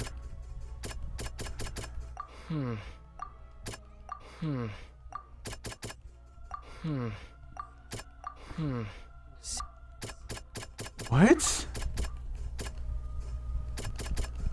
So that one can't be touched. Seems... Oh my god, seriously? Then it's this one. According to Linny, he left via the vent after entering the tunnel. He couldn't have had that altercation with Halsey. Yeah, it would be Did that not one. take part in the underground altercation. He only witnessed traces of the aftermath. Oh, no! Attention! Ace Detective Paimon has something to say! So 1 and 5 we can't change, but 2, 3, and 4 we could. When the countdown started, Linny did indeed go into the tunnel. But he immediately used a vent to access the Opera House basement, which is where the underground core of the Oratrice is stored. Once he reached that area, he heard a voice in what should have been an empty room. Since he felt something was amiss, he returned immediately. The crime scene had already developed by the time he reached the tunnel again, and in order to complete the magic trick, he did not remain there for any length of time. Finally, he reached the surface, and that was when the accident happened from his point of view. Therefore, he's innocent.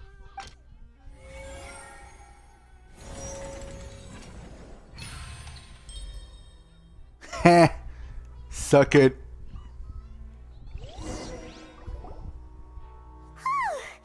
Paimon did it! Paimon actually managed to say all that!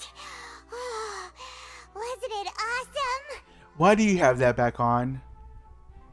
It was cute at first and now it's getting annoying. In other words, you believe that he knew nothing of the incident? What the fuck did we just say? That's right! Moreover, I believe my opposition reasoning is flawed. My reasoning? Yeah! However, you said that I bumped into you by chance. The onstage equipment has been tampered. If that's the case, then if Cowell hadn't entered the tunnel, who was the entire setup meant to kill? Assuming that what you say is true, Lenny only needed to kidnap the young girl to cause a new disappearance case. What would the point of killing someone on stage be? Oh, they have a point. Exactly. That's right, you tell them! And that's why they're partners of mine. They've managed to turn things around. Oh, well, your denial is very strident, I'll give you that. But what proof do you have to back your claims? Do you happen to remember? Of course I do. If he had been in the magic box the whole time, how could he have not heard that sound? Why do you ask? Didn't we just say he was at the core though? You're saying that he wasn't? That's what I just said, dumb shits. Your claim has now become my weapon. Your claim is become a...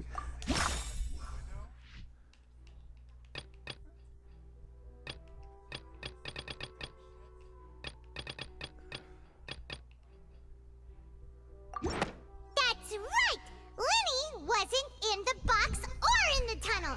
That's why he didn't hear anything strange during the performance. This means that when the crime happened, Lenny had already entered the basement via the vent. It's not via, it's via. The same clue you used to disprove his alibi has now become the best proof! How do you like that? Well played. To think you'd use such logic. Well then, if it wasn't Lenny who committed the crimes, then who was it? That's a good question. God damn it, not again!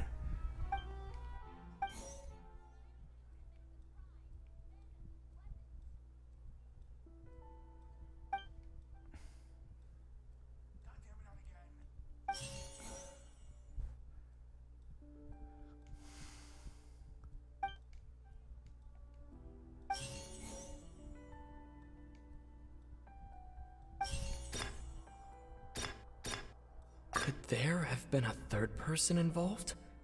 Is that really a possibility? It has to be.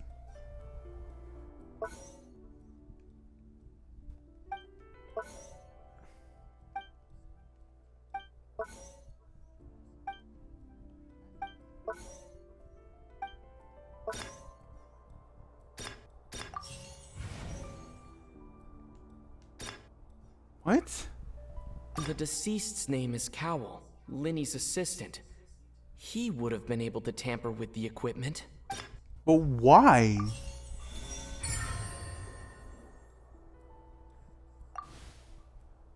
Huh? That can't be right. Are you serious? The killer was, in fact, Cowell, the deceased! Oh, is that so? How interesting! Let's hear your reasoning then.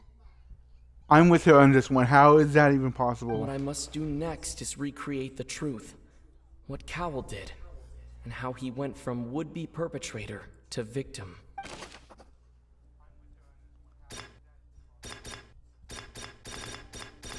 No one entered or left the Opera House through its entrances. So where would the criminal have wanted to take Halsey? The deceased's name is Cowell. Halsey's clothing was in the tunnel, so there must have been some fear that she... Technically, can I use this? Or left... Because that's a good reason. No one could enter or The exit. sound we heard may have come from a clash between the missing Halsey and the criminal. Who is the primary suspect? The deceased's name is Cowell. It would have been tough for both people to fit into that vent. They would likely have bumped into Lenny. The deceased's name is... Where did... Halsey's clothing was in the... Huh? Ugh. Oh, okay. How can we... It would have been tough for both... Lenny was not in the tunnel at that moment, which gave our criminal... No one entered or left... Nothing? How can we... Lenny was not in the tunnel at that... It would have been tough for both. Okay, that's one. Then what the fuck? The criminal must have understood the message behind Lenny's magic trick and must have been in a position to easily modify the equipment. Leaving aside how he died, Conwell had all the means to commit the crime at his disposal. The strange noise could have likely been the sound of Conwell and Hazley struggling. Lenny was not in the tunnel for 1 minute. This would have given time Conwell to bring Hazley out of the magic box and into the audience stand. But according to the guard's testimony, no one entered or left the opera house. So even if he had taken her, there was no means of exiting. Exiting from the box would have been a full view of the audience, pretty much guaranteed that they would have been discovered. What's wrong, Traveler? Are you still having trouble figuring things out? Where did she go then? I see how it is. So this was all just a bluff. And here I thought you had something to show for it. But it seems you're still far from the truth. Look, since we're at a dead end, why not consider a different track? Just like the trick as it transpired, the end result must have been utterly different from the magician's initial design. If only we knew how Halsey disappeared. Well, that would be nice, but the tunnel only has 3 exits, and none of them seem very likely. And it's not like this is a magic trick where you can just make a real live person disappear. You know, like you did from that water tank, Lynette. Magic. Wait, could it have been the water? Excuse my interruption, dear opponents, but do you not see that the crowd is growing impatient? There is no greater sin in this opera house than an awkward delay in the performance. The only greater sin I'm seeing is how prideful you're being, you cunt.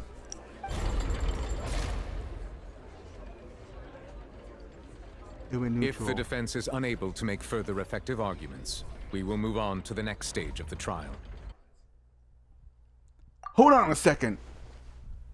Lenny was not in the tunnel at that moment, which Right. gave our criminal. The sound we heard may have come from a clash between the missing Halsey and the criminal. The deceased's name is Cowell, Lenny's assistant. The vase was not broken by chance. It was used to cover important evidence.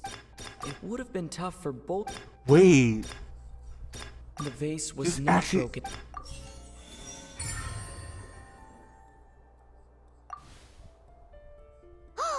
Paimon gets it! It all comes together if Halsey disappeared instead of being kidnapped. Lynette escaped from the water tank, vanishing gradually and leaving only clothes behind. If there's a similar method where a person could be transformed into water... Just a moment, please. I do hope you know how preposterous you sound at the moment. How do you explain Lynette then? How do you explain Lynette getting out of that water cage? How could a person ever be transformed into water?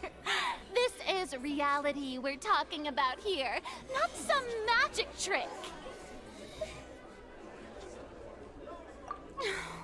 Must we really? I should think that of anyone. Your friend Linny already knows this truth very well. Magic tricks are ultimately just illusions and misdirection. But Halsey's disappearance is very real.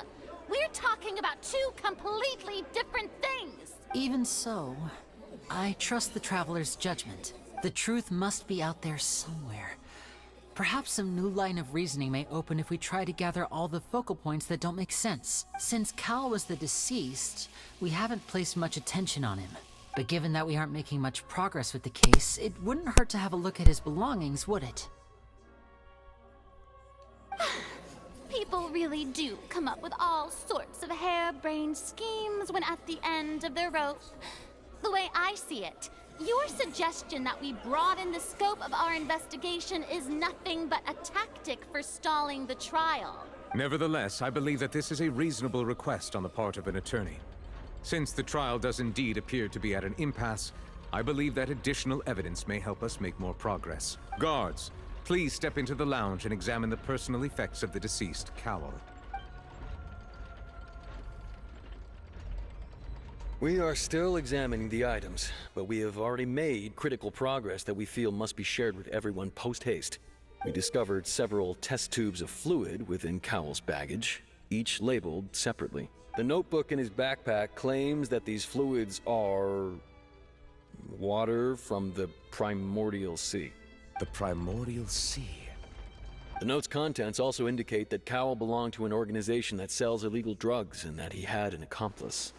Whoa. Whoa. Holy shit. Okay. The notebook has many entries concerning safe usage of these fluids, in which the keyword dissolve appears many times. What the f... Oh, she didn't disappear. She got killed. One of these tubes was labeled Opera Epiclese, along with yesterday's date. It is empty. The notes also state that these dissolution properties work exclusively on people from Fontaine. It's likely that Halsey was chosen as some sort of test subject. As such, we believe that the defense's hypothesis is, in fact, supported by sufficient evidence. You gotta be kidding! People dissolving into water? Could something so ridiculous actually be true? How do you explain the clothing then? Like, seriously, how do you explain the being her dress on the floor? Wait a moment. This reminds me of a certain prophecy, but it's just a coincidence, isn't it? Huh.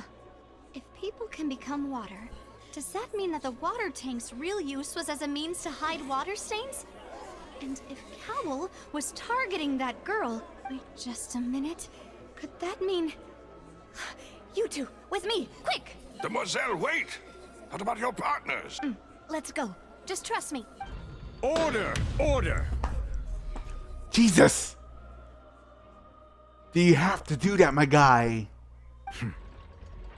It is undeniable that further examination of the deceased's personal effects has yielded some surprising results, but we cannot yet verify the veracity of these clues.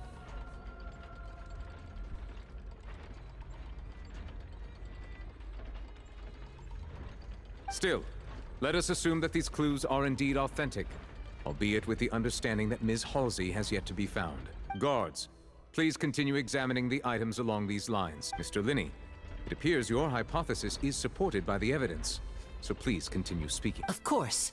Thank you, Your Honor.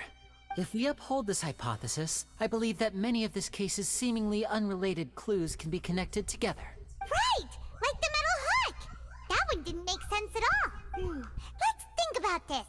Cowl's methods must have something to do with that water from the primordial sea. Where have I heard that before?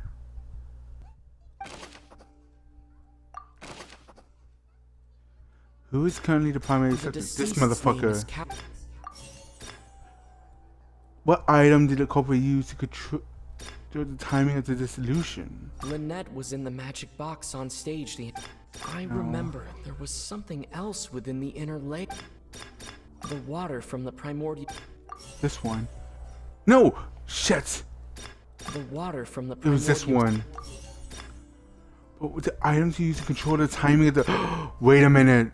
The rope that held the water tank up was lit by the fireworks and snapped. Hide the mechanism behind the crime. Would it be this There one? was... Everything is right but the rope. Wait a minute. Now The it grapple seems hook. like the hook rope. Caught it. Okay, it's all coming together. It's all coming together now.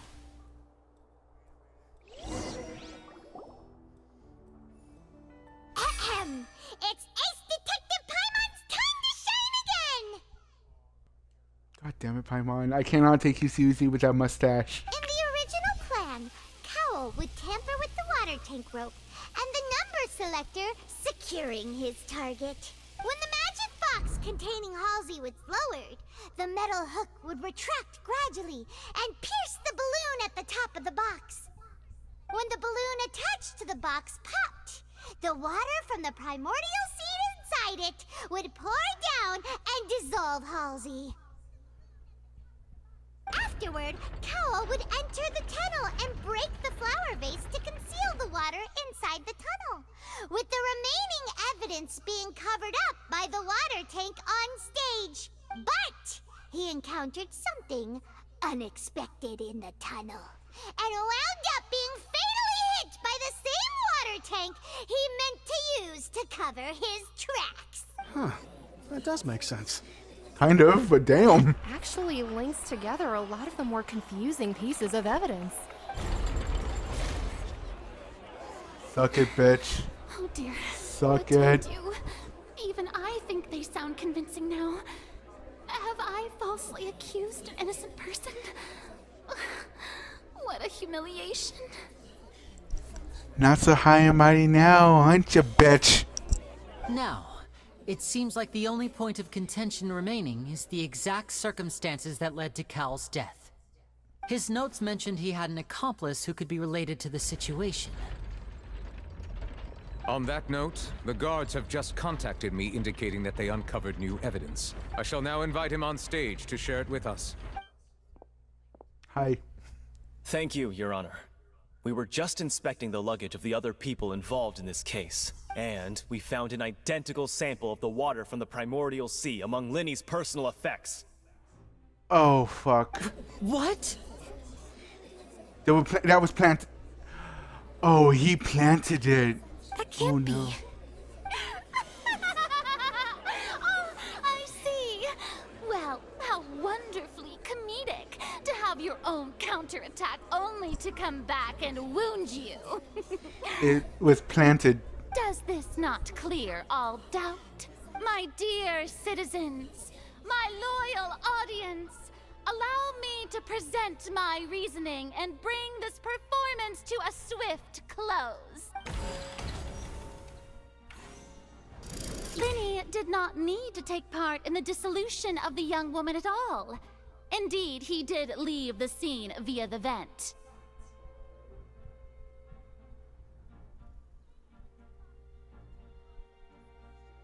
Having made modifications to the props beforehand, his accomplice Cowl then caused Halsey to vanish using the water from the primordial sea. But upon his return, in cruel avarice, Linny desired sole credit and prepared to do away with his partner in crime. Ultimately, he knocked Cowl out, and the tool meant to cover the crime up also became a murder weapon. Now, as much as I regret having come to such a viciously straightforward conclusion, it does seem that the famed Fatui is quite the cold-blooded and ruthless organization. Am I right, Mr. Linny? We've used up all the evidence we collected. There's no way for us to make a rebuttal here. Is this the end of the road? Oh no. Paimon can't think of anything either. It doesn't look like there's any way around it. Seems using the water as new evidence was too good a move. Why did this have to happen now? I think we've all seen enough now. And we have ample witnesses to my flawless reasoning. I believe this is indeed the finale. Three, but there's four of them. My good, noble Chief Justice, should we not, in your view, move... Excuse me, everyone, but I must interject. Miss, I must ask you not to shout and to respect the ongoing legal proceedings. Fuck your legal proceeding. Come on, don't be hasty. I have a good reason for interrupting, you know. Now, would anyone here like to take a little break from all this debate and see a little magic? I'll show you an amazing trick. One that can bring a young woman who has disappeared back in the flesh, right before your very eyes. Please, do the honors, Mr. Linny. if you would be so kind. What in the What? world is she saying? No offense, miss, but miracles like that are beyond my scope as a magician. Come on now, don't be silly. Magic is all about misdirection, isn't it?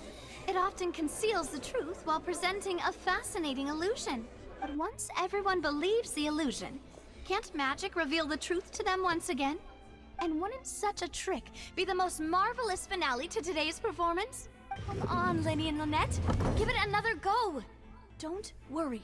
Spina di Rasula has made the necessary arrangements on your behalf. But, as the magic makers and stars of the show, I think I should leave the final performance to you. I understand. What happened? And voila.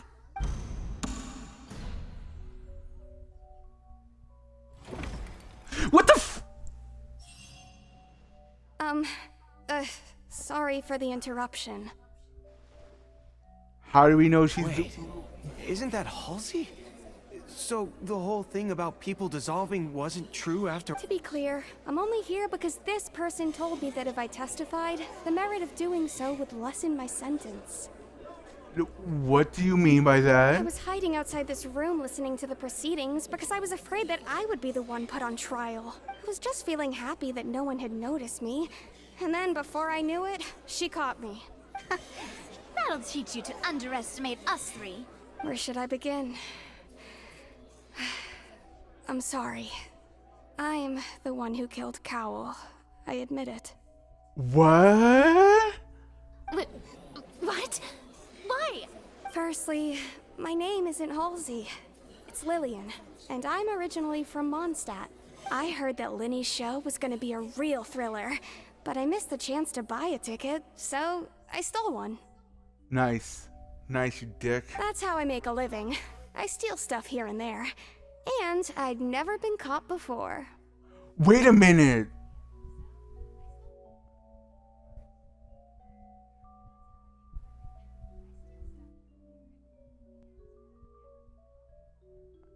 The thief from before. The one that we stopped. But I was noticed at the harbor a few days ago, and I barely got away. Lenny was the one who caught me in the act. Hey, no wonder you look familiar. So you were the thief. Liddy even mentioned that you were pretty skilled. Well, and I thought that would have been the end of it, but then the number selector chose me. He even mentioned the Fortress of Meripede. That's a prison, isn't it? So you can imagine how shocked I was. I thought he was onto me for sure. So I played along with the show while looking for an opening to flee. But then I got water poured on me for no reason, and then someone jumped into the tunnel to nab me. I wasn't going to take that lying down, so I knocked him out and stuffed him into the box. There was nowhere to run from there, though, so I had to change my clothes and hide in a box containing performance costumes. I slipped out after the first guard arrived at the scene and continued hiding inside the opera house. Can a person even hide in there? A professional thief could make it But I work. swear, I didn't know that the water tank would fall down. Really, I swear it. Had I known that, I wouldn't have put him in the magic box. I may be a thief, but I'm no killer. Well, that makes everything pretty clear now, doesn't it? This time, we need to tell the entire story from Lily-Ann's perspective.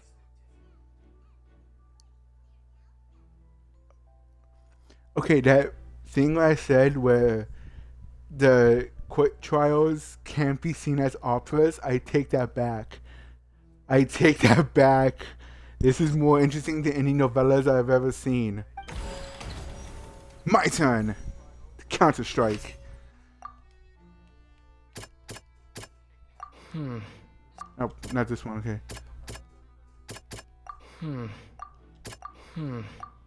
Wait, no, so it's this one?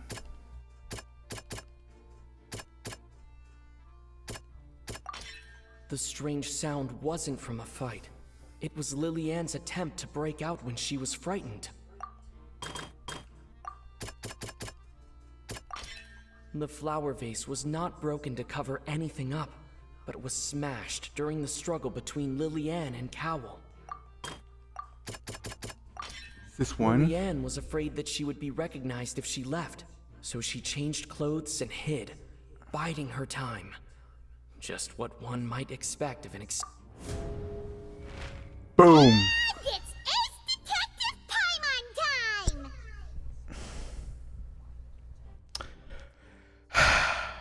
I'm gonna have to get used to hearing that. Having been selected out of the blue, Lillian panicked. Her panic only intensified after she entered the tunnel and had water poured on her head. So she kicked the door open, producing the thud we all heard. Hearing the commotion, Cowell leapt into the tunnel, only to discover that Lillian had not dissolved. He did not know that Lillian was not from Fontaine, but was a thief who made her way in by stealing a ticket. Mistakenly believing that the water from the primordial sea needed time to take effect, he tried to force Lillian back into the box. The two broke the flower vase during the struggle, but Lillian came out on top, knocking Cowell out and putting him in the box. With no way of escaping, she changed her clothes and hid in the costume trunk until the performance ended.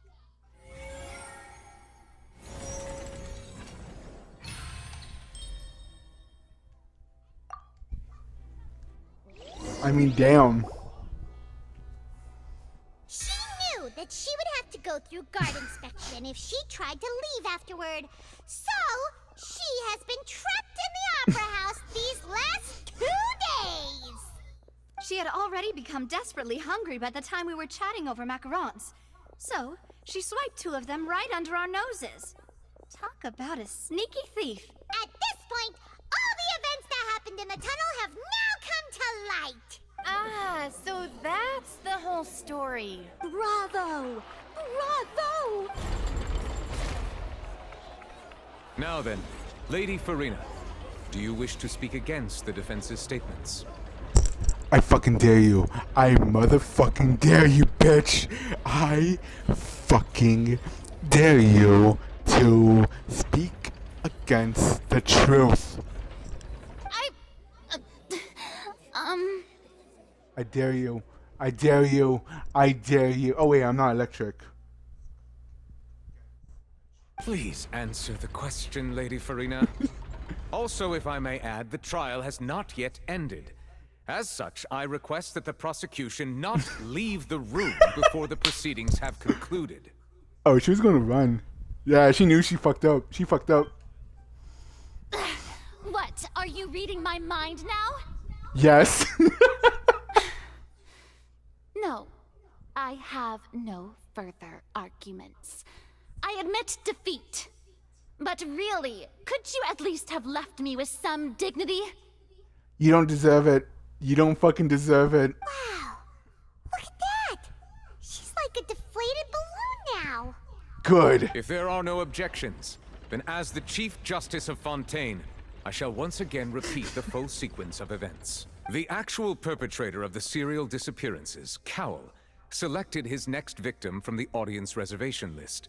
With some modifications to the selector, he could ensure that the pre-selected young woman would be chosen. To cover up any evidence while committing the deed, Cowell thought of allowing the water tank to fall, which would conceal the water left behind after the young woman was dissolved. He also tampered with the rope suspending the water tank, using the fireworks at the end of the performance to cause the tank to drop and hide the watermarks. He poured the water from the primordial sea into a balloon during the preparation of the magic box, and stuck it to the box's lid.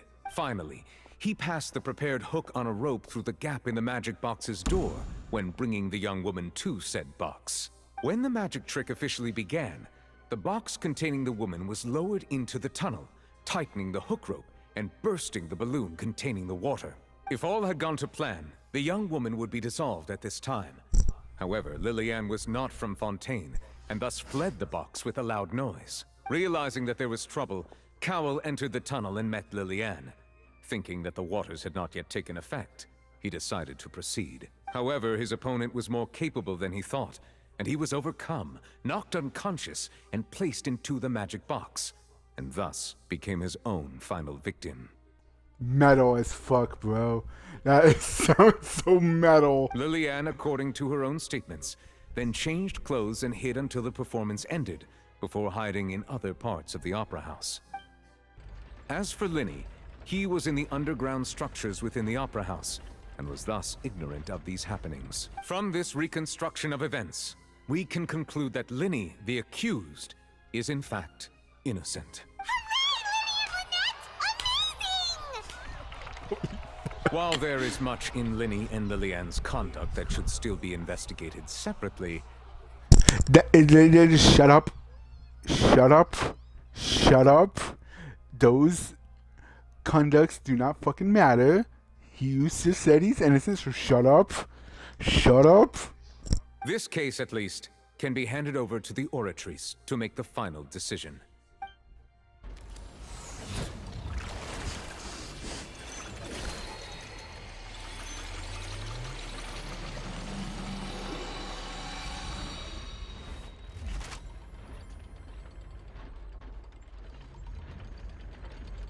As such, Linny and Lynette are officially declared not guilty. Damn right.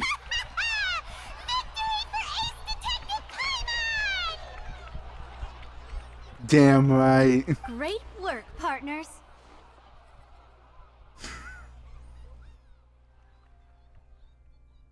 Thank you all. Thank you so much. Next, I think we deserve an explanation, Guard Vaughn. Huh? How did you find the water from the primordial sea in Linny's baggage? Right!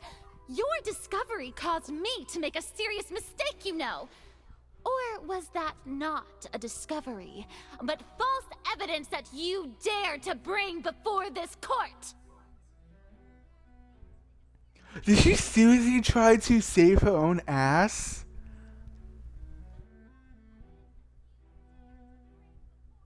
I suspect that the accomplice mentioned in Cowell's notes was not Linny, but you, yes? I'm sure you know what you must do to lessen your sentence. Speak the truth. Speak quickly!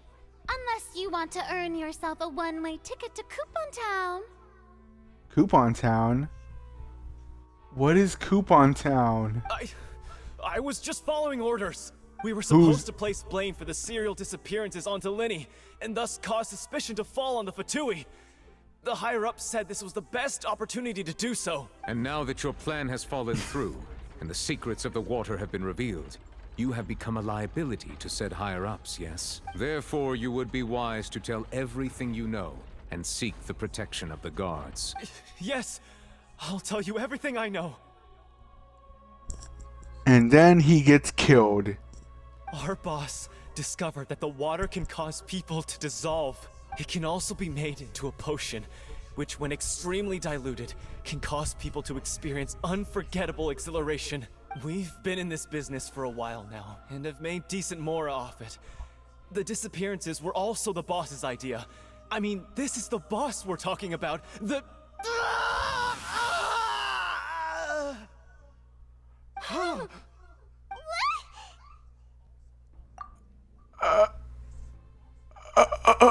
now he can no longer talk.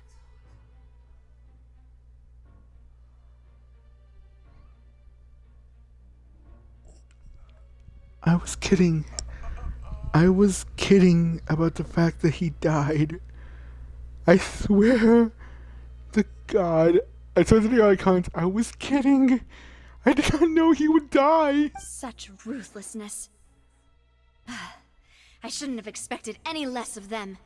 But then again, this is actually how it would go. If you talk too much, you get killed. What the fuck, man? An outrageous act. All present, please submit to inspection immediately. Oh shit.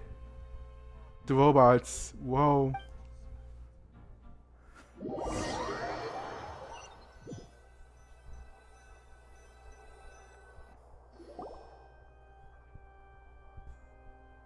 So, we're just going back now? I mean, do we have to? That's true, but... Traveler, Paimon, please wait. Linny... I know you may not want to speak to me right now. Maybe you don't even want to look at me. But still, let me thank you again for defending me to the end. Even after you learned that I'm a member of the Fatui. Wait a minute, didn't you save my ass first? So this is just me repaying that. I guess. But regardless, I'd like the opportunity to set things straight. I didn't approach you with any ulterior motives or ill intent. I've spoken to you as myself, just plain Linny this entire time.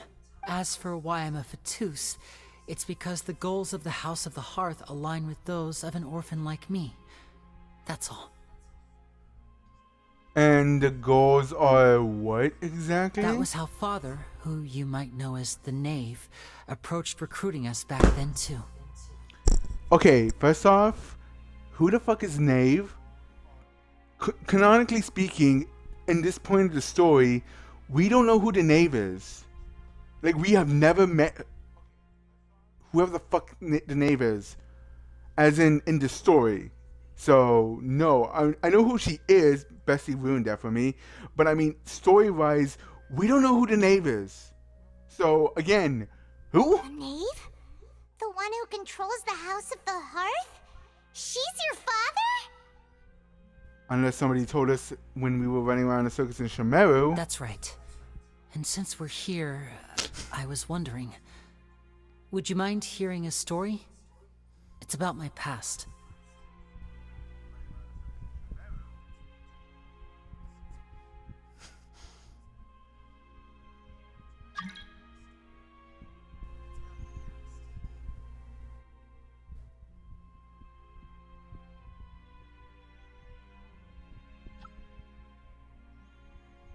Back when our parents first died, Lynette and I were left wandering the streets. Right. To survive, I took to surreptitiously observing an older street performer who did magic. It took me several days to figure out how he pulled off his amazing tricks.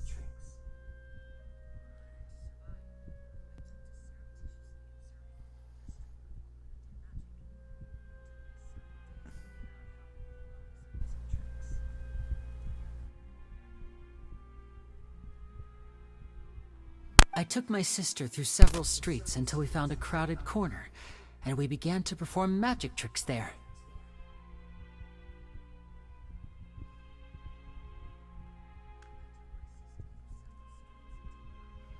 To my surprise, we proved to be pretty popular, and we could at least stop worrying about where our next meal would come from for a time. But I didn't want my sister to remain a street rat together with me forever. Before long, an aristocrat came to me and claimed that he wished to take us in after watching my performances. So you went from orphans to nobility just like that? That was how we felt at first too. As if fate was on our side and we could say goodbye to those painful days. But I gradually discovered that while we were called foster children, he was really after my talent for magic tricks. Damn. He would constantly take me to all sorts of banquets to garner attention, which he would then use to expand his social circles.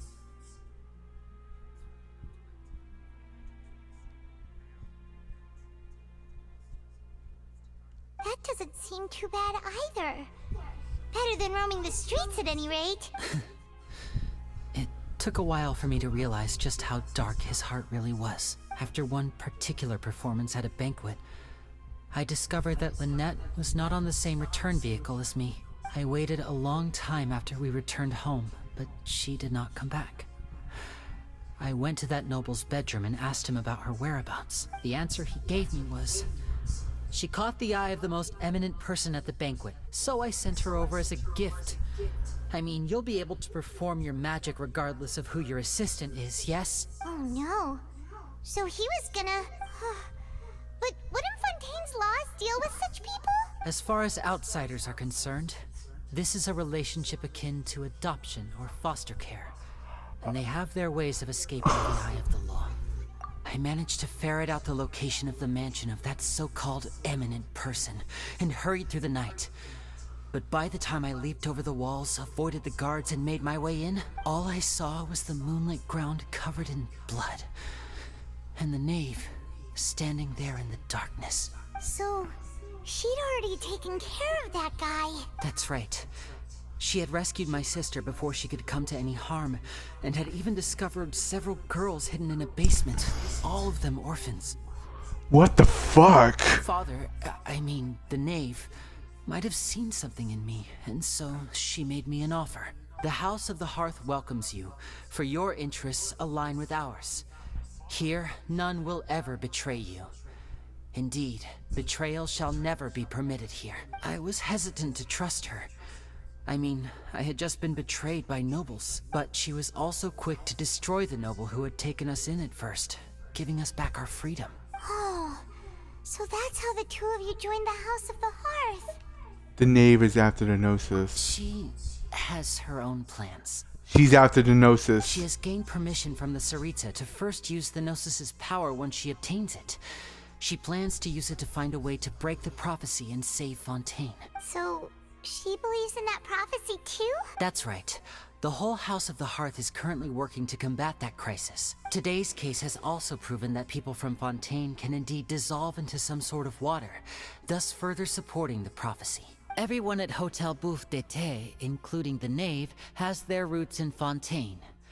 And we will always defend our home. To us orphans, the only connection we have left to this world, apart from our family, is our homeland. So, from small deeds like distributing magic pockets to huge schemes like stealing a Gnosis, everything is aimed at dealing with that prophecy. I still can't trust you. It's alright. I understand. The only thing I can do is relate all this to you. I just hope you can understand that even as a member of the House, I have never stopped making my own decisions, and that I believe what I'm doing is right. If you should need anything at all in the future, feel free to find me. I will do my best to help you, as plain Linny.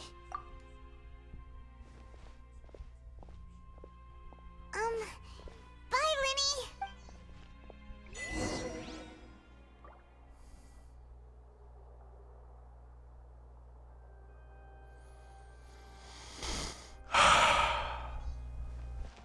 That was heavy as hell.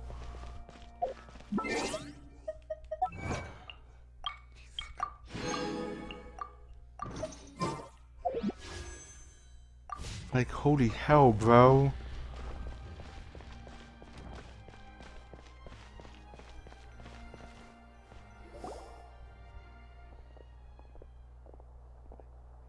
Hey there. What was with the disappearing act you pulled right as the trial ended? Were you looking for us, Navia? Well, this whole thing isn't exactly over, is it? I do feel that we're getting closer to solving the serial disappearances case, though. Don't you think so, too? Huh? What's wrong, my dear partner? I was gonna try to. I wasn't necessarily. Yeah. Besides, are you sure we're the ones who can crack a case that's been cold for decades now? And given that there's new evidence from the trial, there should be a trail of breadcrumbs for the Hydro Archon's people to follow now. Ah, I see. Well, I won't lie. I'm a little shocked to hear that from you. But I suppose you are just travelers who have only arrived in Fontaine after all. Yeah, so we don't really. Sorry. I might have been too presumptuous. Don't say that, Navia. Aw, and we were having so much fun investigating with you, too. It was like having new waters flowing into a stagnant mire, causing new hope to spring forth, and the reflection in the murk to become clearer. Sorry about that. I'm a bit prone to nostalgia. Don't mind me.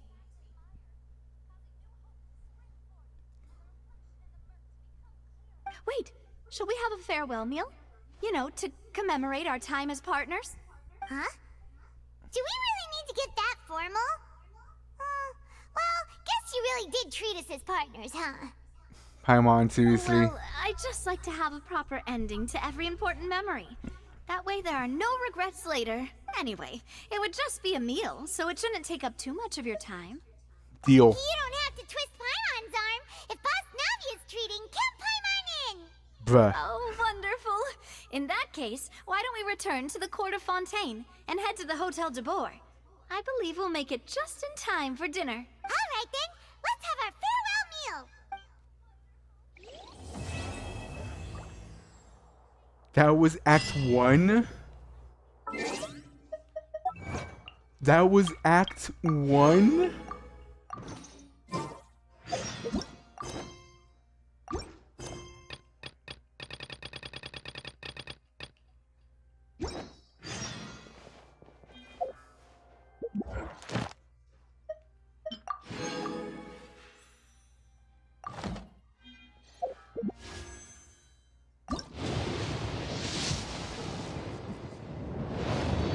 Purple, what do I get? What star is she now?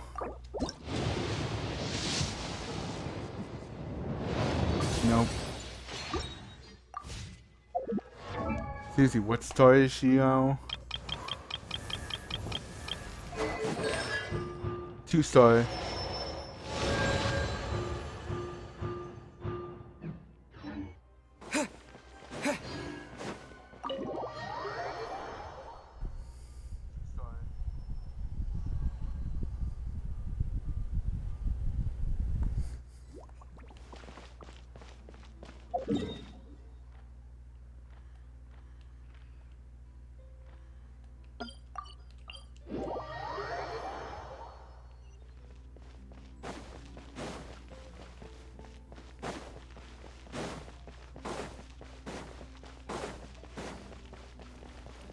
Okay, maybe I might only be interested in Fontaine just because of the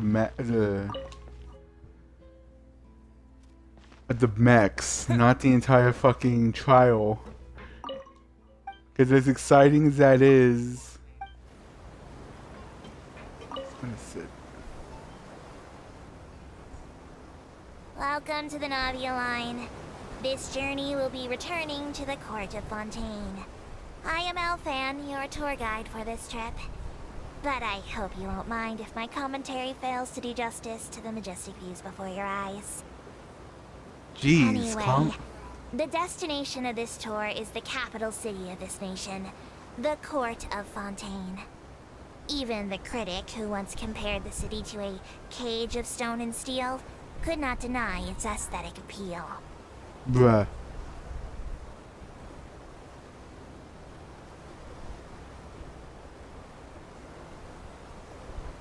To the right of the aquabus, suspended in midair, is Fontaine's renowned research institute.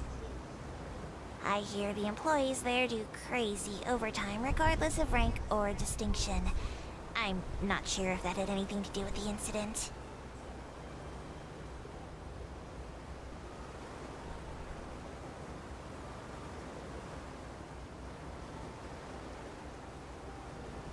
Geez, Sunlight, can you actually be can you say something happy for once? Excellent. Are you just... We've reached the terminal station. Please prepare to disembark. I don't mean to hurry you, but there are just so many attractions in the court of Fontaine worth visiting. I recommend that you begin sightseeing as soon as possible, so you encounter as many of these treasures as you can. As for me, I might use this opportunity for a rest. Maybe I'll go to our ways for a cup of coffee. Even tour guides need a pick-me-up now and then. You barely said shit.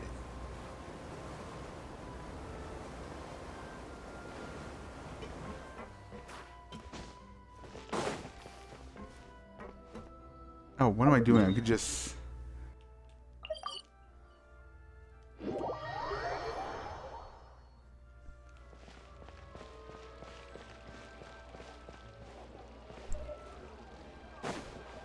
Actually, nah, yeah. Let me wrap this one up before I send y'all off. No, before I back off. I came here several times with my father when I was little, but stopped eating here as often after growing up. I hope the food here will be to your taste. Oh, don't worry. We haven't eaten at a hotel like this in a while. Paimon's getting excited already. Oh, in that case, I'll go order for us first. Please wait here a moment.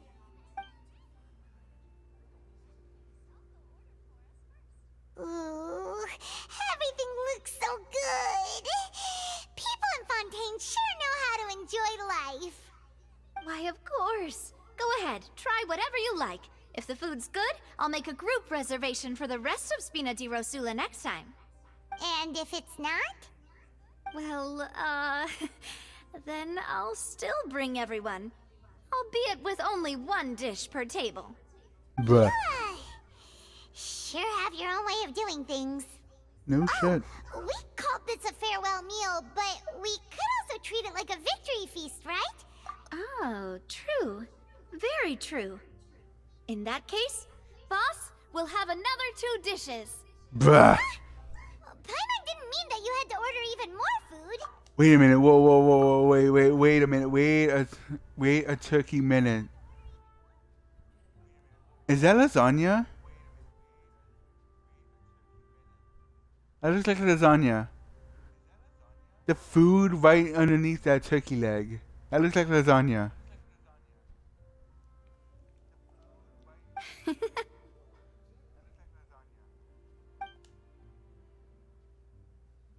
Speaking of cases, do you think that the mastermind behind the serial disappearances will get caught soon now that this has all happened? Well, we've certainly taken a big step forward, but I feel that's about it. We know that there's an organization that means to dissolve these young women, but we still don't know what they are really after.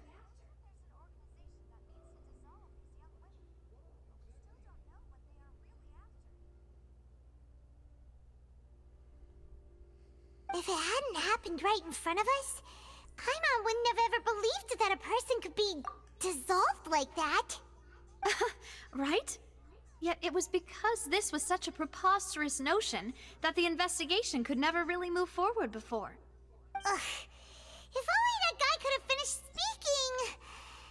We were so close to hearing who was behind it. In such investigations, even the smallest step can seem like a yawning chasm if the trail of clues is cut off. To be honest, I don't have high hopes for any follow-up that the authorities might conduct. It's not that I don't have faith in their ability, it's just that a different perspective is required in some matters. It's easy to guard against and deceive a single narrow perspective. A shift in thinking is required at such times in order to produce a breakthrough. Which is exactly why the Spina di Rosula exist. Those highfalutin folk are not all-knowing. That's why we exist. To seep into the cracks where filth falls through, where their watch fails them. That's the kind of problems we solve. Seems Paimon thought things were simpler than they actually are. It's all right. Well, this was supposed to be a farewell meal, so I doubt you have further interest in this business, right? Let's talk about something else. Like, what are your future plans? I mean, what do we have? We ended up having an argument with the Hydro icon, so what are our plans? That's true. We didn't have a chance to speak to her after the trial ended. It didn't really seem like the right time or place to do it anyway. I see. So, your primary objective, which has been foiled so far, was to have a chat with the Hydro Archon. I've heard that there's a long line of people waiting to meet Lady Farina. I suspect you'll be waiting for quite a while, considering that you missed your chance today. Basically, you're telling me Lady Farina is just another Ningguang. Just not a normal person, but a god, and everyone wants to talk to her. Oh no, Lady Ningguang, they literally have people pay millions upon millions of mora just to say hi to her. Well, eat dinner with her. Great. Fuck my ass, dude. Yeah, we've heard that she's super popular here in Fontaine, and that it'll be tough getting any of her time. Well, would you consider some more, unique ways? Perhaps even methods of, let's say, questionable legality? Can we not? Guess that's Spina di Rosula's boss for you. Chock full of sketchy ideas. Well, what did you have in mind? Well, one way would be to infiltrate a performance troupe at the Opera House, only to abandon your act at the play's climax and ask to speak to her after the performance. I'm sure Lady Farina would be eager to see the ending, and would agree in order to finish watching the play. Don't you think? That's kind of fucked up. Could you suggest something a little more practical? This plan seems pretty hard to pull off. We'd have to go learn how to act, and acting's really hard. Says the fucking fairy who pretended to act like a goddamn attorney. All right, here's another. Find a way to conceal yourselves under her bed. Then wake her up in the dead of night and demand answers. Don't let her go back to sleep until she answers all your questions. That's even worse. I can personally testify that this one works. When I'm sleepy, I'll do anything as long as I can finally get some sleep. That might work, but that's not really the problem. The problem is we don't want to get ourselves arrested. Ah, valid point. I overlooked that part. I was just thinking about leveraging a person's desire for sleep. How the fuck do you overlook that, lady? All right, no more joking around. Perhaps you could... Oh, I don't know. Cut the line when she's on a break. That's even worse. You did defeat her in court, clearing citizens of hers from false accusations. False accusations she had nearly upheld personally. I imagine that she feels quite ashamed about the whole thing. As she should. You mean that if we catch her while she's on a break, she might be too embarrassed to refuse? Oh, that does make some sense. Would someone with her personality really feel shame? Why don't we give it a try after this meal? You know, strike while the iron is hot and all. Huh? Paimon, did you drink my Fanta? Was this your drink? Bruh. Sorry about that. Paimon wasn't really paying attention and the cup was right next to Paimon. Would you like to order another? No, it's fine. We're just about done here. Alright. Honestly, Paimon wouldn't recommend Fanta anyway. It tastes kind of salty and icky. Is that so? Huh. Well, in that case, we'll have to blacklist the Fanta here then. Bruh. If we're all finished eating, then I'll go pay. Yeah, we're stuffed. Thanks for the treat, Navia.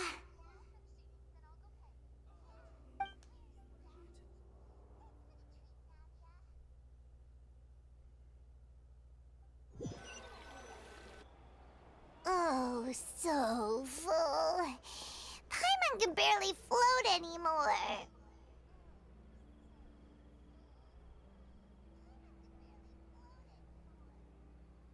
You could try walking, you know. That would be so... normal. You know, like you.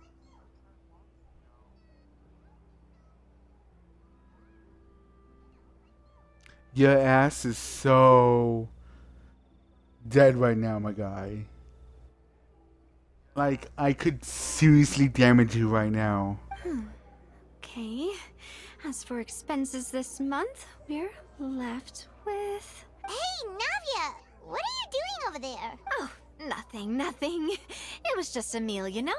Nothing the Spina di Rosula can't cover.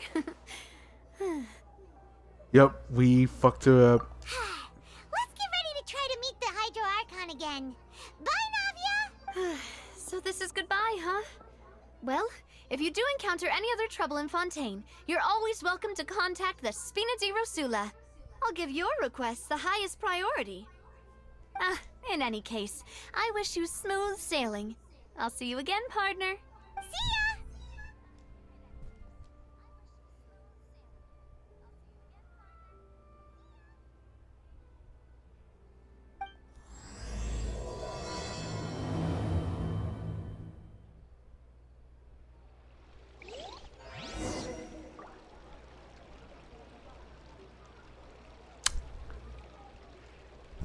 Yeah, I'm not gonna do that. I'm gonna do that next episode. So yeah, I'm gonna end the stream right here, guys. Thanks so much for watching. Yeah, this is gonna be one of those episodes. This is gonna be one of those chapters where it's gonna grab me by the throat, and I'm all in for it. So, okay, wait, what am I doing? I'm not going to Leeway. I'm ending the episode here in Inazuma. This is what my dailies are anyway.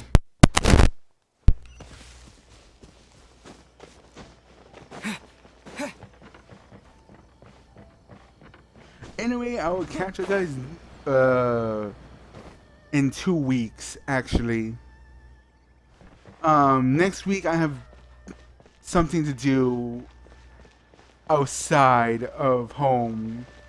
So don't expect a stream on Wednesday and Thursday. I'll be busy with something. But yeah, I'll see if I can try to stream Tuesday or whenever I return. Yeah. See ya.